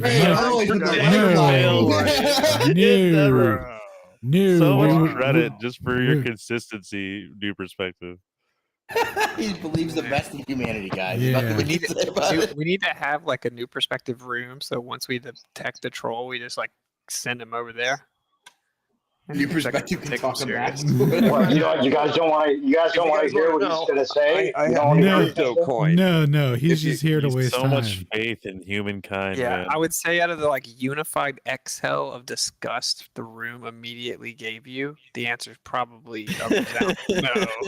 He's just a dude on the internet making flat bro candles, Dave. I want him to dig his own. Let him dig his own hole. Let him dig his own hole. I do like the approach. I do like that approach. Okay, what have we been lied to about? Okay, let's take the pyramids for example, right? They obviously show that we were very advanced at some time. How? Can we do any of that today? Yes. How though? What was advanced about the pyramids? What? Any of please? what?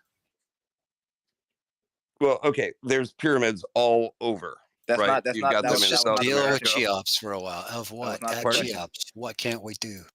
What's advanced about the pyramids?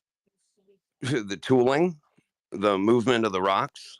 Did you see a tool? The precision. Did you ever see a tool? Did you see a rock moved ever? Did you just watch the History Channel or something? No, I don't actually watch the History Channel much anymore. So you don't know what's advanced about the pyramids? Pardon? I don't watch Nothing, The Big go on. Bang Theory much anymore either. The pyramids were pretty clearly like sophisticated chemicals. Liar. So you don't know what made the pyramids advance? Continue. Well, What else do you got? I What was else you got except starting for to tell you, and pyramids? you guys were cutting me off. Okay, well you can chug fluoride and know the pyramids can't be replicated. So what else you got? I don't know what your point is there. You didn't even You let me could finish. literally chug tap water and know that the pyramids can't be replicated. I like how you chose that to elucidate. What's the double delta there? Let's say you guys tried to identify me as a troll. What else do you got except for the Well, Shane did, pyramids, buddy? to be What fair. do you want to know? You Ask wanna your blame question. I'm just, look. I don't know how else to say this. I know people that got 5 boosters that know that we can't rebuild the pyramids. So what else do you got? Yeah, What else do I got? you said that we've been lied to on a level that most students can understand, right? So that's No, like no, a no. kind of a norm. It's kind of a normie thing. A lot of people have heard about the pyramids. So what are these things that we've been lied to on the level that's like beyond most It's people mind blowing. Yeah. being aware of it? Yeah. What are those things that you think we've been lied to about? Well, there's a lot of them. But let's just go. What we'll go with what I was going to talk about on the first thing here. We all know That about the humans pyramids. were Let's try very, very something else. advanced. We had an advanced society at some point, and that's all been cut out of the instruction book we call the Bible. There are a few parts of it that, like the book of Enoch, for example. That, Bro, you're reading from a script in real time. Please stop. It's painful to hear. It's really painful to hear. Well, do you guys Just want to stop. accept or not? If you guys are, Brother, you guys brother, are prejudged listen, already. brother, your tone and inflection is indicative of somebody reading from a script in real time. Please stop. It's painful to hear. Reading from a script, okay? Yes, See, you're prejudging. If that's the way you want to think. You're not confident in your delivery and your tone of words. How about this? I got an idea. We'll ask please. you questions. We'll ask you questions. Okay, go ahead. All Ask right. your Did question. giants Let's do it. exist? Did giants exist? Yes. Is the mainstream story of dinosaurs true? No. Is fluoride good for you? Maybe in tiny amounts on your teeth, but Wrong. not to consume in a shower. That like dumbs us down most likely. Did you take the jab? Did I what? Take the jab. Yes. Would you The reason again? why is because I had a dying parent in a nursing home. The only way to view them was to do that. Would you again? Oh, hell no. Okay. I protested severely. Do you think any of that was orchestrated? Do I what? Do you believe that situation was orchestrated? No, I just told you. I think that was a way to remove Trump. I think it was a compilation of a maneuver between the World Trump's Economic the one that Forum and the pushed it CIA out. and Trump's the one that pushed it CCP. out. Trump pushed it out. He just bragged about it 3 days ago. Yeah, and he's an idiot for that. So I worked in virology and bloodborne pathogens in a hospital setting, doing the video that I was talking about, photography, back in the 90s, and I actually worked with the man, Mr. Anthony Fauci, and did not Does like NASA, him. does NASA lie? Does NASA ever lie? NASA? Mhm. If you accept unbridled truth from our government, then I got an you know. applied Okay, here's question the deal: for you lie to me 1% or 99% or 100%. It doesn't matter, right? Has NASA ever like truth has been faked breached. space footage? is I the have question. an applied question for you based on your career there, what you just mentioned. Mhm. You're a photographer, work with Fauci, you're in virology. Well, that's all Mhm. fabulous. Well, then that would mean you have pictures of 90 nanometer wide viral particles on them on their own replicating. You got that? No, but I did. You don't? Well, that's pull- about how big they all are. You don't have any No. video. This was all. I mean, this was back in the AIDS crisis when he was much younger. I No, didn't now recognize- viri. Have you got it or not, man? Like, No, forget you're just trying to forget bait. the 80s. Okay, not falling for that one. All right, next. No, I mean, if you question. got any, I'm looking for What, pictures do of I have? 90 nanometer wide viri Why would I have replicating. those laying around? Well, you're in virology. You're a No. photographer. You're doing for Fauci. You're into that thing. You should that have was that. during You the should have AIDS volumes crisis. of that, right? Have you Pardon? ever taken it? Have you ever taken any of it ever? Taking any of what? Come on, bro. I have to say this. No, for the come on. fourth time? You guys are like so close-minded or whatever here. I'm Like, looking for I'm evidence. open to I'm thought totally open. experiments You and can't be trying more to figure out what the open-minded hell than you I guys are am all in this about. question. Well, just My some guy question on the could not be internet. more open-minded. I'm giving you the benefit of every you're just doubt being and a dick, asking you to show is us what what you're you doing. what you do. You're No, in no, you're virology. just straight Okay, up being hold a on, dick. hold on, You hold got on. the, you're a photographer. Were you saying that you were photographing viruses? Is that misunderstanding? No. That's what he No, I said. was helping to No. record educational material for Yeah, teaching it was hospitals. a misunderstanding. Okay, Oh, so so you're they, taking so, happy pictures of staff. Is that your photography yeah, for Ah, Fauci? see, yeah, there you Why go, would you trying to even be a dick mention him? again. How is that relevant to him then at all? It's not. I do have a question. well, but It's name he did dropping. meet Fauci. Well, Hold on, everyone, we got too many he people did meet talking. Fauci Hold on, though. hold on, hold on, hold Name on. It's interesting. Did you see Yeah. Fauci Hold back on, then? everyone. Did you Hey, see French that he fries was a for fraud? hold on, Fauci. How hold you on. doing? Guys. We got like new perspectives trying to talk. Stone's trying to talk, and I think also Basmatic's trying to talk as well. Let's just do one at a time here. When I unmute here, why don't you go ahead and go Stone, and then let's go back to Basto, and then let's go to new perspective. Thank you. I mean, the way he was laying down his CV was implying all kinds of glorious things about his career history.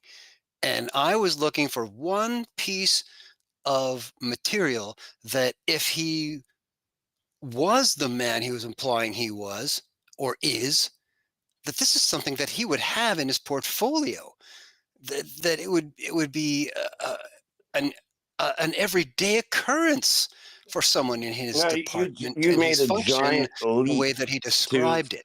you made a giant leap to whatever you thought or were trying to Okay, I'll quote point you. out, You or said you were in whatever your motive virology. was. But You you're said you were. generally just trying to be a I'm dick. Yo, quoting It's you. let him obvious in the finish. tone in your Let him voice, let it Basto. your Let diction. Stone finish. Basto, Let me let quote Stone you. finish, and then you can go. I will All quote you. right. You said you were in virology and that you're a photographer and that you worked with near Fauci, and you know what I mean? That suggests that, a lab-oriented function to what you were doing. Otherwise, you wouldn't There mention was Fauci as lab-oriented important at functions. all. Well, then, are you the guy taking the pictures of viri or not? No. This was in the 90s too. We were not working with Are you the mRNA or any of guy that who crap. was taking pictures of viri or not? I did take pictures of bloodborne pathogens. We were in the AIDS crisis. Do you or did you take pictures of 90 nanometer wide viral particles replicating? No, did I say that? I don't know what your point is. I'm just trying to nail down the raison d'etre for anybody working in virology. If there ain't There are no many different virus. capacities, right? We were cloning DNA. We were Okay, working on take it away. Lyme's disease and HIV. Yeah, I think maybe we need to rotate some mics here pretty soon. I got a quick Well, question. okay. Look, since I was on the list of people to talk to, I was just trying to. I'm Okay, sorry. New perspective, please. Go ahead. well, I was just, yeah, I could tell that it was a misunderstanding. He wasn't taking pictures of viruses, but it is interesting that he's now seen through that epidemic that we were just in, and he took the jab, but then wouldn't take it again. So I think what might be being missed, as far as like where Stone might be coming from, or a lot of people here have the opinion of viruses not even existing. So you may have seen through the pandemic, but have you gone to the point where you actually are questioning whether virology or viruses themselves are actually a psyop altogether? Like it's just a fabrication. Have you ever thought of that or considered it? Well, that's an interesting thought experiment that the viruses are a psyop. Hmm. Well, what it seems to be, I don't know if you've ever heard of microzyma, but they make microzyma are you heard of those? Okay, yeah. So it makes the cell pleomorphic, and they can actually overrun the body if they're trying to attack an infection of some sort that could be a threat, seen as a threat, or implemented as making the body think it's a threat. So it's interesting. I think that there's a viral reaction to an infection within our bodies, and they're calling that viral reaction the virus and acting like it's something that comes from outside of us. When you can't really have this living thing that attacks you come from the outside, because it can't survive without being inside the body, if whatever it is. So it's not. It's just a Right. It's like misinterpretation. Like they do, it's like they're showing something real, and then the interpretation that they come up with, just like with the globe Earth, which it sounds like you might have got. You haven't been tuned into that part of a lot of the lies yet. It seems like, and have you considered the idea that we're not on a spinning ball, regardless of what you see in the sky with your pictures? Have you considered the idea? I can like I said, a thought experiment. I can absolutely. Hey, when you say thought experiment, what definition are you invoking? I'm just saying, like a lot of things. If you what how to definition put are you this? invoking? If you Well, just want to let find him say it. truth, right? Sometimes you have to examine things from different angles, right? So you need to do what I would call a thought experiment, where What let's definition postulate, are like you for example, invoking? let's do this: the death of the president of Iran. Was that an assassination or not? Man. What definition are you invoking when you say thought experiment? Please answer. Well, how do you? So I mean, you the scientific no. method, right? You come up with a hypothesis and then you try and see if it's repeatable or not. Bro. It's not a me This asking you a is question. You ask me one such back. deflection. All right, I asked you hold on, wait a minute. because you understand that I I just cornered you, bro. I asked you a direct question. I'm asking it again. What definition of thought experiment are you using when you say it? Go. I don't even I'm know what you using mean that. by that. Like, what do you mean by No, thought because he keeps experiment? saying thought What's the experiment. definition of a thought He keeps experiment? saying thought Okay, experiment, and I like took it let's upon take it. Let's myself, take something else. and I Is there took a it upon God or myself to gods? look up Right? the phrase thought experiment, and it has many Oh, meanings. So boy. which meaning are you trying to invoke? Because one Well, is a very respectful meaning, and the other one's derogatory. I'm just trying to figure out what you're doing right now. No, it'd be the respectful hold one. on a minute. Like Hold on. let's do I don't the. know who the guy. Well, I don't know who the guy is asking about what definition of thought experiment it is. Because thought But in my experiment can be opinion, something that's a hypothetical regardless you if can this go guy's a out. troll or not, it's not a very well formed question because I don't think anyone on the panel It is a well really formed knows how question to because he just differentiate came up between here. thought experiments. He just came Like up here. it's like Yeah, agreed, New perspective. right? You're not understanding my train of thought. It has a multiple meaning I think phrase. you're And interrupting he's been him though. throwing it out. I think like you're being. interrupting I him. don't know. I think you're being like defensive He's been about. throwing it Yeah, out. you're interrupting him with Ask him. trying to pin Yes, him on that's true. something I'm not pinning particular about what he's saying, and It's called using it's logic not to helping right now, bro. understand what people are doing. He keeps throwing it Okay, out. And fine, people but ask, can you hold off? Can I Can get you wait my till thought he's out? Can I done? get my thought No, out? you're interrupting him. Can I get my thought out? You won't let me get my thought out. No, because you're actually out. You should be muted I'm right now explaining until my he gets train his of thought thought. out, You won't bro. let me.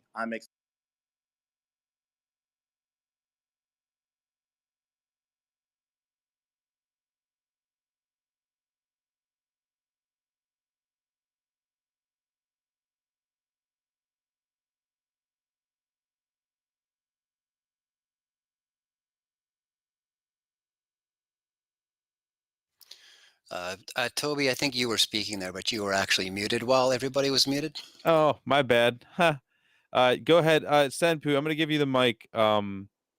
Just make it quick, man, and then let's go back to New Perspective and Basto. But just make it quick. Yeah, I was trying, so I kept getting interrupted. The phrase thought experiment has two meanings. It has one meaning, which means you can have a hypothetical that we can all throw out on the table and talk about, and it has another meaning where an idea is just fabricated in your own mind and it's basically imagination. And he keeps throwing this phrase out when we ask him direct questions and obfuscating to something different. So I took it upon myself to figure out, why do you keep doing that instead of just answering the question. So that's why I asked him, what definition are you trying to invoke when you say that? Because you keep saying it, and I think you're just trying to make fun of people. All right, we got it. All right, so go ahead then, Basto. Did that make sense to you? The question? What question? No, I understood his explanation of what he was like trying to convey. He was trying to ask you about what you mean by thought experiment. Oh, am I trying to be insulting? Is that what his question is? He's not very direct there. Yeah, yes, I was very direct because Okay, you keep no, I'm using not it trying to be whenever we ask you insulting. direct questions, and you obfuscate and say that instead of just answering. No, okay, the smart kid, you're not very smart, or at least socially capable. All right. Yeah, we don't need to go back and forth between you guys now because it was interruptive. Can you continue with what you were trying to say? Because regardless of what you mean by thought experiment, I think we all kind of have a common understanding of Yeah, what obviously you mean by that was thought a trigger to the smart kid. It was just a question. Yeah, but let's not worry about what he said now. Let's move on from there. But now it doesn't even matter what he was saying because that it kind of disrupted the whole Yeah, idea. talk about Anyway, that didn't even. but regardless, I think you were saying something about. I asked you directly if you ever considered the idea that we're not in a spinning ball. If you looked into any of the things that totally show us, I mean, everyone here you're listening to has looked into this for a really long time, and we've realized that there's no possible way we're on a spinning ball. Whether it's one thought curious about. There's lots of reasons for that. I It's believe interesting, that. right? Yeah. Okay, if you take the Bible, right, and you go more literal, that we're on a firmament, right, that there was nothing, there was void, darkness. Okay. You know, you follow that path. If there's truth there, if there possibly could be, Right. Bible is you know, definitely I'm up supports the to Father. say, like, you know, there is a God. Gods, maybe there isn't. Maybe they existed. Maybe they will. Maybe they don't now. Who knows? That's what I mean by like thought experiment. Did you Wait, you know, we don't even have to go. There's lots of practical ways. We were just talking earlier how Yeah. long No, you've been I'd really listening. be interested in how it's so clearly defined that like you can refute without a shadow of a doubt the possibility that it could be like Well, since I'm talking to if it you, is one of the things spherical. I talk about. Hold on, wait. Since I'm talking to you, let me tell you right now. Hold on, we're way off in the weeds here. What are we talking about? Microzyma? Are we talking about viruses? Like, new perspective. Ask like a formulated question, and then let's put like we're gonna put a timer on this, and then we're gonna cycle some mics and change the topic up a bit.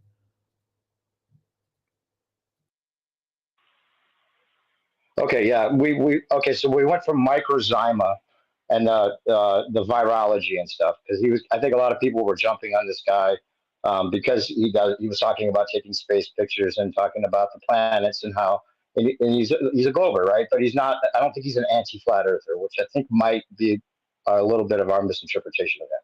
But right now he's entertaining the idea that the viruses aren't necessarily what we were told or that they meant not exist. And then I asked him about the Earth and how, you know, has he ever considered it? So he's new to the conversation. Let's give him the benefit of the doubt for a second, is all I'm saying. And then I was going to go into what I would say would be irrefutable proof that we're not on a spinning ball. And it's the only argument that I even make any longer, because if we can't land a plane on a spinning ball when the pilots are taught to treat it as stationary, it's not a spinning ball. There's just no way for that to work. So I don't even know who the guy is that I'm talking to, what your name is, but have you thought of that? I mean, Dave, did you his walk through name, the logic of that?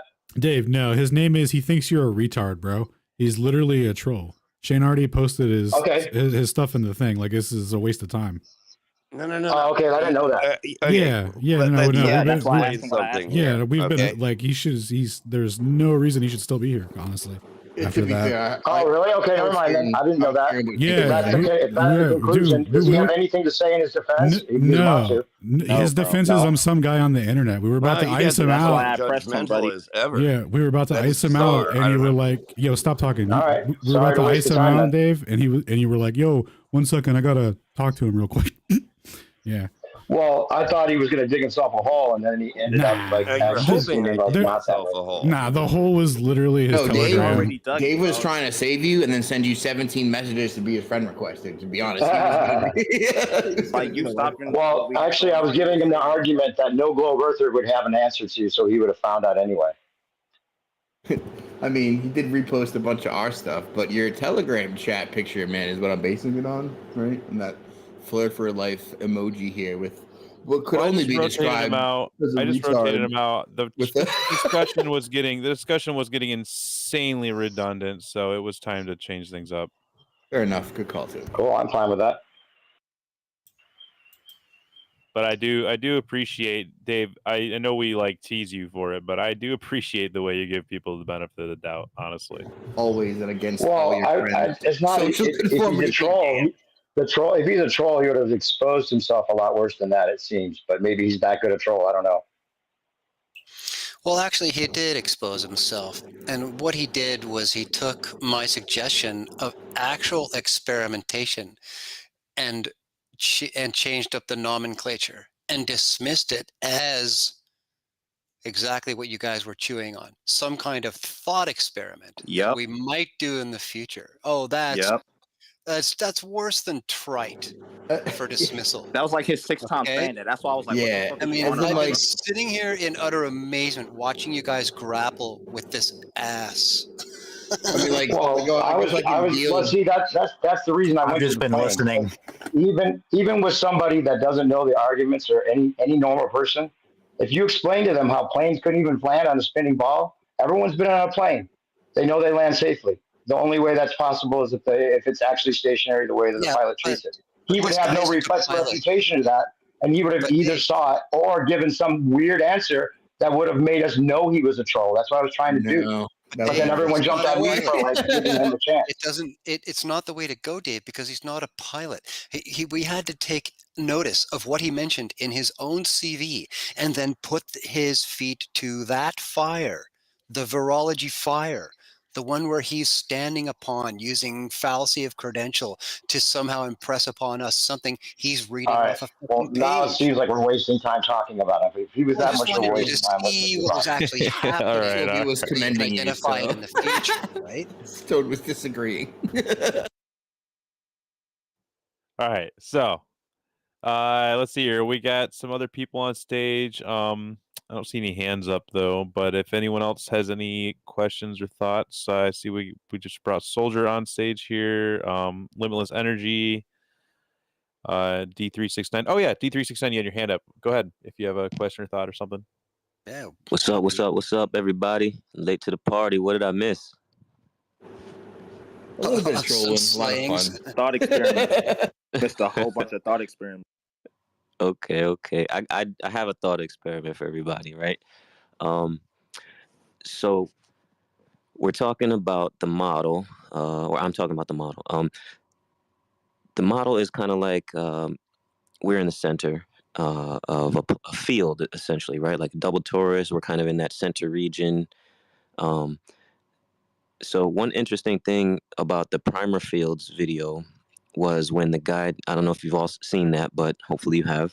Nice. When the guy is using the little metallic objects, he rolls them between the two magnetic poles, and that's kind of like where we're saying that we would exist. And so what happens there is they're on top of I think it's glass or clear plastic, and they arrange in a circular shape, which is really cool. So then my question from there was like, okay, well, what if he takes away that that table or that glass? I'm wondering, like, does anybody have any ideas about how matter actually forms in that region? Every picture I can find, it usually has either like a light source there or just a sphere in general. So I'm like, all right, well, is that the truth? Is that or is that all that just hypothetical? Like, I'd like to see. It's the truth. I you- literally just got some magnets today, bro, and I've been fucking with them this entire time. And when you put them really, really close together and try not to let them connect with each other, you can literally feel like a ball of energy right there. It's super true. Repulsive force. You mean like the ejection jet sort of thing? Are you asking? Well, like, the is that how matter the just ejection jets created are at the end, Sorry. right? Yeah.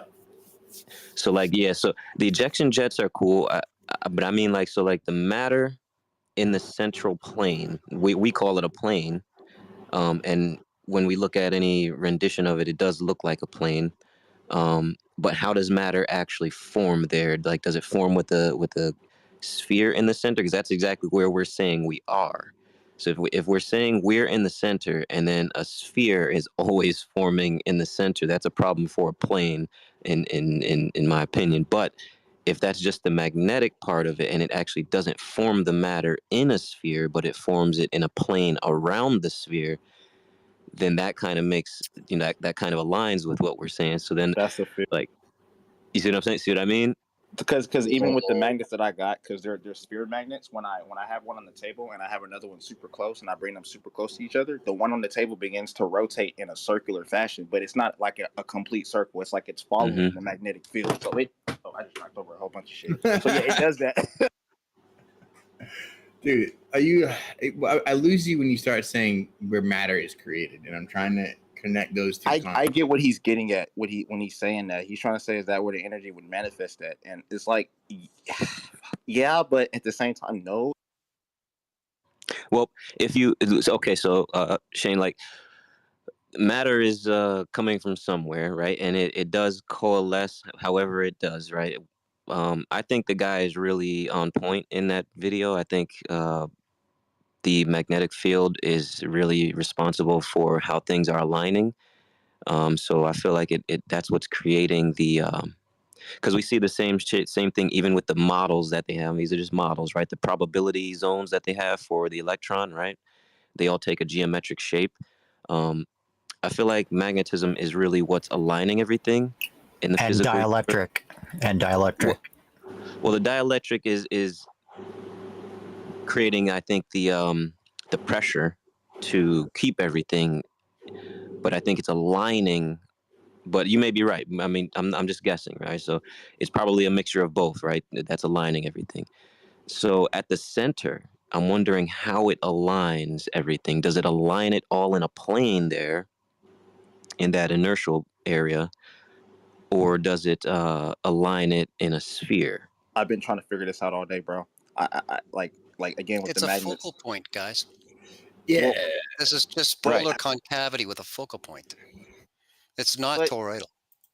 Did you watch the whole thing on the primer fields? With like that way he went on to like the whole expanding shape of it, the toroidal thing, the ring zone, the flip zone, the double thing. The Yeah. So we're talking. So here's the thing, right? It's an interesting thing because I can't figure it out either. So we're saying that we're at that central plane, which is below the flip zone and below the ring you're talking about, the second ring. There's two rings there. The block domain. We would be under that on one side and above that on the other side. So we'd be in that central area.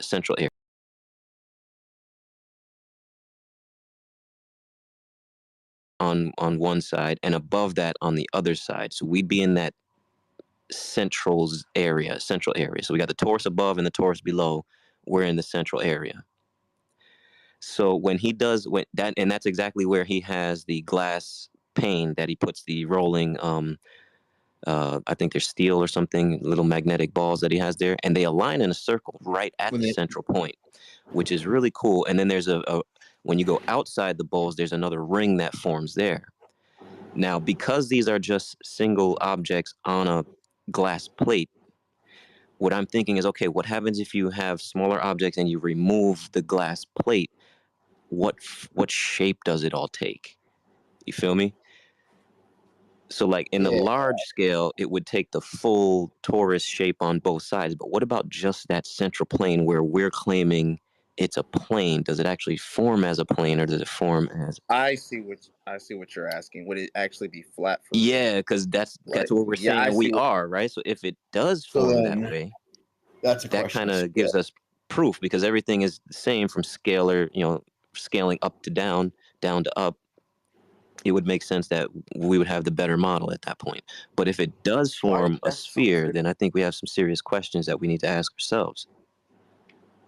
I'm glad you brought this up, bro. I'm really glad, because like I said, like me messing with the magnets, and I've like never like, because like bro, like me understanding the ether and shit now. Like I had magnets as a kid, but having magnets now is way cooler. And I've been messing with them, bro. And it's just when you can feel the ball, and then even still, like as I'm doing it right now, the magnet on the table is making a circle, and I'm not doing anything. I'm just holding them close to each other. So it's like, what's going on here whenever you get them super close toward the middle? I mean, yeah, you can. It's doing the sacred geometry like formation. Like it's not making a complete circle, so it's like the magnetic field. But so the guy that does that video, I don't know if you guys know, he has all of his blueprints and stuff and CAD files downloadable for free, so people can make use of it. I think that's something that would be really cool. If anybody in here has the wherewithal to create those and like experiment with them to see, I think that would be really cool. Anyway, that was my thing for today. That would be cool. And I like how he calls them CERN bowls, like specifically. He's like, let me get my CERN bowl magnets and get some stuff and play with some things and play with the forces of nature or whatever. Yeah, his videos are awesome, man. I really think he's onto something.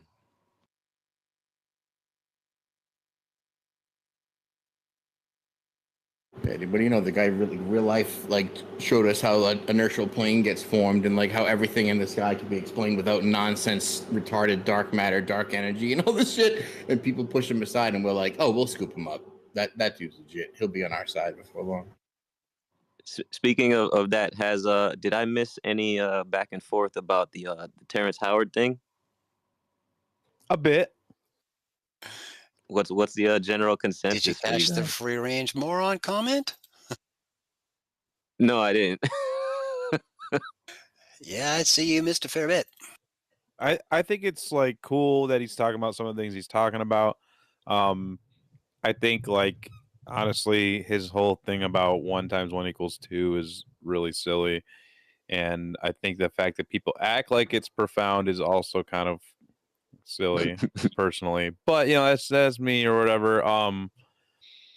I don't know. I think he's just kind of stumbled in some interesting information, but I don't think I don't know. He doesn't seem to actually have the depth that some people seem to think he has. But his patents are not, if you actually look into his patents, they're not, from what I've gathered, they're not impressive at all. Most of them are design patents, and one of them's for a toy, and one of them's for a piece of jewelry. And then he oh yeah, well, the big thing, he makes up a lot of stuff. It kind of seems like he talked about seeing his own hand in the womb and stuff. It's just bizarre. Like, why would someone say that? This is so bizarre. But it's cool. He's talking about Walter Russell stuff on Joe Rogan, so I'll take it. I think he might be onto something too. The reason I say that is the counter space argument was also mentioned by the other guy, the actual physicist that I do like.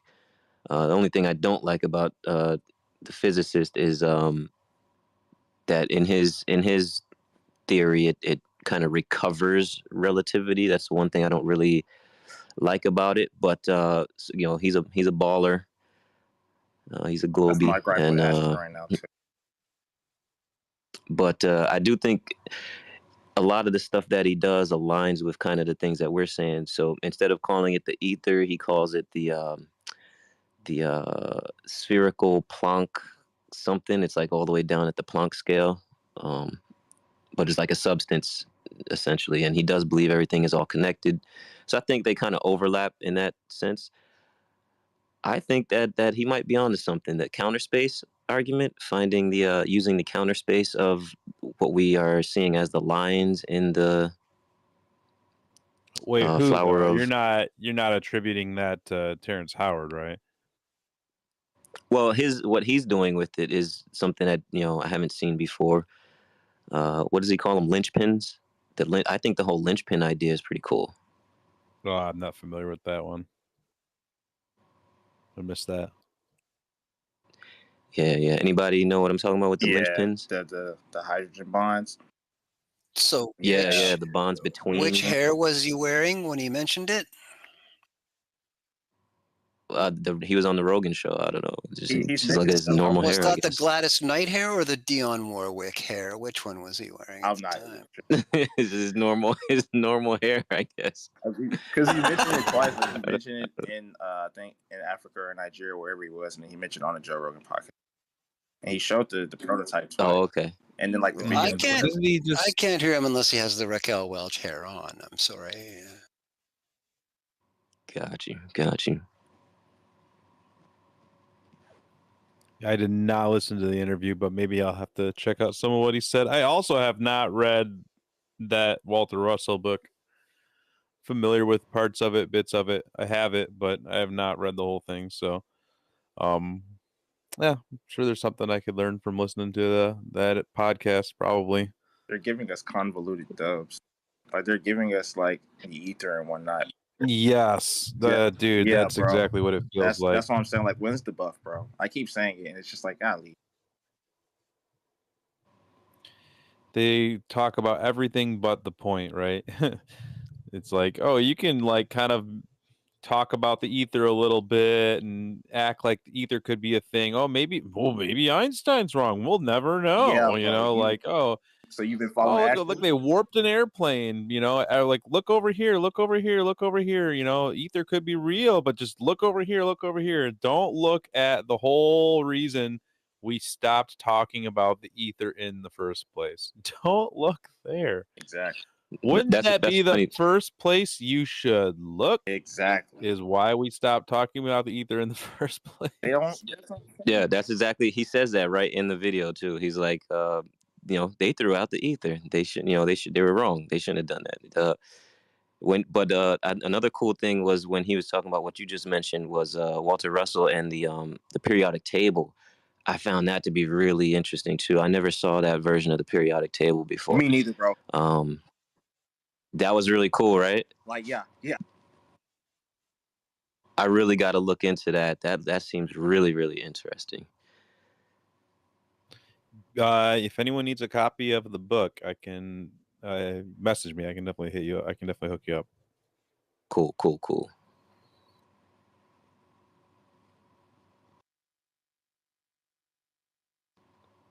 Yeah, I'll go ahead and I'll drop down.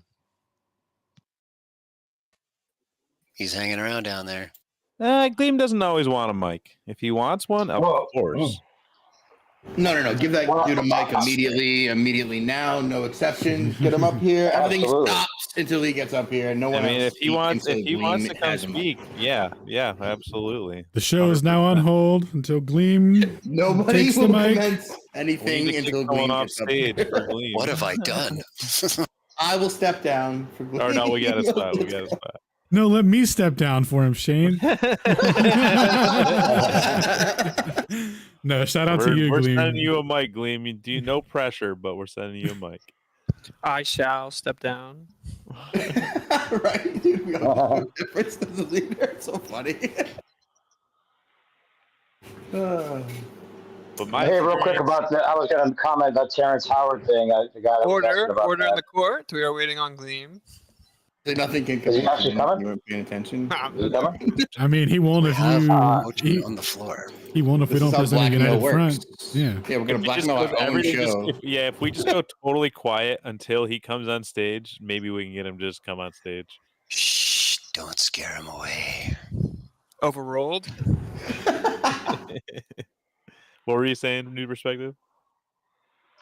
Just that the Terrence Howard thing, like the fact that he acted like he came up with the idea that about the periodic table himself, and then he found out that somebody else, also had that idea, was a little sus. And yeah, acknowledging. Oh, the I didn't ether even and realize he talking about claimed that. That is real sus. Yeah, completely. So it just seems like he claim like a lot of stupid stuff, bro. Let's be real. He really did. It's a good thing he didn't claim that he's a flat earther, actually, for us, because of all the Yeah, other stuff that he was ridiculous on. It sounded like he misled a lot about the nature of his patents, is my understanding. Yes. Because if you look at the patents, they're not very impressive. Yeah. That was his whole he was like, people wanted to know if I'm legit or not. I mean, I think the patents have proven it. Like the concept, pretty cool though. You can't knock the concept, but yeah, execution. That's something. Man, I will say I don't know a ton about patent law, but I don't think it's super easy to get patents through. But also, once you get a few through, you probably kind of know the process real well, especially if you're just doing design patents.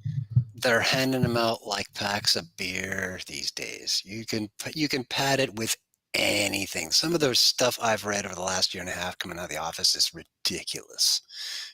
I'm pretty sure DEI has infected their office too, for what I'm seeing. Are you saying you don't think doesn't 1 look × 1 = 2, Stone? I don't know about that, man. What is the If you definition got of one, multiply? if you got one, you're going to count it once. I'm pretty sure you got fucking one. I don't know, man. You're sounding kind of bigoted there. That's what I'm saying, deal man. with Like, the empirical you gotta, there. You gotta That's for multiply it, man. Oh boy, I'm gonna trigger someone. My bad. Gleam says he just woke up. So does that mean that you're coming up, or like you got like your morning voice? You got to sing your morning shower croak out before you can Means you gotta talk come to on us? stage and or- drink some coffee and chat with us. What kind of coffee should he drink, Toby? Go to Starbucks. No, I'm just kidding.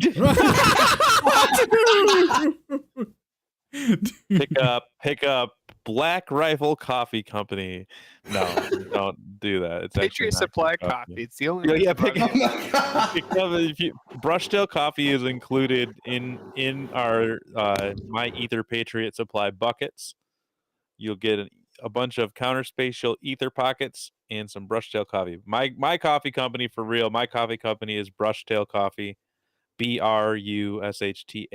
I roast it myself on a grill, and it's roasted, of course, on a topographical plane, stationary. And plane then we roast water. him for crying about climate change.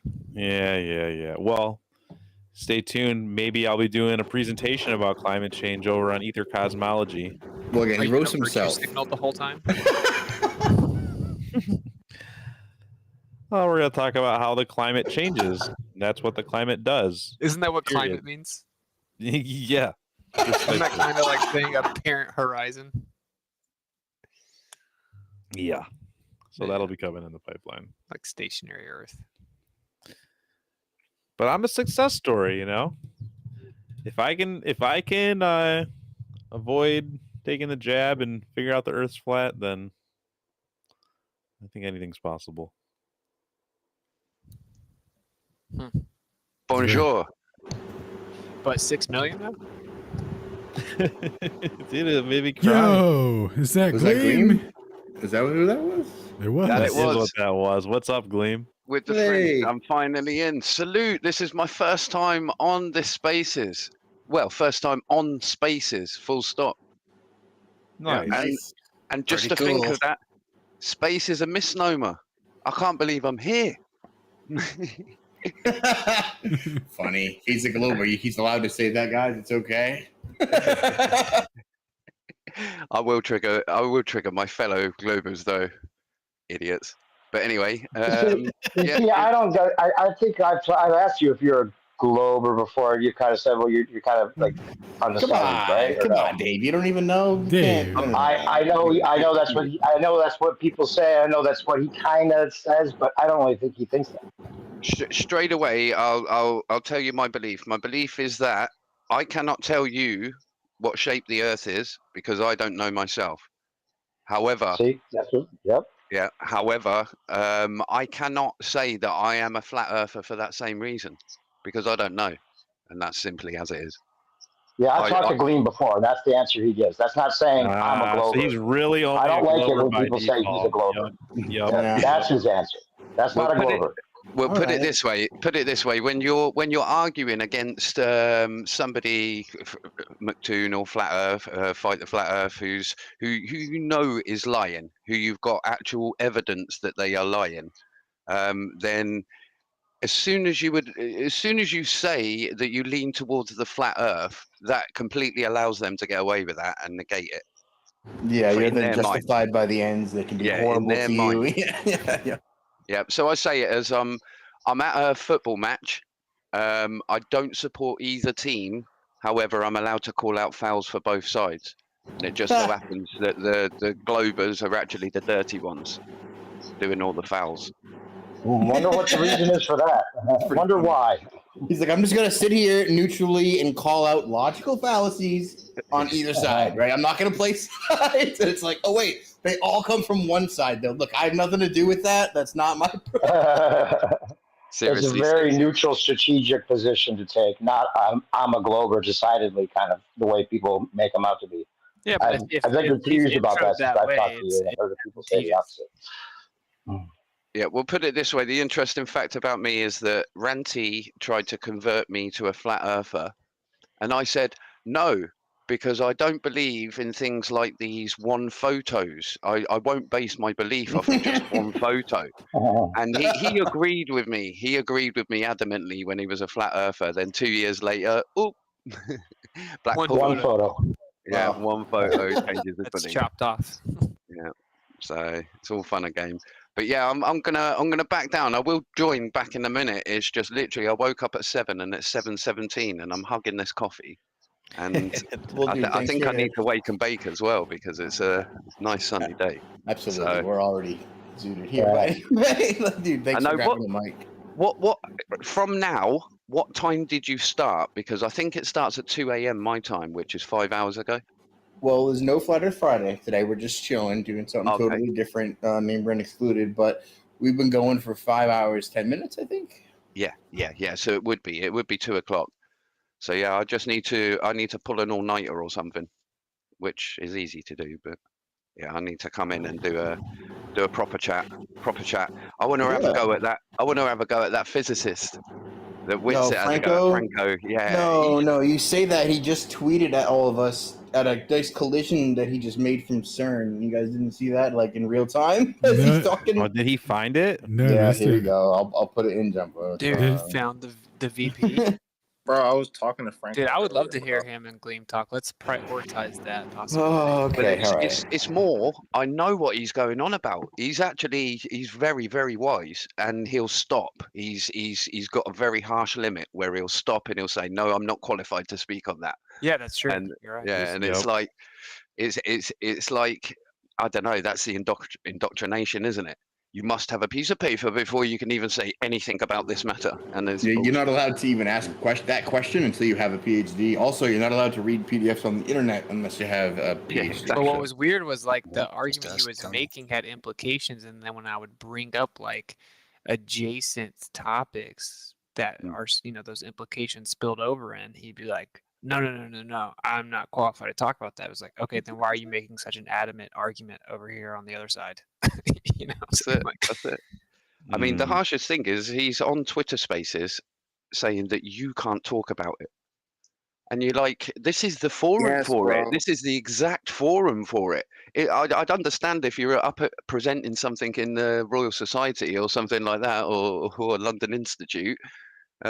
Yeah, by all means, check my credentials and kick me out if I've not got the paperwork to clarify. But we're in bloody Twitter Spaces. Come on. He does that right before he's about to rage quit, bro. He does that. He'll tell you that you can't talk about it, and then he'll just spaz out and dip. I do respect him though. Every time I've heard him speak to you lot, he's got time for you, and I mean, you get him in a fluster, which is what I crack up about. He's you can tell he's thinking. You can tell he's thinking about it, and he does have a lot of the answers. However, it's the generic answers, isn't it? That anyone... You can hear when he hits that logic wall, and then he usually taps right out when that happens. It's really interesting. Dude, the best one guy question at was, BS called him out on it. They were going back and forth, and he was like, he walked him down like very specifically down the line of logic of Einstein contradicting himself. And then right when that happened, I want to say Franco blocked him, but it's BS was like, hey, look, like he gets it. Like that's why he stopped talking to me and he didn't answer because he gets it. Like he's smart enough to understand the contradiction there. It's pretty interesting. Yeah, I asked him. I just point blank asked him. Remember, this is like the last time I said, "Do virtual photons exist?" I remember you starting with that. And he refused to answer. I'm like, all right, man. But you're not qualified, obviously. So who is allowed to ask, if you haven't got a piece of paper, why are you not allowed to ask, why in science have we just made up some invisible stuff? And why is that not God? You don't have the invisible stuff degree. So. Aren't I supposed to be asking you anyway? Yeah, that's it. That's exactly Bro, it. Y'all have a whole physics conversation, and then he'll just get mad and say you don't understand physics, completely forgetting y'all were just talking about physics. just because you just hit the wall. That's it. But I do like him. I rate him because he knows his stuff. Yes. You can hear him. You can hear he's confident, and he knows his stuff. He's obviously done his degrees. He's watched his particles fly around CERN, and also smashed them together and managed to get more mass than what he actually inputted. But yeah, that's all right. All right, since you like him, we'll allow it. No, I actually do too, though. I was trying to say the same thing. I don't think people should run him off. I think, like the last time I talked to him, I was really trying to keep him around.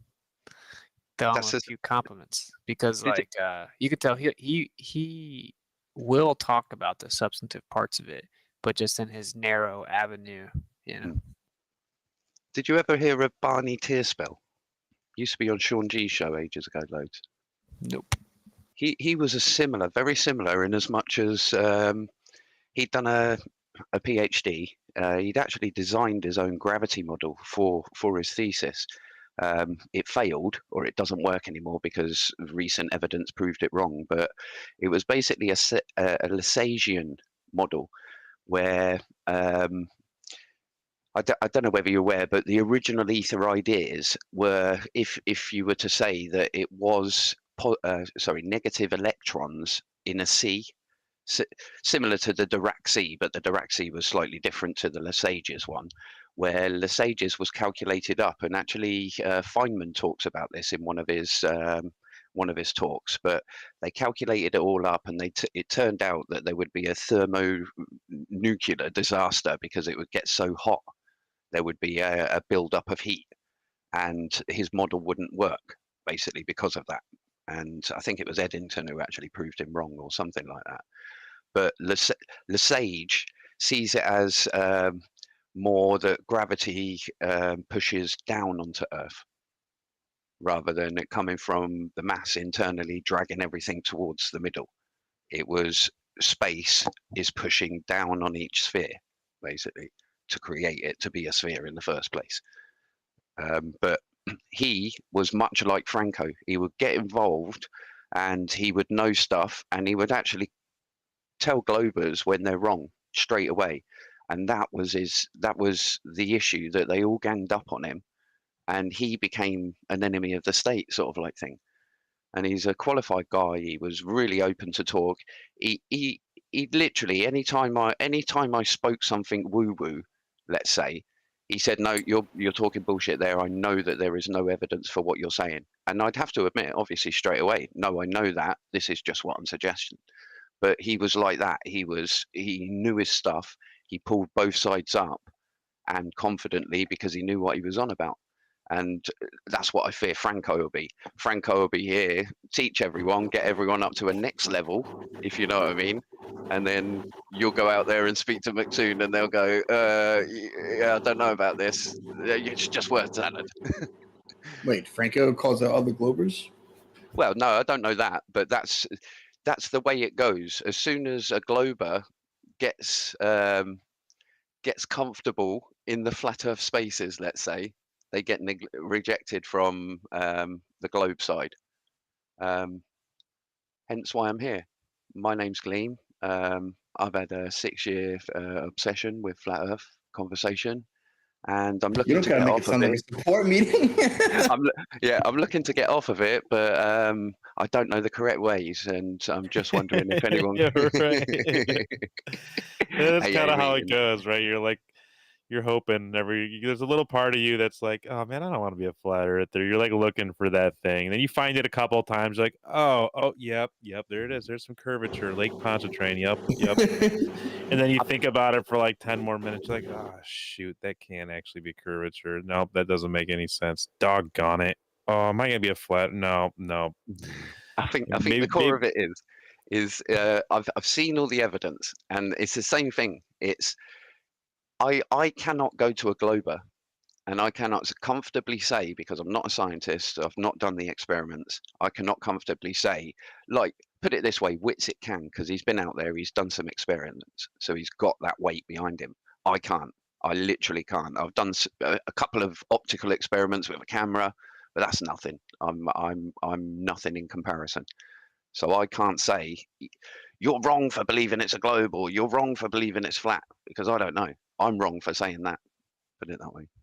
Bro, Gleam, if the Earth is a ball, man, like, it is constantly conspiring with every variable to make it look like it's flat, bro.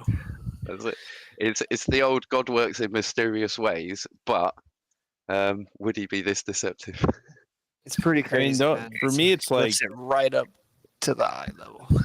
Yeah, it is. I seriously have been there, and a lot of my friends, even good friends, musical friends as well, that have later interviewed me about the topic, thought I was a flat earther because the amount of posts I did supporting the flat earth, in as much to say it wasn't it was supporting the flat earth, but it was more putting out the question there that I know that people would not know how to answer. Yeah, so the old thing is photos from space. Yeah, how do you know they're all real? How do you know even if they're showing a sphere? How do you know that isn't just a flat Earth represented as a sphere, as in optical illusion wise, it's creating a sphere when you're looking down on it from the ISS or wherever. So it's I don't know. It's something I don't want to chuck my belief at, but what I'm really, really angry about is the fact that Fight the Flat Earth and McToon keep on needing to lie when they should have the stronger position. And but they think their globe's so pretty. We're 100 miles away and I still clearly see that city. How about you? That's good. I like that. Yeah, like what else is crazy, bro, is like this conversation is important just because like physics is like at a standstill, you know? And it's like pulling back these like layers, relativity, the ether, stuff like that. And if the earth is flat and stationary with an ether, it opens a door to a unified theory, as far as I can tell. And so that would be pretty significant. So to have like these little weirdos like talking about how awesome relativity is and shutting it down is just pretty unacceptable, you know. It is. It is. And all this McDuffie stuff. That is hilarious, if anything, but really appalling and really disgusting from the Glober side. It's sort of like how do you understand you got to keep it secret if you don't want anyone to know, but it just looks so deceptive, doesn't it? And especially if people are risking their reputation and life, you don't want to start it off on that. I fully understand why Jeranism dropped out. It is disgusting. It's disgusting. Yeah, well, we knew exactly. We knew immediately it had to be like a anti-flat earther because who else acts like that? Exactly.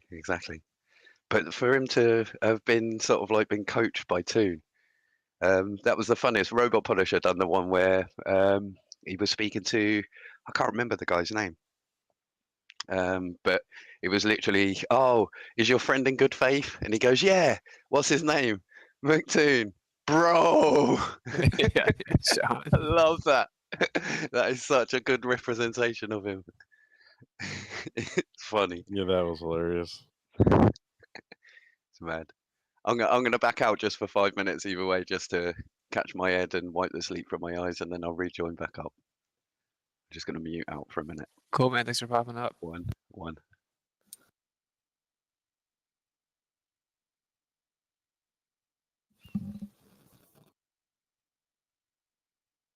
What I want to know, what do you guys think? Like, do you think the pastor is gonna like stamp McToon's little outburst where he was like possessed?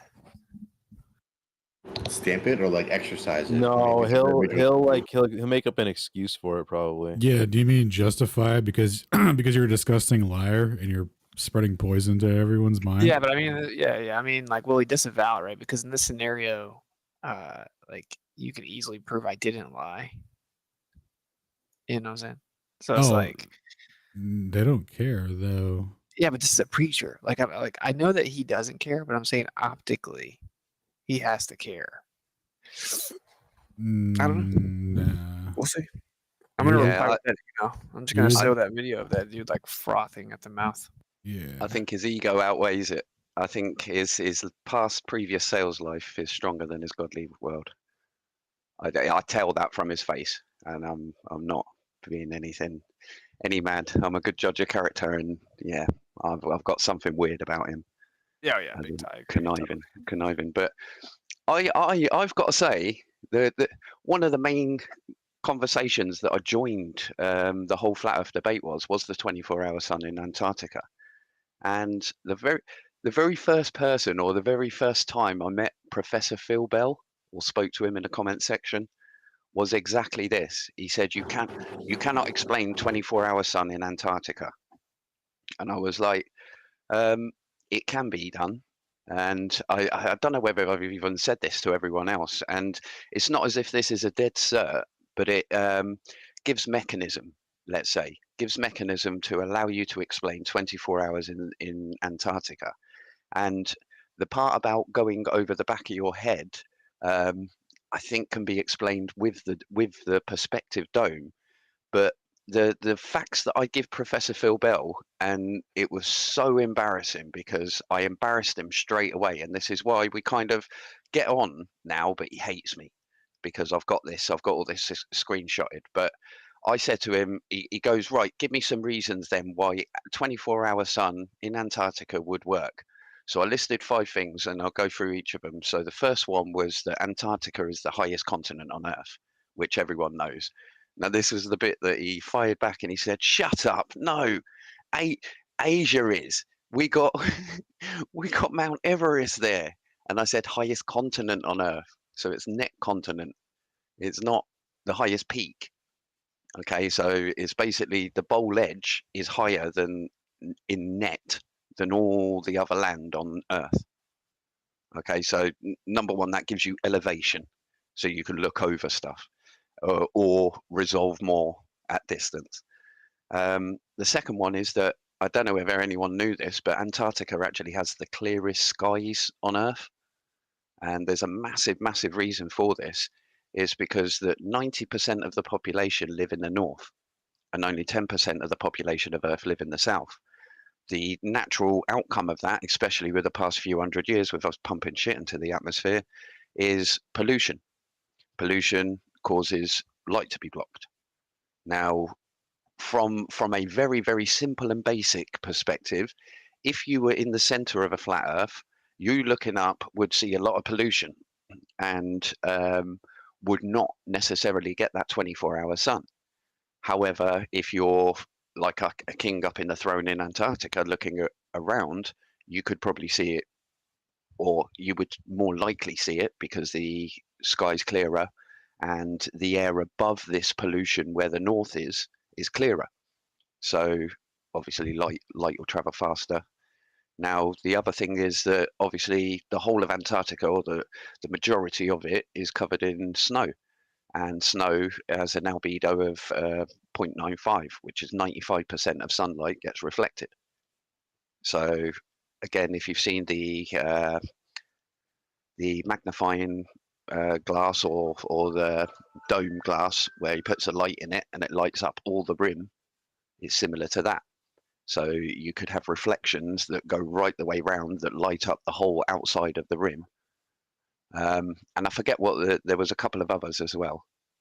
But those were the main core things to say that. And then there is obviously the geometry of it. If it goes around the back of your head, you're going to have to use the personal dome, the perspective dome. But I see how it could be a problem. I see how they're going to take this as definitive. But personally, I see that there is mechanism to help the flat Earth explain it. So I'm going to bow out on that either way. I don't know whether I've said that ever before, but my personal thing is the 24-hour sunshine does not debunk the flat Earth. Absolutely, and not only that, but you would also expect that by now there'd be plenty of proof for it, and there'd be plenty of not just one guy's videos that often are easily shown as frauds. You know, I mean, there'd be so much proof of it. Yeah. There'd be so many different videos, and so just the fact that that's absent tells you something.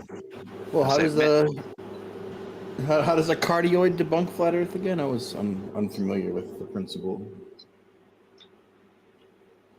What? The 24-hour sun. Yeah, the cardioid. He's asking about the cardioid.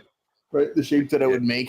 Otherwise, why is that? Yeah, the 24-hour light for sure, dude. One thing that's interesting, right, is like the best argument that for stuff like what New Perspective said from a globe paradigm is that flat Earth is a psyop, and they've rolled it out, fill in the blank, right? Distraction, whatever.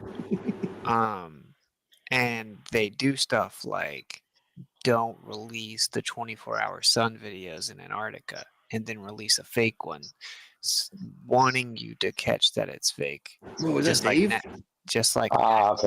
Just like Nat Geo gives you these globe proving videos where they put a helicopter layered on a scene when it's blatantly not real, claiming to prove the globe, or when they say, oh look, you know, the bottom of the boat's covered, or the bottom of the sign's covered, but the horizon's behind it, and they lied about the amount of lines, blah blah blah, like Netflix doing a hit piece, that they try to so poorly fake it that it breathes life into it. And then you go even further down the rabbit hole, and Mindshock's brought this up. He's like, I've been trying to figure this out, and it's like, if it's a psyop, some people have suggested to me that they prop people like What's It Up or these other flat earthers that are good debaters, and then they prop up people like McToon and FTFE, who are just terrible, to make flat Earth more of a thing. But obviously, I don't buy that, right? I mean, it's like Netflix. They did a good job that if you don't know the behind the scenes context, you wouldn't know the faked videos in Nat Geo, like the helicopter. It took us a second to catch that. The Antarctica video, same thing. I know, obviously, I wasn't put in place by the government, and I don't think that McToon was put in place by the government to be terrible at debating. So that kind of goes out the window. So now it's just like, well, why don't we have the videos in Antarctica, and why do the government cameras conveniently cut out for like 8 hours when they're supposedly, marketed as 24-hour cameras? So it's like, yeah, that's like the best I can come up with. That's the best like apologist argument for those like weird reoccurring things. And I mean, to me, it's just a super reach. So Definitely. Well, it works both ways. In fact, if there are if like the whole angle there you're explaining is that if flat Earth is a psyop, they're doing it poorly on purpose to feed flat Earth. But then the other angle that we've talked about before is that, well, if they're planning on doing the whole outer pounder alien invasion psyop, even though there might be outer pounders, they may have their own psyop version of it. But just if they're trying to get there eventually to use it against us, then putting McToon and I've even from the start said that I don't know why they would put Neil deGrasse Tyson and guys like Bill Nye out there to defend their position if they plan on holding on to it forever. I mean, why put these clowns in front to defend it? That doesn't make any sense. So it's like it's very easy at the same time to see that as a psyop because they're such clowns. Then you could just either write off flat Earth, or you could say, oh, wait a minute, maybe they're gaslighting the other side, and they're going to eventually tell us it's flat, and it's a psyop, but it led to the truth. You know what I'm saying? no, yeah, like I said, the only reason that I gave the reasons that I don't think that's the case is yeah, it's like it's not really presented in a way that it's always very obvious. So, like the Stephen Hawking thing wasn't extremely obvious. Once you see it, you can't unsee it, and it's undeniable. But it took Jaron being like very attentive. Right. Well, I say, why is it that they're showing us the harnesses on the ISS? I mean, it's one thing to have one mistake, but there's just so many of them that we can catch. You think they do a better job of hiding? You say that, new perspective, but sure, there's a good amount of times we've seen sketchy stuff on the ISS, but in the grand scheme of how many hours they've put out to the public, it's like less than 0.01%. Right. Yeah, I heard you talking about that with a guy. That guy, that big tech guy, is really a good target right now. Not target necessarily, but someone that does seem like he might actually be trying to figure it out now that you've come on a show and shown him that it's not what he thought, at least. I think like last night or the night before, whatever it was, he's much more open to, seeing it, that there's a possibility that you're not just lying like he insisted to begin with. So that'll be interesting to see where he comes with it. I can tell you the raw truth about it now. From start to finish, from when debate started, the first boom, right the way to now, what's actually happened is all the scientists have left it to the likes of Professor Dave and bloody Fight the Flat Earth, and they've not done a good job. And they've realized it, as Sabine has just done her video saying, oh, I'm pretty scared about it now. It's a natural progression of scientists not doing their job. If scientists were to come and debate you lot, and have it all out, then the debate could be even more settled. But the fact that they were all like, oh no, snubbing you off, saying you're not worth my time, like Neil deGrasse saying, I don't debate, and Simon Dan adopted that as well. It's so funny. I don't debate facts, and yet your whole life is built on challenging them. if you know what I mean, it's like you're backwards.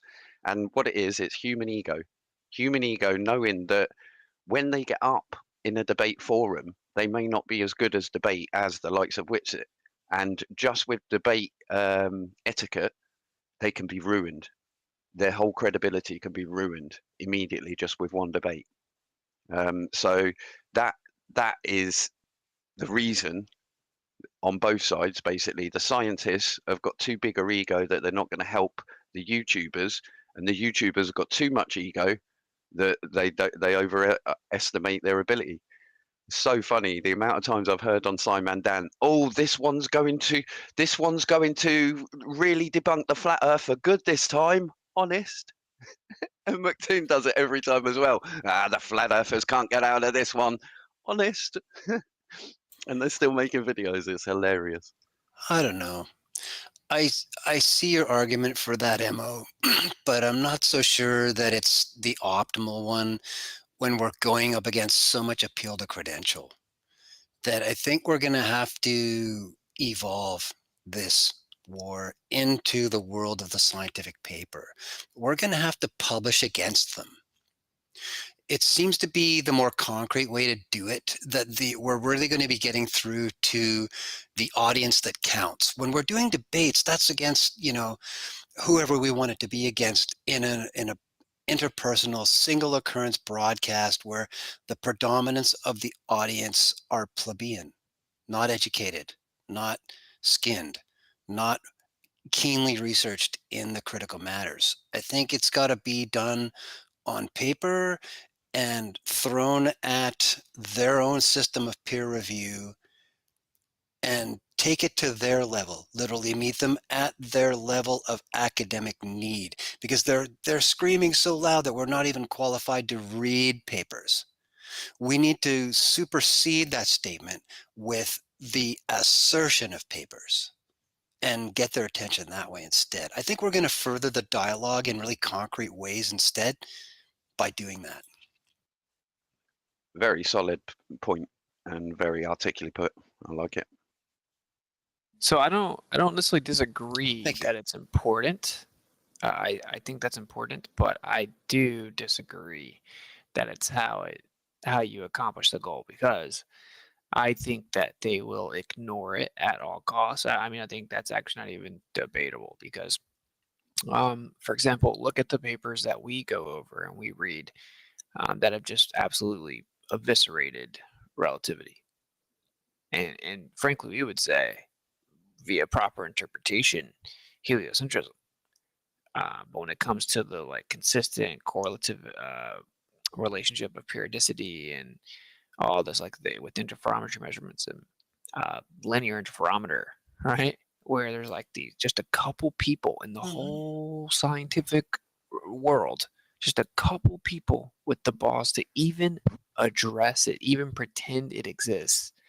And then, of course, they have to do mental gymnastics and invoke absolute space and fictitious coordinate systems, right, for the linear interferometer, for example. And then, there's just maybe one or two people that'll try to address Dayton Miller with just hand wave dismissal with vague allegations of statistical error, right? Do you see my point? I'm agreeing with you that the papers are out there. That's a salient point, but I don't know. I just watched the debate between not Professor Dave and Dr. James Tour about the origin of life debate. And one of Dave's louder points that he was trying to make was the overwhelming number of papers that exist on their side of the argument. And I think it's making it easier for them to ignore us, that there's a population problem here and we need to start filling that gap. Right. So there are lots of papers that exist in the past, and sure, we can rest on them, but I think it will raise a point of legitimacy by continuing to publish in greater variety of points and even to reassert some of those, reconfirm. Yeah. So just to make sure, I'm in complete agreement with that, 100%.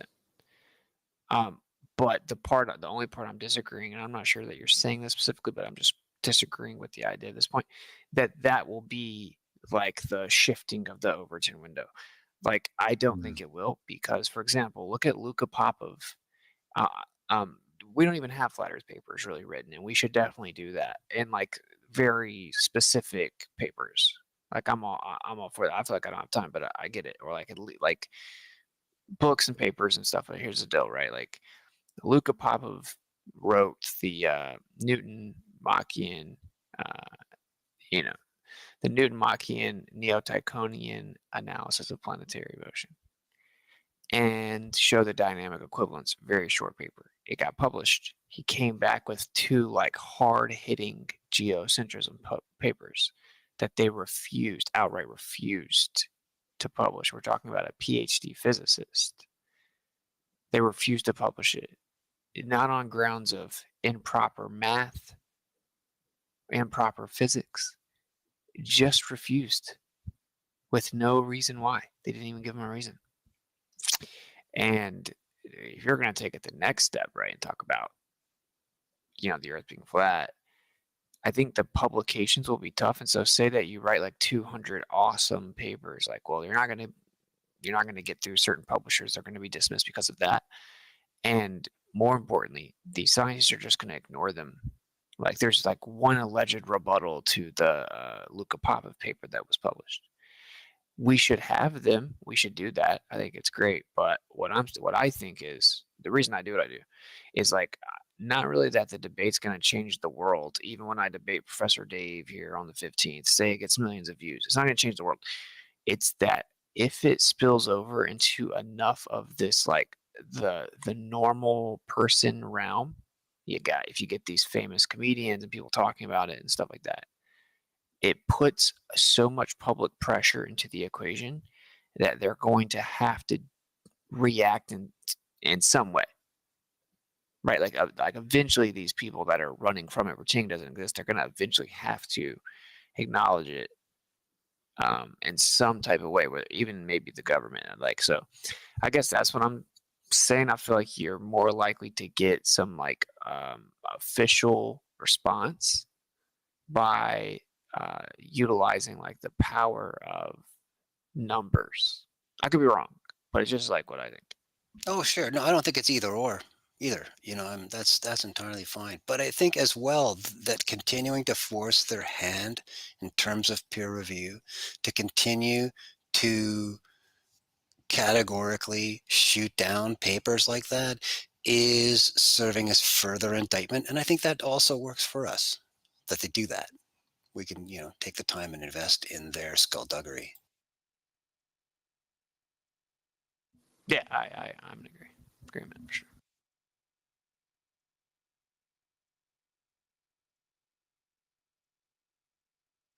I will say what would be really, really good is to leave a legacy for obviously when all the good debaters on the scene pass and hand over to the next generation, so to say, there needs to be a reference point. In as much as I'm sure you'll agree with me, Witsit, that there are many flat Earth documents out there from flat earthers that you've read back to front that you found very interesting, that you have learned new things and understood something better because it was on a paper, and it give you that time to read it, even go back and read it again if you didn't understand it. So to have that, as in it, how I see it is a collection of papers that are not even published, similar to Shane's website, but formally done in separate documents, concentrating and isolating each individual topic of electrostatics, of perspective, of whatever, the Earth turn, and put the side of the argument actually on paper. So when this whole generation dies, the next generation still have these bullets for that to actually continue it. However, on that aspect as well, you're never going to get anything to do with flat Earth published. That is going to be a reference point. But I think from that will uplift all the flat earthers understanding to the same level, or a minimum same level. And that's still higher than McToon and FTFE in debating. So entirely. You're right. I see it as an evolvement in how we're handling the topic. That the next generation that you speak of will have databases of information handed to them to implement and augment and further the cause, win the war, so to speak. I think in that aspect of paradigm, our generation, might be viewed as the FE boomer generation. #FE boomer. Yeah, just a thought. I will say though, and definitely, I'd always use this against the likes of Professor Dave, who is a credentials man. It's more that I always mention Eric Laithwaite, and everyone would have known this guy. You've always all seen his videos on gyroscopes, but he is a guy from Yorkshire in England, northern Yorkshire, and he invented the maglev train.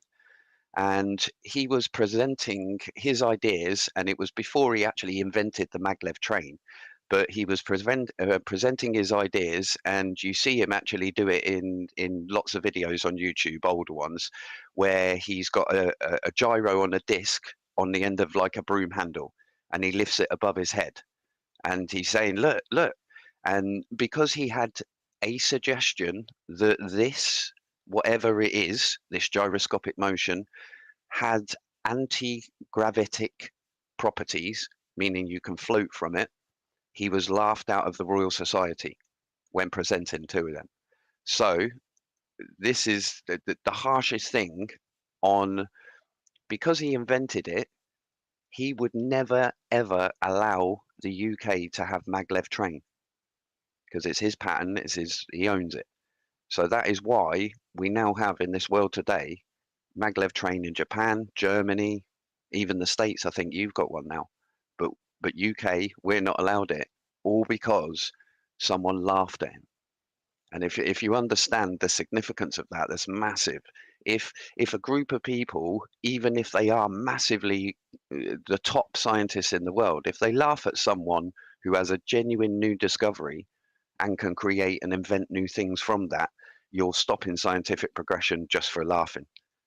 And it's, yeah, that is an example I always use against any glober pulling any papers on me. It's like, doesn't matter. It's interesting there when you were describing the mechanism. It struck me as a different phenomenon. The maglev train is about focused magnetic field holding up, conflicting polarities underneath the craft, etc., along a rail.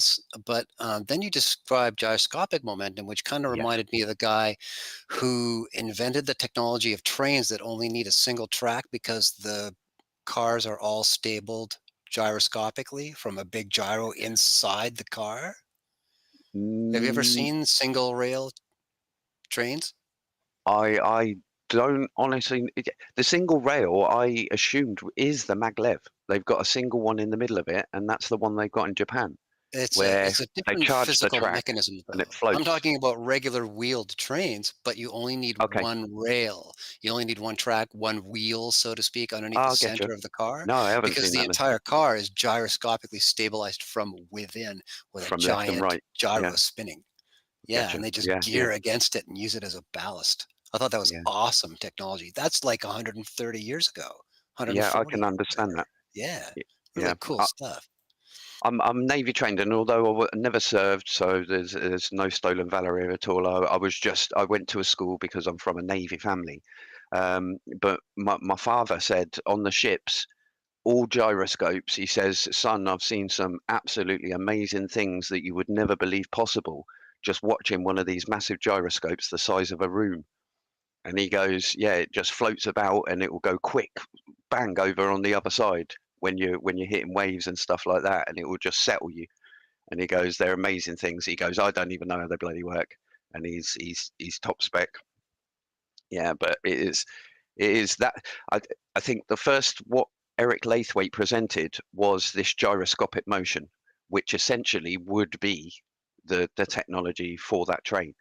However, what he actually invented then, he was the guy that put it's like loads of steel plates all the way down, and you see him. He puts a magnet, a very thin magnet, on top of it, and it shoots across, which is essentially a magnetic railgun.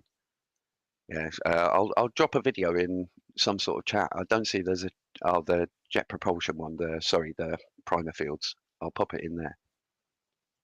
I'm sure everyone will seen it as soon as you look at the video.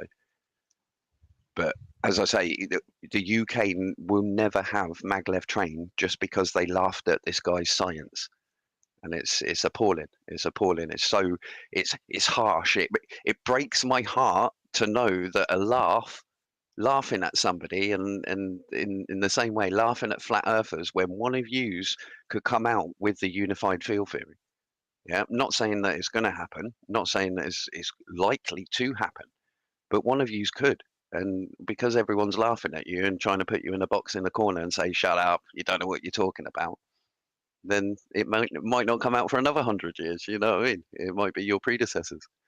It's horrible. It's horrible. I hate it. I'll drop a link in there though for Eric Lathwaite. Yeah, and That's on that, fascinating. I dropped a link for some Eric Lathwaite too. There was a Michael Brenner comp that was written where he does like a review of everything you just said with the gyroscopes and the rotational mass and all that. Is really interesting.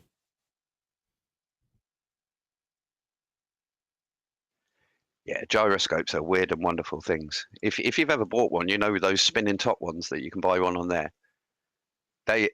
You can say they defy gravity, but they don't. Yeah, you can see where the heavier bit bends out and it keeps on rotating around, and it's almost as if it's just about to fall, but it stays there.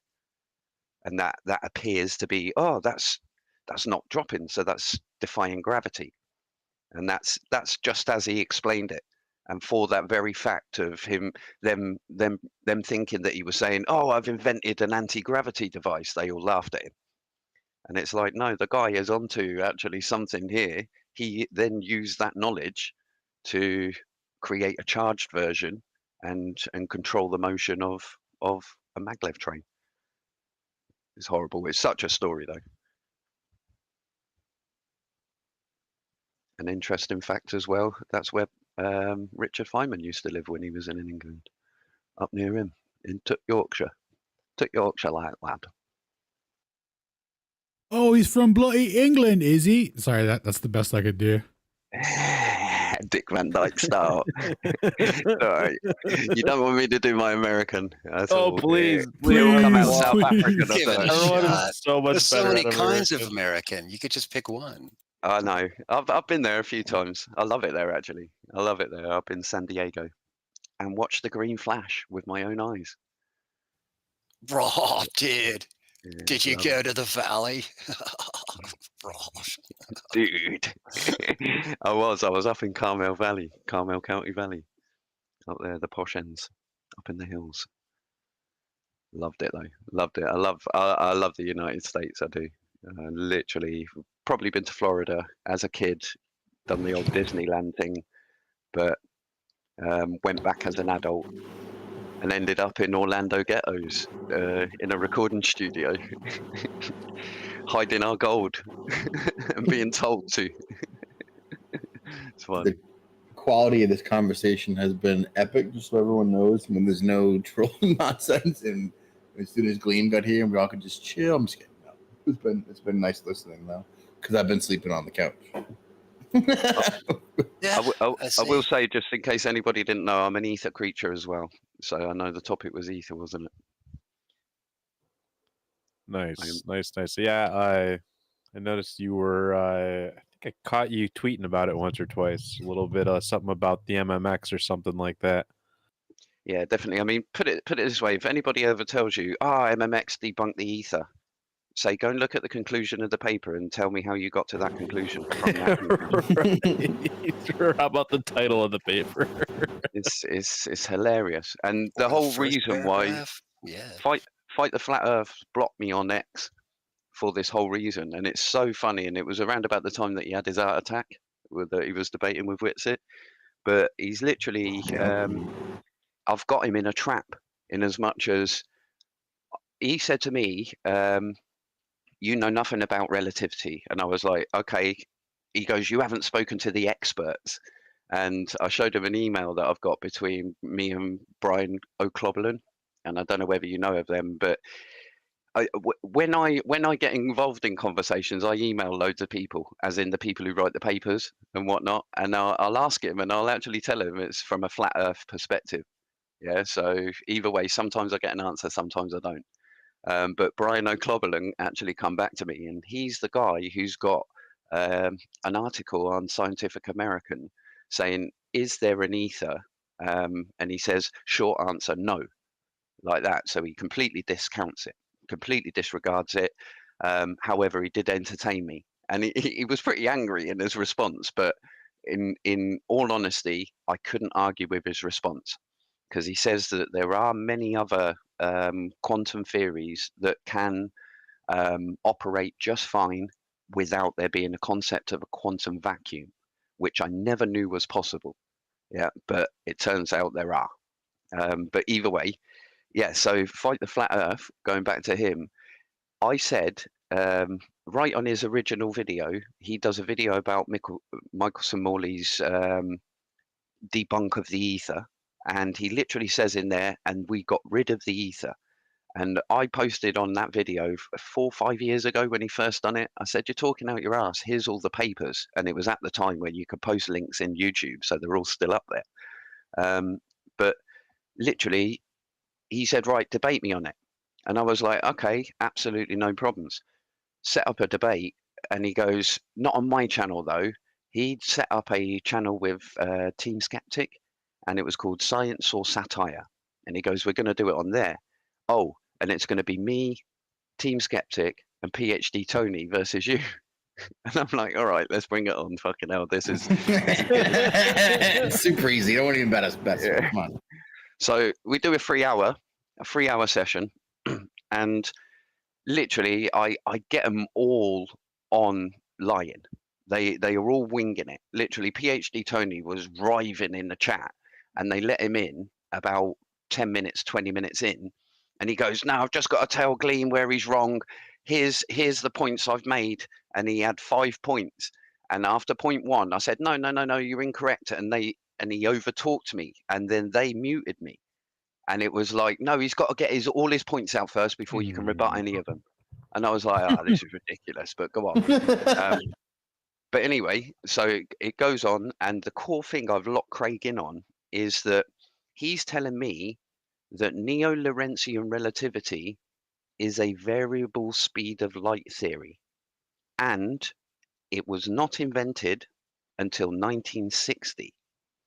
Now, if you actually know about the history of it, that whole sentence I've just said is an absolute load of bollocks, and I'll explain why. One, neo-Lorentzian relativity is the crossover point from LET, which is Lorentz ether theory. Lorentz ether theory is based on absolute space that you can detect the ether against. Neo-Lorentzian relativity is where he introduces the Lorentz transformations, which makes it completely identical to Einstein's spacetime. So that happened in 1904 and 1905. Poincaré actually published his 1904 paper, and then Lorentz actually published a paper 2 months before Einstein done his special relativity one. So they'd rescued the ether by making it relativistic and undetectable. Okay, in Einstein's terms, yeah, that did make it surplus to the actual the need. However, he later retracted that and said he needed it for general relativity. But the thing that they get wrong is that, or that Craig got wrong specifically, is that neo-Lorentzian relativity is a fixed speed of light theory because it includes the Lorentz transforms. And he said, no, because he looked it up, and the words neo-Lorentzian relativity are never mentioned until 1960 when somebody's done a paper on it.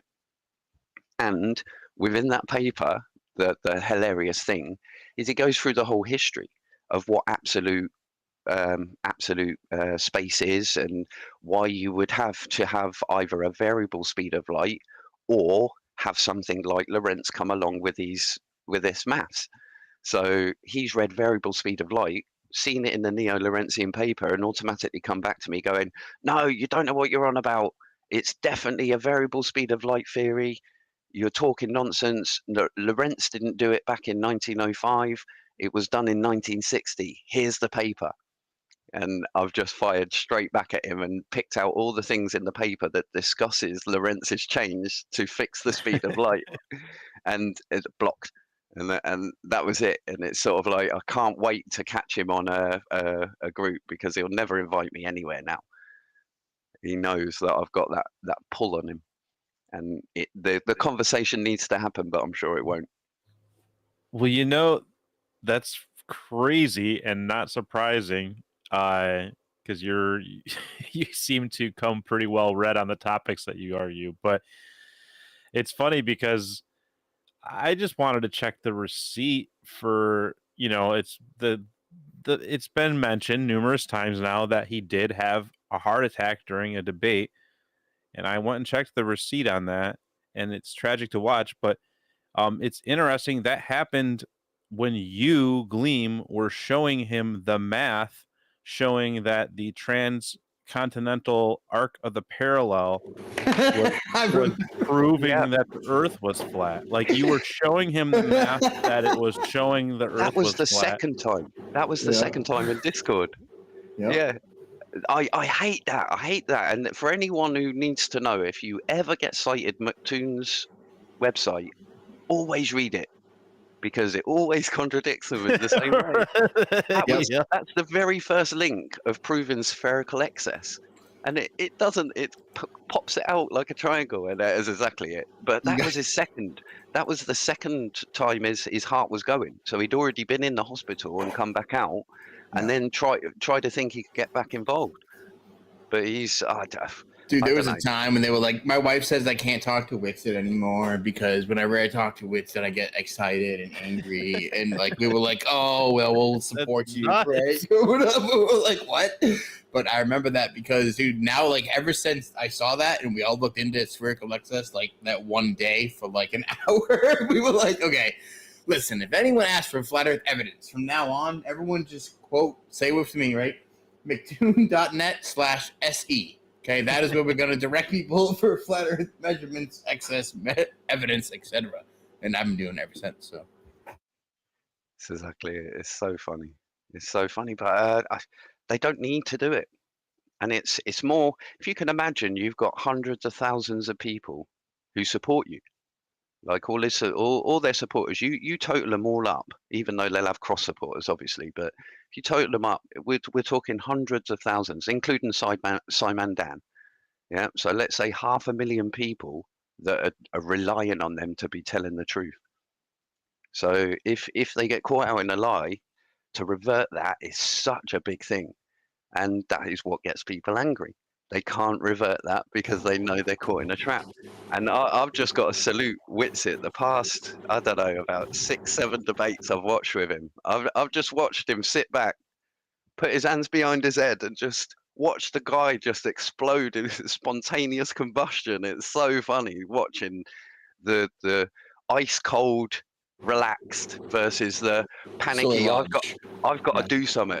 I've got to do something. But it's not even that. Even Harrison got a bit under the collar. He was just sort of like, nah, I've got to dismiss this. I've got to dismiss this. I'm going to go on one if I don't. And it's like Witsit is just there like, cool, yeah, I've got to take you through this, I've got to walk you through this, I've got to walk you through this.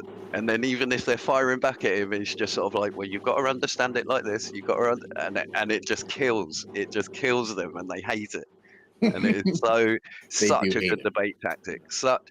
Not even a tactic, it's etiquette. It's in order to have a good conversation, you've got to be there, willing to have a good conversation, not willing to just go ego, I'm right. You've got to agree I'm right now or not, or I'm going to lose my It's mental. It's mental. I love watching it. I'll keep watching it, and I'm well looking forward to the Professor Dave one, because I know he's going to clock feathers. You can almost tell that he's done it once or twice before. You get this feeling that, like, maybe this dude might see where this road is going from the beginning. You get this slight hint, you know what I mean? Yeah, I mean, people need to do their research on Witsit, regardless. Before you go debating, you've got to research the guy. You're stupid if you don't. Put it that way. Dude, imagine you show up to like a modern day debate that you have no idea. You're like, oh, this stupid flat earth is retarded. I've never seen anything about it, but I know. And you sit down and you show up and this dude's face shows up. And you're like, like, like, honestly, I'd be like, shit, I'm out, or whatever the global equivalent is. But, It is. It's hilarious to watch. It's not entertainment, but it is. It's just to see composure, people holding their composure. and it tells much more to what people believe. Whitsitt, I know Whitsitt believes what he believes, and he knows his limits, so he's open about that. But it's when you've got to try and, as a glober, you've got to try and justify. Yes, Whitsitt is right, but he's a stupid flat earther. you got to deal with that at real time. In real time, you've got to say he's actually stupid and wrong, but he's right. But he's right on this topic, and I can't argue against it. So I've got to lose my shit. No, I appreciate the kind of word. That's totally what it is, man. It's like they can't concede on anything because they think it means the end of the world. Yeah. I'm waiting for the person who comes along and says, right, yep, you're right. Who actually knows the physics and says, okay, yeah, now let's go to that next level of the debate. But they can't. It's like, no, I can't admit that little one bit, because if I admit that one bit, then it goes to the next level of the debate, meaning that it is possible. It is possible that I am wrong, and that's impossible to them. Yeah, that's why actually what's his name? Professor Parks. The conversation with him is way better because he'll actually do that. Exactly that. That is an educated man. Seriously, I put in the comments there, one of the best conversations I've heard. And because of that, because even if they don't believe it, it's entertaining the thought that shows intellect. And I fully agree with that. I fully agree with that. To say, I don't believe that, but yeah, let's go on. What are you saying? Like that.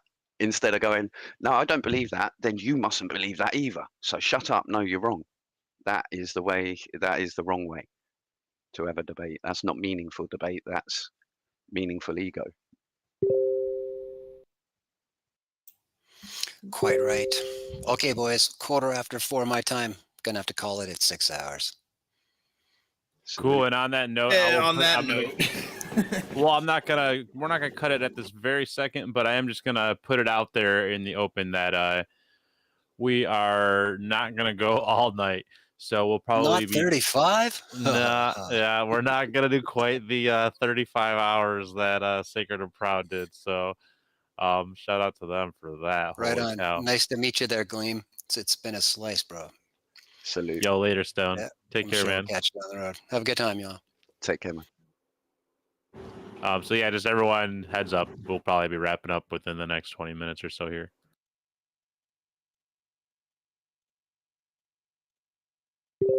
Yo, so what do you guys think's gonna happen with Professor Dave thing? Do you think he is? Because just so you know, he was like, oh no, he's the one that wanted it to be 6 to 8 weeks out, and his cover for that was I just did a flat Earth video, so I don't want people to think that I'm about to go back into talking about That's flat so Earth all the time. stupid. What date is it on again? June 15th. June 15th, you're debating. Dude, that's hard to believe. Let's really contextualize this really quick. This is probably this will be probably the biggest thing for flat Earth, since maybe it'll be the biggest thing in a long time. Because he's a huge platform, and then you've got what's his name? I can't think of his name. The Quartering. Yeah, the Quartering. You got the Quartering hosting it. That dude's got a massive platform as well. And just there's a lot of history behind this. So everything about this is shaping up to be a pretty big deal. I have a hard time believing he's not going to come up with some crazy excuse to cancel it. And he's going to pin it on you somehow, probably. I don't know what it would be, but I think he'll try and come up with something. I don't know. Maybe that's kind of what I'm bringing up. Is he's did he ask for the 6-8 weeks so that he can prep? You know what I'm saying? Do you think he'll actually prep and come? Because he has to maintain, out of all the people, he has to maintain this arrogance about how laughable anyone that would even mention the idea of flat Earth, how stupid they are, right? Like,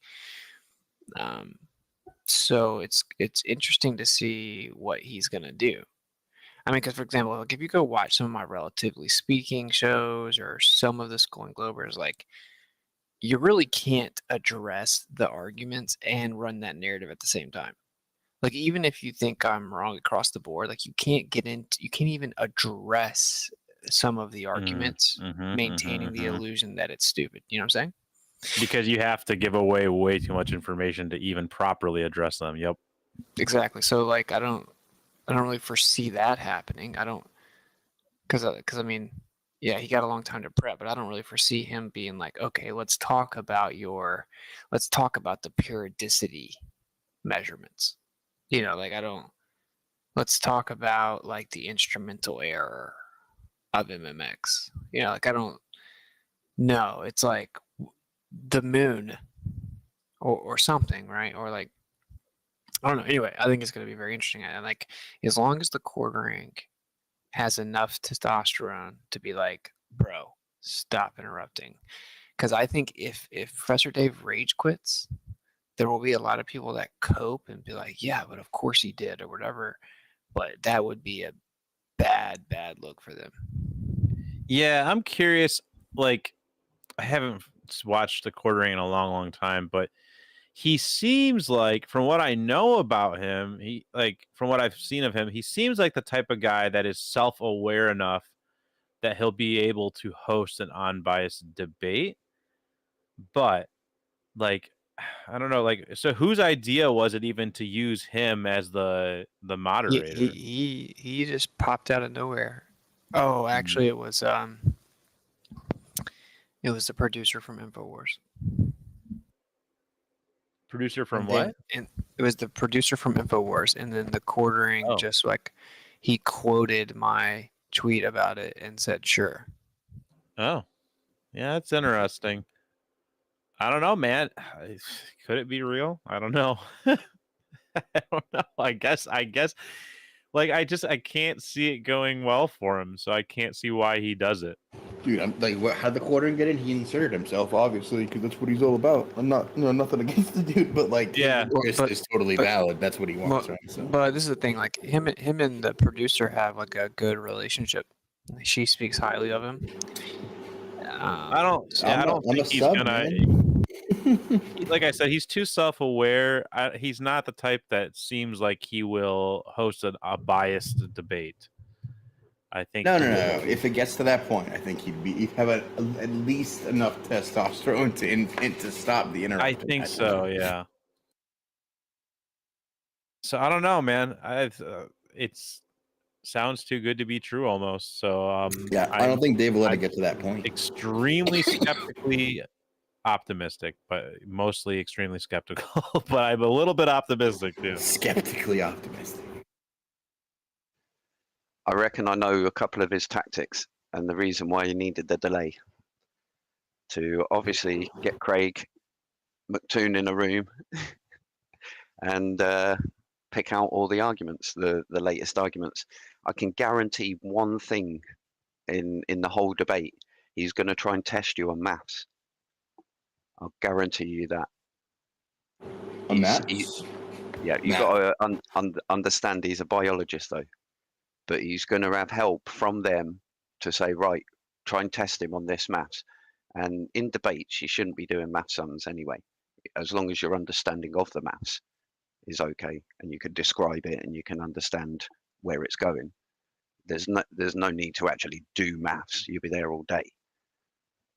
No, yeah, you're totally right. That's what FTFE was doing in the last debate. He was desperately trying to. He was like, show the kinematic equivalent. No, pull it up and do it for us right now. That was like, that's so all hilarious. Yeah, that was so hilarious. And then for him to later admit it is Robot Polisher is cleaning up on these videos. He's so funny. Oh yeah, well use that kinematic equivalent to show all these boards are the same size. Go ahead, show me right now. Take your marker out and do it. Dude, it was the funniest thing I've ever seen. But yeah, you nailed it too. That's what it is. Like obviously he's gonna like have a few meetings with FTFE and McToon.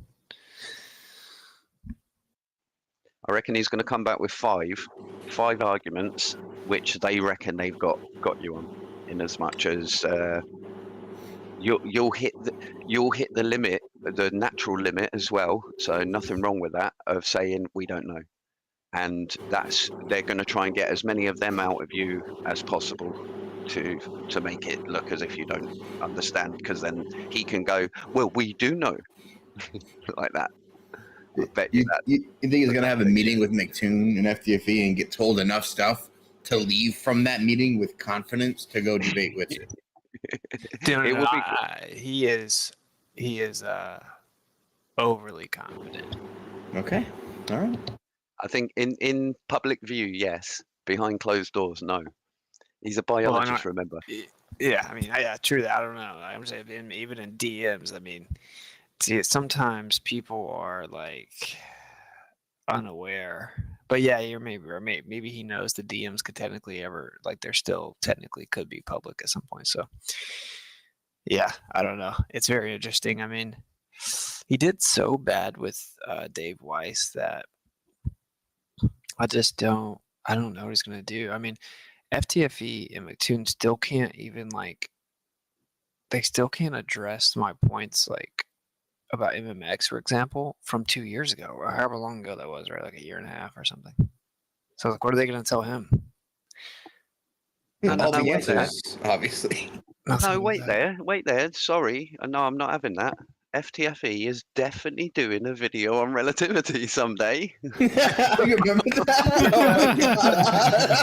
I forgot about that. I'm going to do a video and prove you're wrong. And prove you no. You remember when he got that guy involved? So he had the conversation with the expert. Yeah. Of relativity, yeah. So that was the time, and that must have been over a year ago now, isn't it? And he's still not. Yeah, he's still not learned a bloody thing.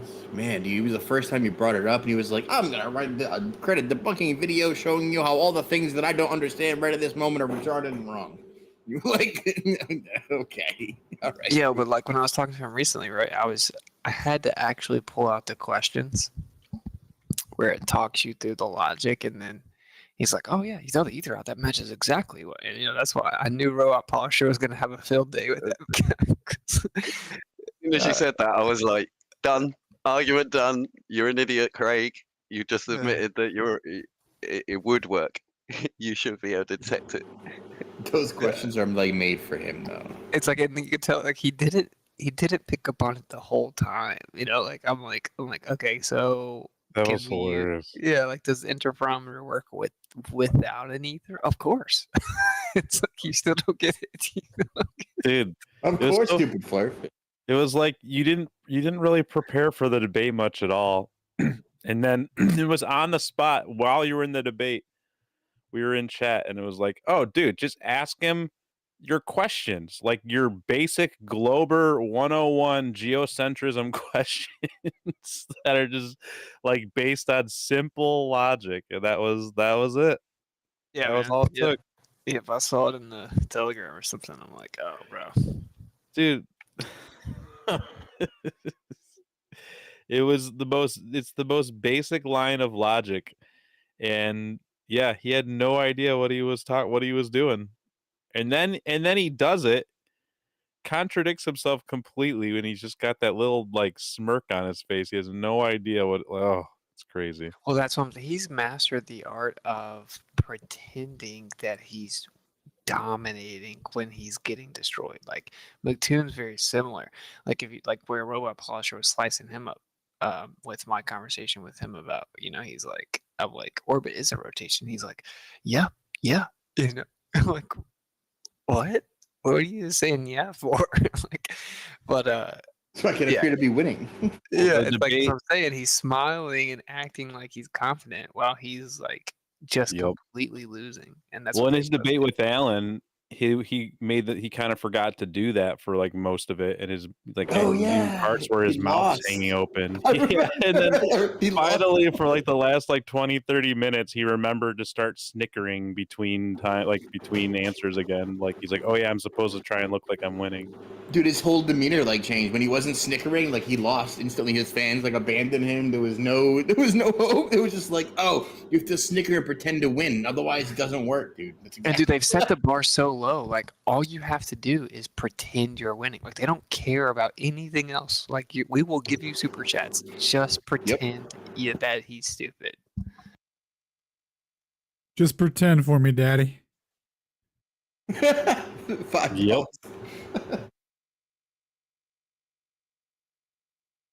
Well Daddy, said, tell me Alan. how dumb he is. Or like, let me pay you $20 Thank for you, me to Daddy. hear you tell me how dumb he is. He's so dumb, Daddy.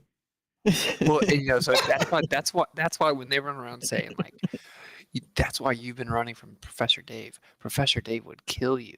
The reason they say that is because he does that the best. You know what I'm saying? Like he pretends to be winning the best. But does he even? He's not even good at that. Like he just has had. I mean, he's like. I guess he's like good at being insulting to an extent. Like kind of good at it. Like however good you can be at that. But like, it's mostly like the thing with him and Dave. For most people that have basic pattern recognition, it doesn't even look good in the first place. But then even for the people that are dumb enough, like. It only worked out because it was like him and it was like him and two guys all laughing at Dave every time Dave was saying anything. So Well, that's why I thought Dave was going to back out because he messed up by responding to a comment. And I called this. I'm like, everyone needs to just go comment on his videos and say that he's scared to debate me and he'll take the bait. He's way too arrogant. And he replied to someone and he said, he's been running from me. So like, keep lying or whatever. So then I reached out to him. I'm like, wait a minute. What are you talking about? And he's like, yeah, I told you, find a moderator. And I'm like, well, yeah, you also turned down like a completely neutral platform and wanted me to debate on FTFE. But so I'm like, okay, fine. And then within minutes, I'm like, bro, huge platform. Agreed. Let's do it. And then he stopped replying for a long time. I'm like, oh, he's scared, dude. He's like, oh, I messed up. So I think he feels trapped. So like, I hope your prediction's wrong about him making up an excuse. But anyway, we'll see. I think that'll be good for FE to knock that guy down a little bit. if it really happens, I can only see it going one way. I can. We're gonna see. It'd be like another Soy Lodge incident. I really think so. I really. Well, think this he is would what's gonna cry happen. No, afterwards. just like him, right? So like, no matter what happens, he's gonna say that he destroyed me. Like no matter what happens. And let's make that prediction right now. He can get every single point wrong, get utterly embarrassed, stutter, contradict himself, say I don't know, get super mad. No matter what, he's gonna say that's the second, biggest blowout in internet history next to Dave Weiss. So. Yeah, you're probably right about that, but I don't know. We'll see. I guess he's in enough of a controlled environment that he's not going to spiral as bad as. I mean, that was unhinged what Lore Lodge did. Well, I'm trying to get this former Space Force commander to do the debate. Got this guy that's developing space technologies. I think we're gonna do Monday. Nice. We're gonna, and there's like 5 or 6 other big ones that are in the works. So it's gonna be a very interesting next couple months, I think. And then I'm gonna have a baby, so I'll be out of commission for a bit. I hope all that goes good. Yeah. Yeah. Congratulations. Thank you, brother.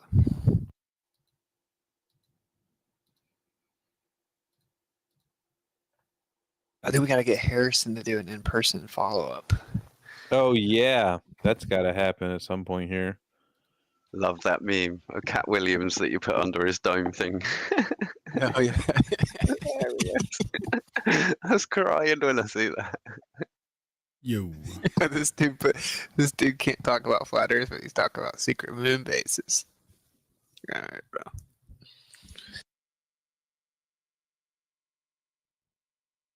In regard to Dave, I think that the best thing you can do, regardless of whatever the debate is keep your composure.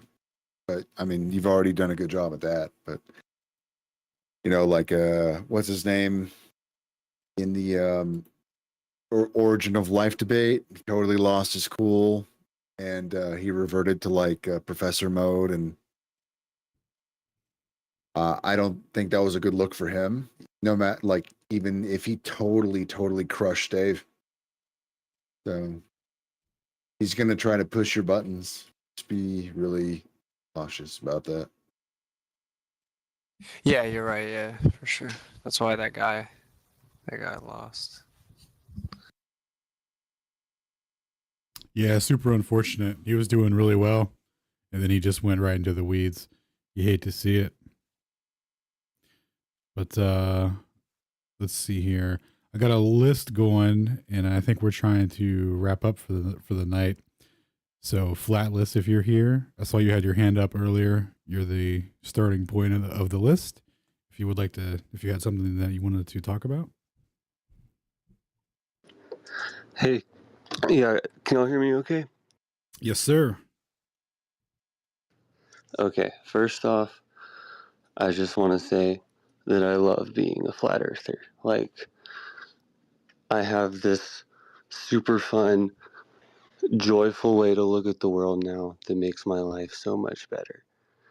And you know what sounds terrible and emotionally exhausting is being a globe defender all day long. But I just wanted to say that one thing, but I do have one question. And I was thinking about this earlier. And I was wondering, y'all were talking about like the spin of the earth and the Coriolis with Felix Baumgartner. And I was thinking, how can the globe earth explain a calm day? Like, what kind of perfect circumstances of things have to happen just to have like a peaceful, calm, clear, nice, beautiful day? Because I thought if I can't explain how the globe does it, I don't know how they do.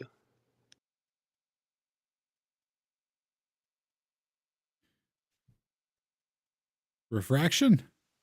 I don't know. It's that's why we ended up where we're at now, man. Exactly. Yeah, I think it's just fun to like I said, it's this awesome way to look at the world. And it's super fun when you get to just be out on your own, usually in nature, and you're like, yep, it's definitely stationary. It's definitely flat. Like, yeah, those moments are nice. That's kind of what it's all about. Dude, you're so right. And like, actually, I had a short moment of reflection on this earlier tonight. Like, I don't know what was said, but something was said, and I said something about how it really was better to be a flat earther. And it just, man, it's just so freeing. It's just so insanely freeing to just actually use your sensibilities and apply logic to everything in your life. Suddenly everything can just be like objectively and should be objectively quantified, and it's insanely freeing, letting go of all that cognitive dissonance, sorting out all the weird crap in science that never made any sense in my life with like the speed of light and crap. It's been like a mental, like it's been like a psychological unraveling for me, and it's been insanely freeing. And it's funny because I sometimes say like, oh yeah, like, oh, I'm still a stupid flat earther, that sucks. Like I'll make like little like sarcastic comments like that sometimes, because I get like, I try to tell people, it's like, I didn't want to be a flat earther. Like, you think I wanted to be a flat earther? Because before, it took me forever to really like own that identity, because I was programmed, as we all were, to make fun of flat earthers and to Want nothing to do with that title. But yeah, like once I just actually started living my life this way, it's so insanely freeing. And yeah, I agree so much, man. I agree so much. Everything, science is new and refreshing and freeing, and I don't like, it's actually science. Huh. Isn't that funny? I don't have to worry about credentialism or anything like that. I can just actually look at things from a scientific point of view. But yeah, thanks, Flylas, for that. I really resonated with me big time. Hey, appreciate it, man. Yeah, I think, I don't know, it's funny, that Bob Marley song where he says, emancipate yourself from mental slavery. None but ourselves can free our minds. Like, that resonates with me super hard. And I'll end with that. And on that note, ladies and gentlemen, I think it's been a good night. You heading off, Riggs? Yeah, thanks for the show, guys. Later, G. Been fun. Yo. Night, Riggs. So yeah, we had another person on the list here, Kingsley. Oh, did we lose Kingsley? I think we did. Yep. Brandon. Any Brandons in the chat? Calling all Brandons. No Brandons? All right. Darth Jawa. What's up, guys? I think I got a gotcha. Maybe you guys can pose this question to your next Glurf debate, but do they have an official statement as to how their astronauts are feeling when they're weightless and free falling around the globe? Because anybody who's ever gone over a hill, bungee jumped, gone on a ride, a roller coaster, knows that feeling, right? Where your guts are up and you get that uneasy feeling. So we're supposed to believe that these guys on can the you videos. Can you unplug your mic and plug it back in? It's coming in a little broken. Yeah, it's real garbly. Maybe is this better right now? Yeah, yeah, it is actually. Yep. Okay, sorry guys. I was talking to my phone and I have headphones Wait, on. no, it's still going. It's still going. It's just peaking. I think you're just close to the mic. All right. How about this? Can you hear me now? Perfect. Yeah. Thank you, sir. Is that better? Yep. Yes, Clean it as a is. whistle. Did any of that get through? Yeah. So you were talking about what was it? Do they have an official answer as to how they feel when they're in zero G? Oh, yes. Yeah. I think they say they take some pills and then they eventually get used to it over time, is what they say. Yeah, and they say they feel a little bit more gay. No, actually, I talked to an astronaut. Now there was a survey though that said that. That's actually true. Yeah, I asked an astronaut about I this. made that up. So I can give you their official answer. They say, so when you do zero G plane flights, but it's a little bit different. It's way more rough on the body, because you go back to gravity and all this stuff, and like very abruptly. And so when you then get to space, it's like more gentle. So it's an easy transition in that sense, but it's different because you're like, it's just constantly zero G, and that you become acclimated to it decently fast, and yeah, that you grow a couple inches. So that's what she said to me. I don't know. Okay. So how do they explain when they come back into the atmosphere? You know what I mean? Like, wouldn't they get the bends? Wouldn't they have to get depressurized or something? I don't know. I think as they begin to transition into the Atmos, they consider transitioning. I really don't know, bro. I don't know the answer. Okay. Well, congrats, Wits. I'm gonna go back to bed now. I woke up and Yeah, my family's sleeping, so I should probably get some sleep. But congrats on the kid coming, the second. So you guys, take care. Hey, real quick before you head out, there's a channel called Level Earth Observer on YouTube. He has a really good video. I'll try and find a link here in a minute, but basically the premise is, because they're in 0G and whatnot, they lose muscle mass over time. So, they have to exercise and all this on the ISS, but they still lose mass. So anyway, this dude goes, but like it's a picture before his trip, and he's jacked, right? And then he does his trip, and he comes out with more muscle mass, dude. Like he was just up there getting it in 0Gs or something. But it's a really good video on that, just in regards to the so-called physics of what they go through up there, right? And what they say happens to the body. This dude got bulked up there, dog. Cool. That's outrageous. Dude, you don't lift in space? What are you? You some sort of dude. Like it should be all about. It should be one. It should be insane amount of effort just to not atrophy. Man, how are they lifting weights in space, man? Oh, they got some pretty cool rigs. Haven't you ever watched the video where they show you how it works and they stand on their little platform and then they push off all of a little, I don't know, it's just special NASA stuff. Your tax dollars. How do they know which way to push? Get use. Hell yeah. All right. We got Zamriel up next if you're here. And if Zamriel's not here, the gentleman with the Arabic writing, you're up. Moon icon. Moon Lad. Moon Lad, there we go. Yeah, looks like Zamriel isn't here. So Moon Lad, the floor is yours, sir.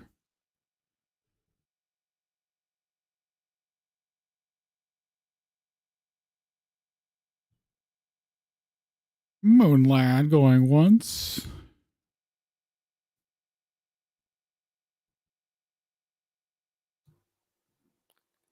Moon Lad going twice.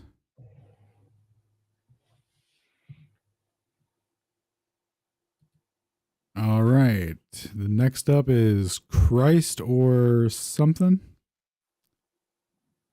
Not on stage. Not on stage. Okay. Next is My Young. Yo, what up, My Young? Myung Chow Williams? You there? Shout out to your boy.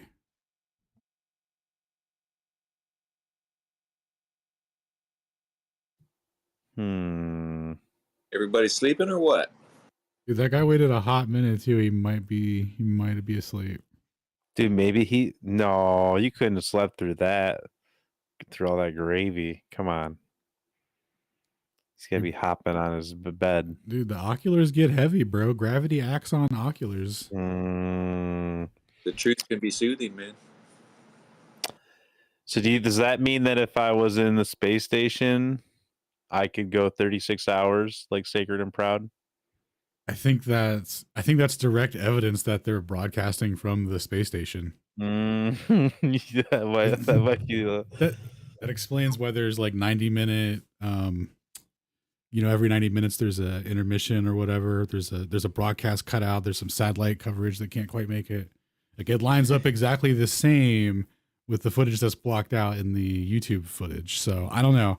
I'm just saying, if the ISS is passing your house and it's Friday, you might see him. I don't know, in the sky. Who knows? It's going around the dark side of the moon. That's all. Yes, sir. All right. So if My Young isn't there, Plain Reality. Paul, what's up, brother? Hey guys, how are you? Good, brother. Yo, doing great. How you doing? Yeah, real well, man. Real well. Yeah, I'm not too sure about that. Maybe Sacred and Proud being cyborgs are actually catching a lift on Starlink. Yeah. They're putting together a special Starlink for Stone to have internet in Uruguay, or yeah, I think that's where. Oh, dang. So we can actually put our bit rate on our voice chat to a proper amount. Wow. Thanks, Elon. Yeah, I actually, Bigger and proud. actually saw. Oh, sorry, Toby. Oh, I actually you're saw Starlink 2 weeks ago. Oh, nice. Yeah, it's actually quite bizarre. I didn't even know it goes over Australia. Had no idea. Isn't it crazy looking? I saw it one night and I was like, dang, that seems awfully close. Dude, Yeah, what got me me out. though was that it just kind of like popped into existence all of a sudden because it wasn't there. We were outside just chilling because I was at a mate's property. I sort of a bit more rural, so we were sitting around a fire. And I was looking up at the sky and stuff, and then I turned to look one direction, then turned and looked back, and it was there. And I was like just looking in that spot. It wasn't there a moment ago. I'm like, what the fuck is that? Excuse the language, sorry. 20 push-ups.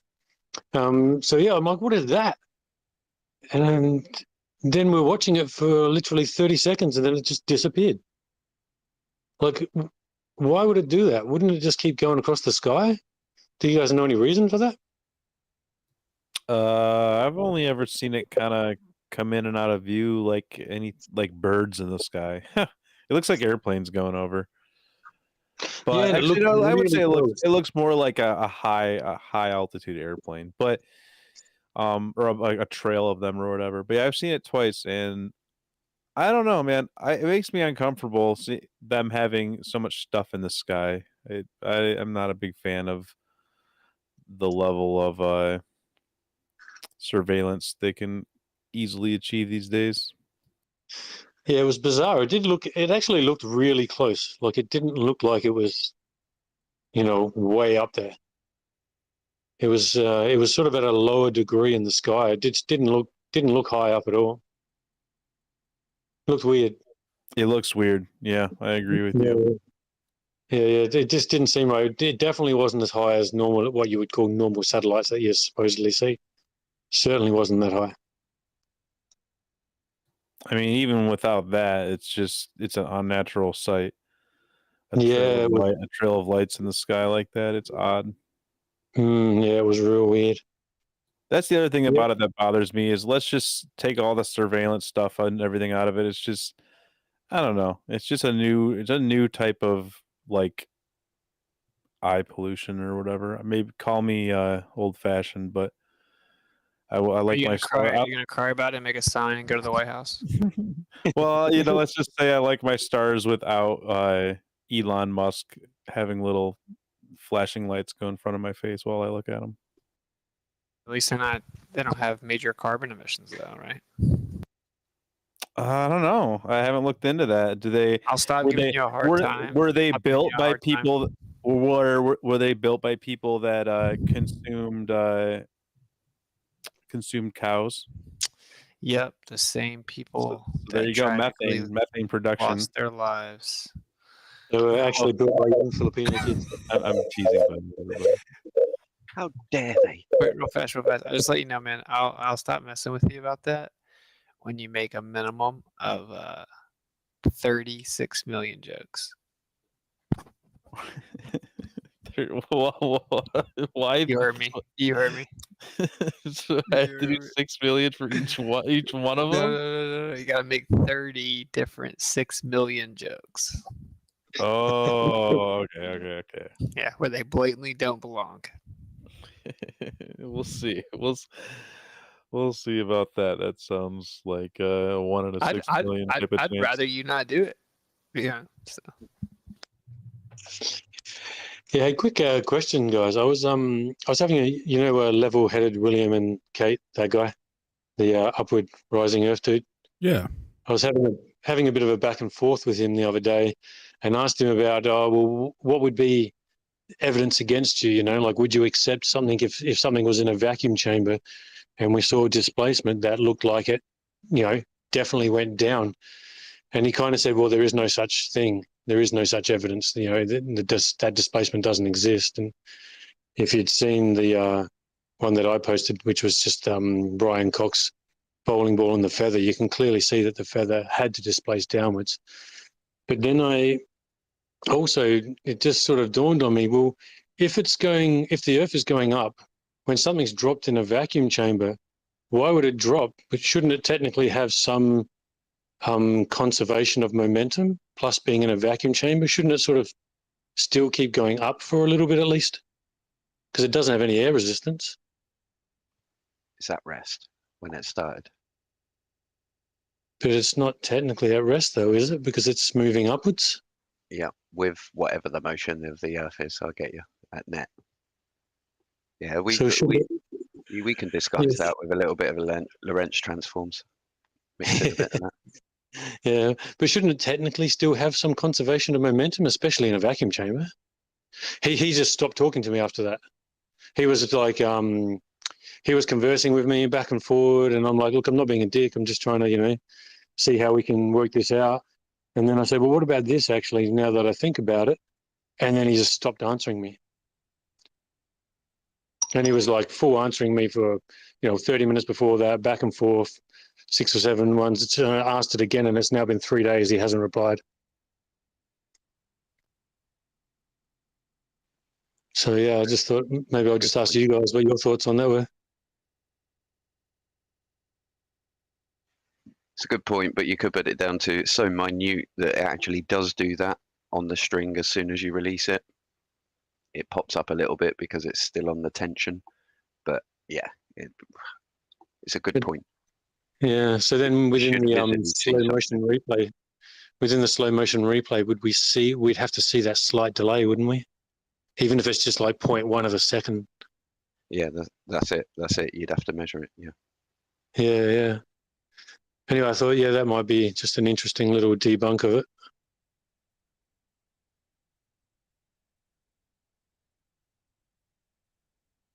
Because it does seem to be a bit of a contentious thing.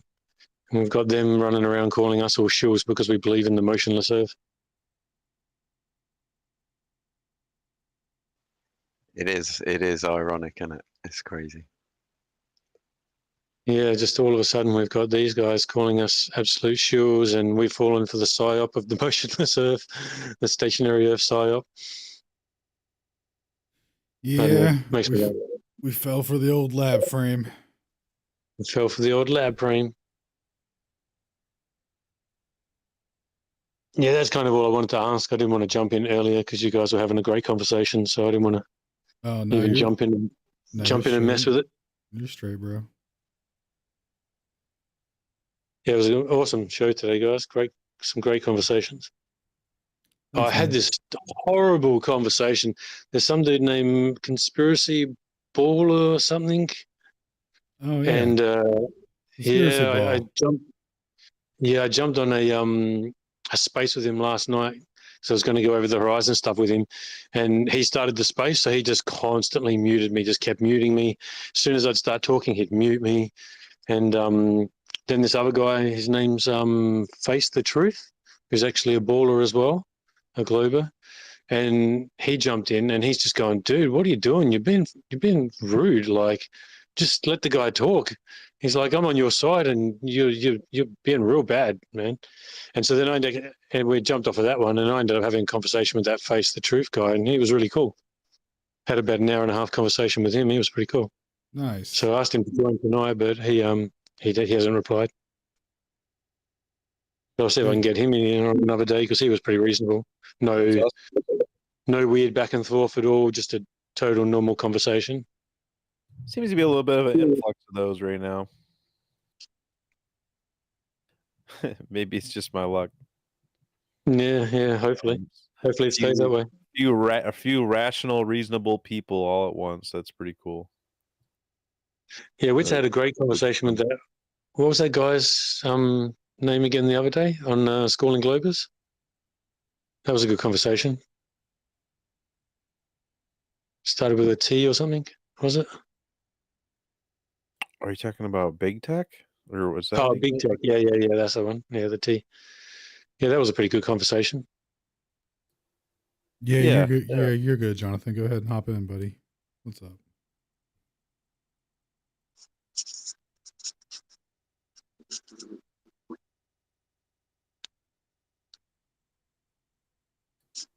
Yo, what's up, Alan?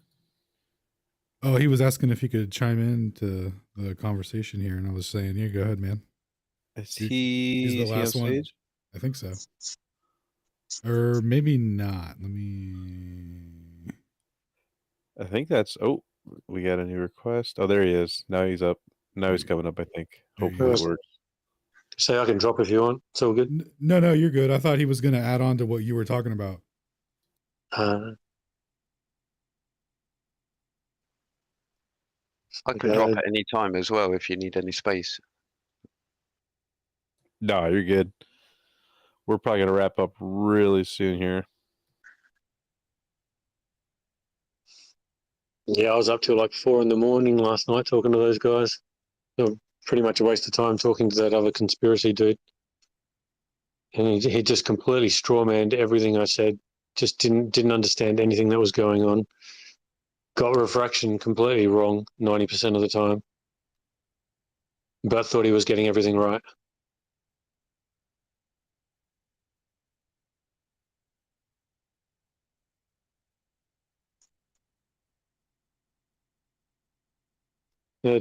D369's got his hand up, I think. Oh, what up, D3? Oh, wait, I have to do the thing. And do I just speak? All right. Did you do the thing? I did the thing.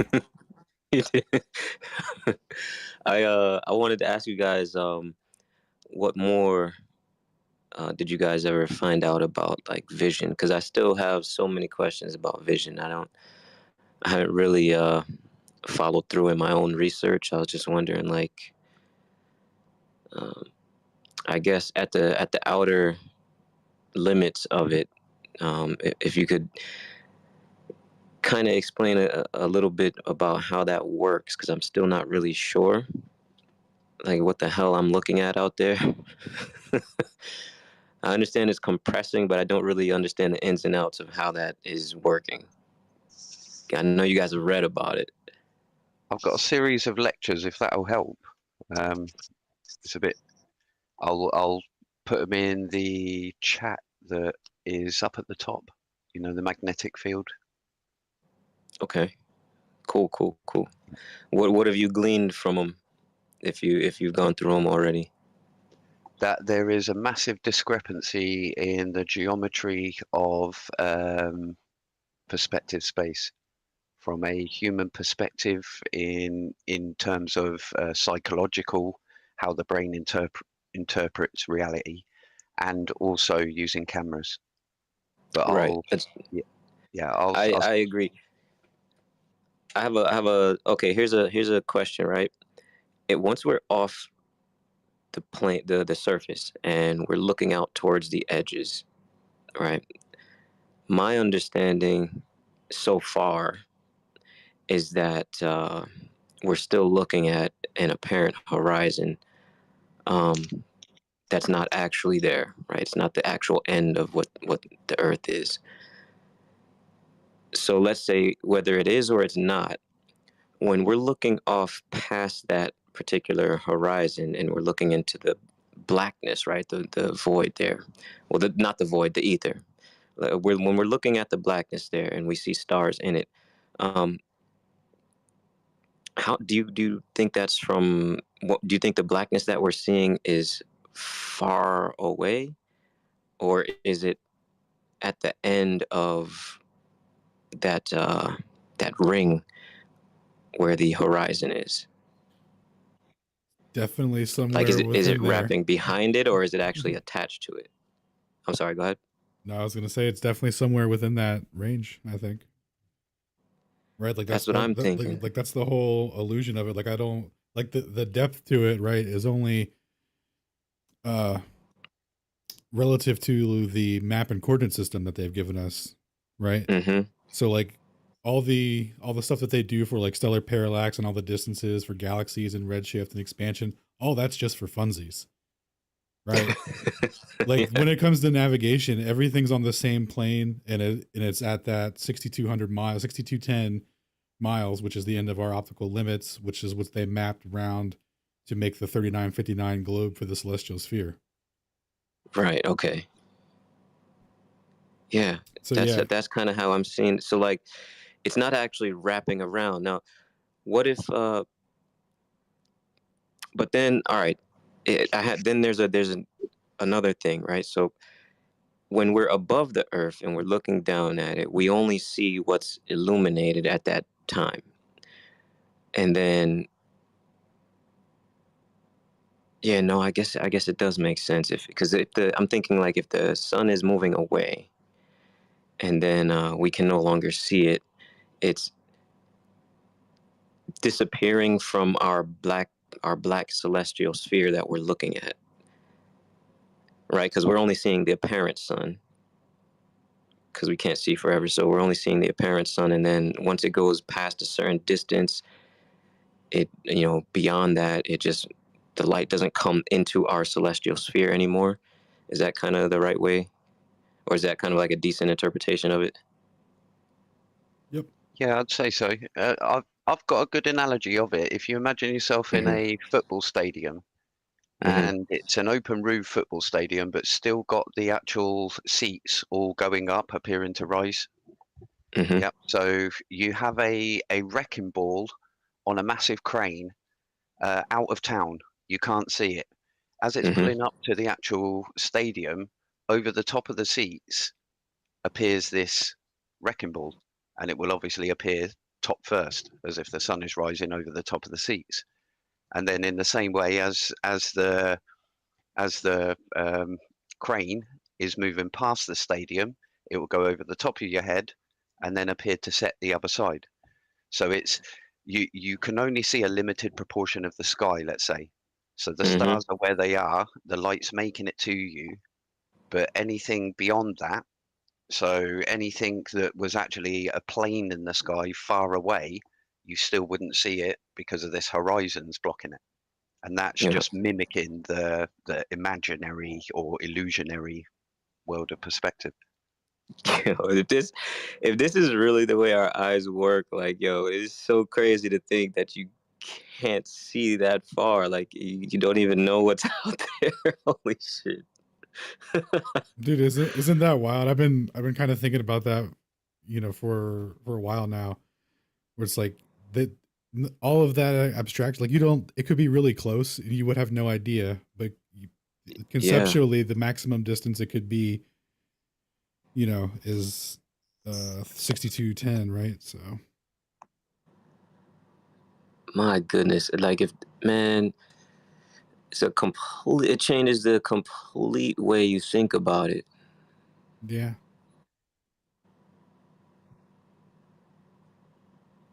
But yeah, you're really probably hitting a magnified medium, and you'd have no idea what you're looking into when you look up. Yeah. Wow.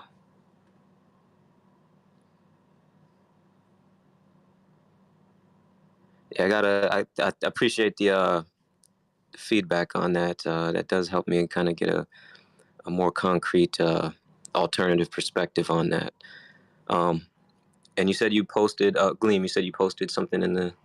Yeah, that's it. It's a series of I think it's 6 1.5 hour lectures, all by the top guys of perspective geometry, and they all show their different experiments that they done. Sorry, Glenn, where did you post that? Yeah, I'm looking for it. If you look up at the top, Shane's put a pinned post at the top of here. Oh, Shane posted it? No, yes, Shane's posted the video, which is about primer fields, part 1.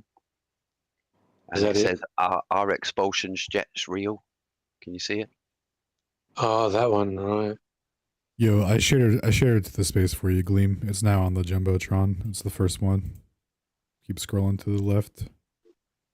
Okay.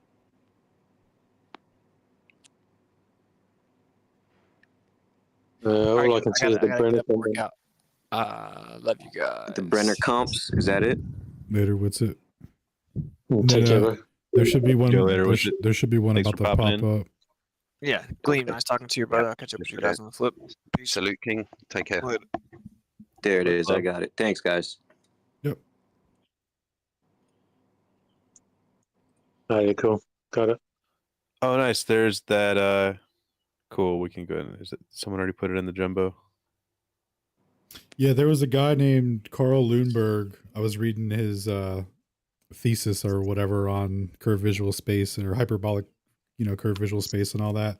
And what he was saying, he opens up with is he's like, we basically see the sky in a dome, and Euclidean geometry makes the wrong prediction for perception because the stars are like said to be infinitely big, yet we see them as tiny dots, and the sun, which is way smaller, we see at this fixed size.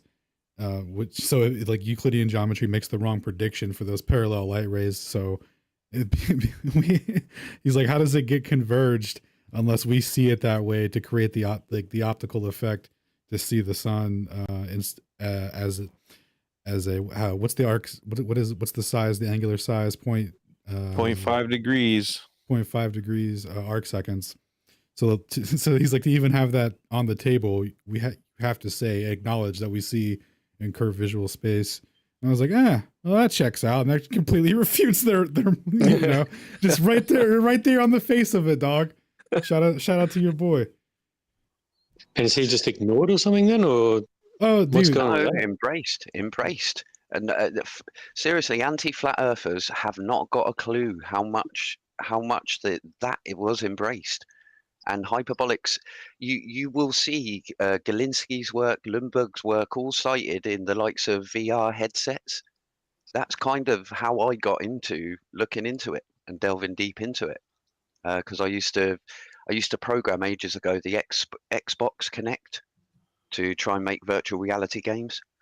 And it's exactly that. Once you get into the things of head mounts and stuff like that, you have to account for all of this, or you end up with blocky Minecraft looking things which are in a orthographic view, and it doesn't look right when you've got a VR headset on, because it doesn't replicate reality, which is curvilinear. Yeah, so to make it look real, you have to account for that. Yeah, you have to blur the edges as well and bring it in like the eye. You have to add in a little 8 inches per mile square to the oculars. You don't say. Yeah. Classic. To make it look real, huh? Yeah, crazy, man. But perspective's not a thing, bro. Oh no, No, it doesn't exist. Wow, yo, I think this is for anybody. I think this is another thing, like right here. If you just explain to somebody, like, hey, we don't see how they kind of taught you that you see. Like, we see totally different. Like, if they can wrap their heads around it, yeah, that's another like springboard to like, hey, something is really off in the mainstream narrative of these things. Dude. Yeah, well, it was complete gaslighting for years, wasn't it? Telling us that perspective has nothing to do with anything. Yeah. That's all it's ever been. Don't pick up the puck. Dude, the vision thing to me is pretty brand new. Like, this is just a month or two ago that I started really thinking about the whole vision aspect of what we actually witness. Like, everybody takes it just so for granted. Like, yeah, I see straight and it's out there. It's, like, you guys know what I mean? Like, until you really question it, you don't really think about it. You just take it for granted. Yeah. Fuck. Oh, excuse my language again. Yeah. My bad. Well, anyway, I'm going to go take a look at this video. I appreciate it. Thank you, guys. Yeah, later, man. Let's see, and I think we got the last one up was John. Is John? Yeah, there he is right there. Send you a request here. We can tack Keon and maybe Matthew on there too. I don't know if Matthew had anything you want to say, but yeah. Keon and Matthew, word. Yeah. Keon and Matthew. Yeah, I appreciate you for bringing me up. Yeah, maybe you guys talked about it earlier, but I was watching Terrence Howard interview with Joe Rogan, and yeah, it was super duper interesting because he said a couple of things. Like he said that gravity has nothing to do with what Newton and Einstein told us, I think he said it's just electricity. I haven't understood it quite well, but he said it's just electricity. He talked about the ether. The way we think that space could be empty is actually not. It's that's the medium that light travels to in space. What else did he say? Yeah, he talked about I think he talked about the periodic table. How some and the relationship between some elements that we don't consider. I haven't understood that part well, but yeah, it said a bunch of things. So I just want to say, like, if anybody understood and had understood better than me, if we can break those things down, that would be amazing. Probably the best thing to do, bro, would be to watch the first part of the show because they went through it for about maybe an hour and a half. So if you jump onto Alan's live feed, or I think maybe Ether Cosmology is live feeding as well. But if you jump on there, then probably for about an hour and a half, they went over that. Yeah, I like Woodson's take on it. He's got some gravy, and he's got a bunch of nonsense too. And there's a lot of like the ether and Earth's velocity are a package deal. So a lot of people are flirting with the ether right now, and that's cool. They're like, oh, it could be real etheric out there in space, but you would have to concede Earth's velocity to acknowledge that, because otherwise you could measure Earth's velocity through the ether, and you could measure it, very precisely. So if there was not a measurement to correspond to that with interferometry, then it would refute the idea that Earth is in motion. So they'll never take it seriously or acknowledge the actual conclusions of the experiment and stuff. But yeah, it is very interesting that he's dropping all that gravy and stuff. Yeah, but have you guys understood the gravity part? Like because the way he explained it, I really understood it. Like it just said it's electricity. Yeah, so that's kind of been our argument. So on the ball, right? They predict the way that gravity falls off. It gets lesser as it falls off as you get further away from it. But the static electric gradient that we have gets stronger as you get closer to the sky. So there's a downward pressure created from that. So it would like the whole mechanism for it, and then it being equipotential and all that is in our favor, right? So yeah, we're very familiar with the downward pressure from the sky. I think he was probably explaining it. I didn't watch it, but I heard he was explaining it as like an ether pressure causing the static electricity or something, or causing the electricity. But yeah, very similar concept, downward pressure.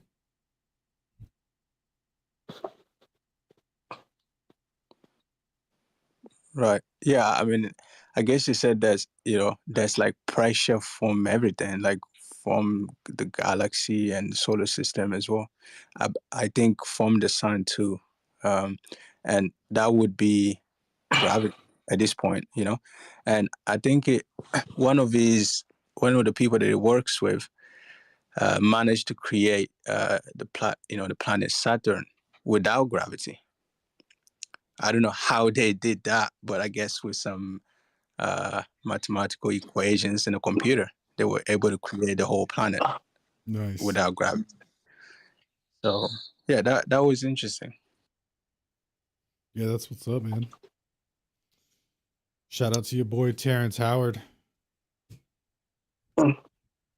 Yeah, he's said some pretty insane, crazy things, but then he went on Joe Rogan and talked about the ether. So, massive shout out for that. If you're taking if you're taking that separation, that infinite separation away from people, and you're replacing it with the logical connection that everything shares that allows for instantaneous actions at a distance, then that's a big win for truth. So I'll take it. Yeah. But I mean, let me ask you this. What did he say that you disagree with? Oh, he just says some kind of silly things about like math and stuff as if they're profound, but it's I'm not impressed with his stuff about 1 × 1 = 2 or that a straight line has an infinite amount of curves inside of it or whatever. It's just I don't know if I find the statements kind of asinine. But that that's just for me, and I don't know. Like wasn't yeah I don't know. Let's leave it at that, I guess. I honestly haven't given the guy that much time of day, so maybe I shouldn't talk on him too much. But from what I understand, I'm not super impressed. I mean, because it's not only about gravity and the ether and all of that. He says also that it would be impossible for us for any crewed mission to Mars. I think he said because of pressure or something like that.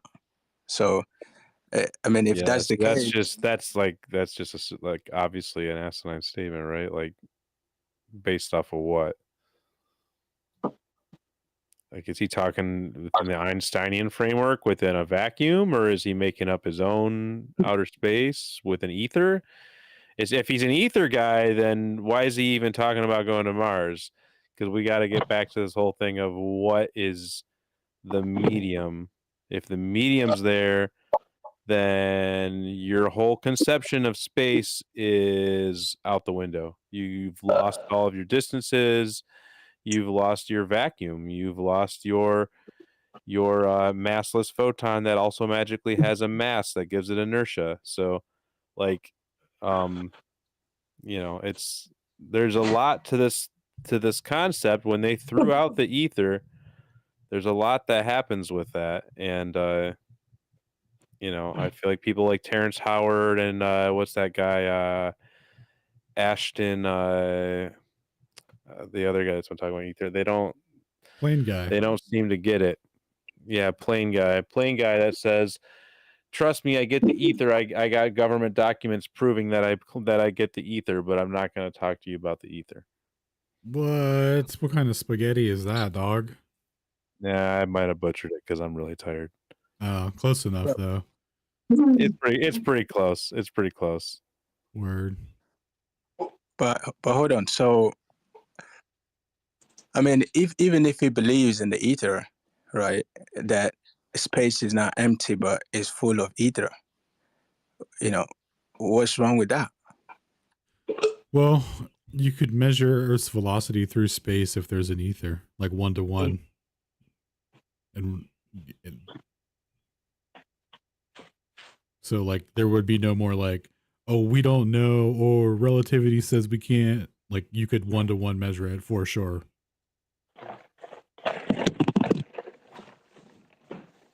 Yeah, so that's what the elephant in the room for people like him, and I wouldn't put it past him. Like maybe he would say, maybe he's a geocentrist. I don't even know, but the elephant in the room for people like that is that there's no measurable orbital motion of the Earth. So, the whole reason they threw the ether out is because they went to go measure the orbital motion of the Earth and they couldn't measure it, and so they're like, well, we need to just like put a cheat code into physics or like hack physics and just remove the substantive medium so we can just make up some math to make it all work, essentially, right? And so the people like Terrence Howard are making the smart choice or they're looking at it logically and they're saying like, hey, look, like maybe everything's actually connected. This actually might have been good science. But what they're missing is that crucial point of the whole reason we forked off from the good science in the first place, which is when they went to measure the motion of the Earth. And they couldn't find it. Yeah. So then they lost their minds. Yeah, but because I think you talked about because on Morley experiment, and it said basically the results were not correct or something like that because they did not consider the ether or something like that, if I understood it well. So, yeah, I guess the Earth is still moving though. No. Whoa. What? Where'd you get that from? Where'd you get that, bro? Good guess. It's a hell of a take. But it mentioned the experiment though, and I think it said they did not consider the ether. Well, the paper was titled "On the Relative Motion of the Earth and the Luminiferous Ether." So, not only did they consider it, it was part of the mathematical framework in which they derived the prediction to even have the fringe displacement so that they could measure the Earth's velocity through it. So, I think maybe you should read the paper instead of like listening to whoever told you that, right? Because you can find out really, because it's a pretty straightforward paper. So actually I guess it's not, but Yeah, It is. I mean, I probably need to go back to the interview because I can't remember what he said exactly about Microsoft Morley, but I remember him talking about him, and there was something wrong with the experiment. They did not consider something, but I can't remember now. Yeah, no, the history of it is 1881. Michelson invented his kit to try and test the velocity of Earth through the ether. And then what happened is he produced some results, which was a null result again. However, Hendrik Lorentz corrected him and said, no, you got your maths wrong, silly. So he ended up teaming up with Morley and then doing the Michelson-Morley in 1887. Now, what happened there is that they had two different hypotheses to test, Fresnel's and Lorentz's. And what actually happened is Lorentz was considered the Einstein of his day. He was like the top boy, Nobel Prize winner. And his theory, I believe it would be like a tussle of great minds, where because it was Lorentz who pointed out the mistake, and obviously Michelson had to admit it once he reflected on it, then in the end of the actual conclusion of the Michelson-Morley paper says that Lorentz's own theory fails, meaning that the ether that he was proposing, which was a detectable ether, was not the case. And what actually happened from there is Lorentz went away to his lab, created the Lorentz transformations, which he already had on the go anyway. And that is what resolved it and rescued the ether, made it relativistic. Then Einstein's come along, used the same transformations, and said, we don't really need it. I've got special relativity here that you can throw away the ether. Then later on, wrote a letter to Lorentz saying, "Oh, I was silly. I've actually deleted ether when I shouldn't have. I should have only said that you cannot attribute any motion to it or any properties to it. I need it now," and then created general relativity. So that is the true history of it. Terence does actually explain it like that, I think, in that same interview. And it's not that they excluded it, because Albert Michelson on his deathbed in the 1930s still believed there was an ether. So there was no if nor buts, basically.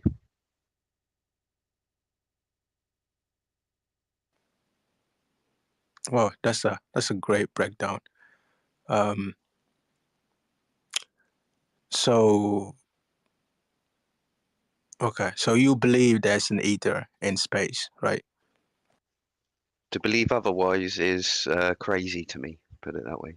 To believe that there's such thing exists as a nothing, I can't wrap my mind around. Or an empty vacuum, should I say. Dude, especially how about this? The equations for how they derive C include the background medium, right? That background impedance. It's like what's it vibrating? So it's a oscillation rate. So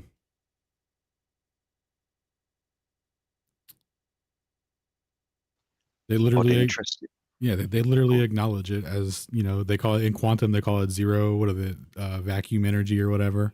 Like, what's that you said, boy? Your vacuum's got energy in it. It's got 0 point energy, but not. It doesn't have any ether in it, because that would mean that Earth's orbital velocity, is out the window. But it does have 0 point vacuum energy, dude. Sweet. That ironically moves two uncharged plates closer to each other. The classic. Yo, D3, I see you have your hand up. I tried to give you a hand up, but I don't know if it worked. My UI is kind of bugged out. You might not even be here. But if you are, I see you, bro, and I tried. I'm going to try one more time.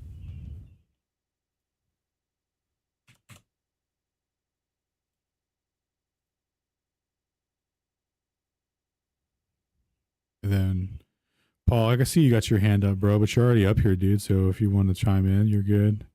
And John, if you're there, dog, I know you've been trying to chime in for like a hot minute, but if you're out there in the ether, bro, now's your moment, dog. This is your moment, right? If my hand was up, I must have accidentally pushed it. Okay, cool. So you're good. Oh, good, bro. I'm just chilling, flicking through the old ether cosmology chat on Discord, having a look through the old stuff that you guys were posting. Nice. All right. Well, looks like Jonathan sadly did not make it. Bummer. Kept trying to bring him up. So what do you guys think of the way that, it thinks that planets are formed, right? Because it says every single planet is formed from the sun, from matter detaching from the sun, and then over time forming a planet. Yeah. What do you think of that? Man, we'll never know, bro. Nobody will ever know. I think he has a cool thought, and it could be true. It could not. Yeah, be. for me, I believe in that. I mean, kind of like the more into the idea of Walter Russell's way of putting it, though. Yeah, is it the same way? Who was that? Limitless. Oh, okay. What's up, brother? Yeah, like everything is energy and wave function, creates all the elements, like from hydrogen, so to speak, and even the standard model, in terms of like, stars creating everything else, pretty much is in somewhat of an agreement of that. Yeah, I just emptied out my vacuum, and it's got energy in it somehow. Right. I don't know what to do. All they did is plagiarize, like other ideas. Hey, I know someone was just speaking. I couldn't hear them. I'm gonna drop down. Can you bring me back up a sec? Yeah, you're straight. Who was that? And if we suppose that's the case, right, that planets are formed from matter detaching from the sun and then congregating over time and then forming the planet, the only way it could be, these planets can form is in a circular form, right? As a globe. Like, it cannot happen that the planet's formed flat. Does that make sense? Yep.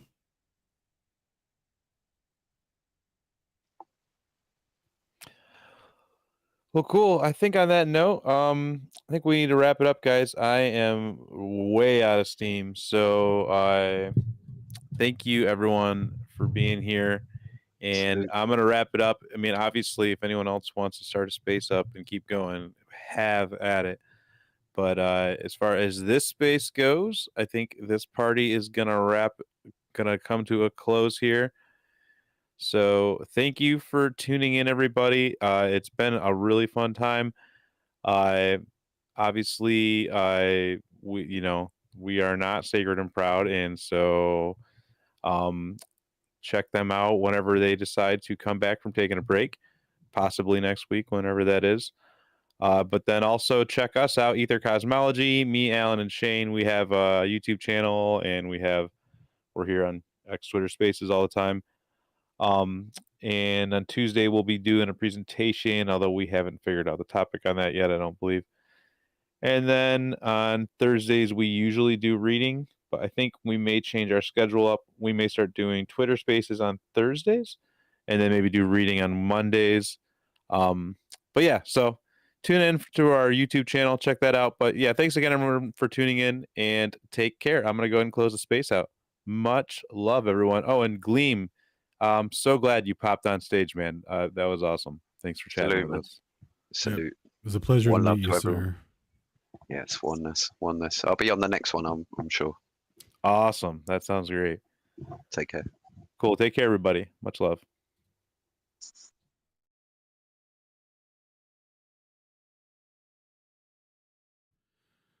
All right, lads.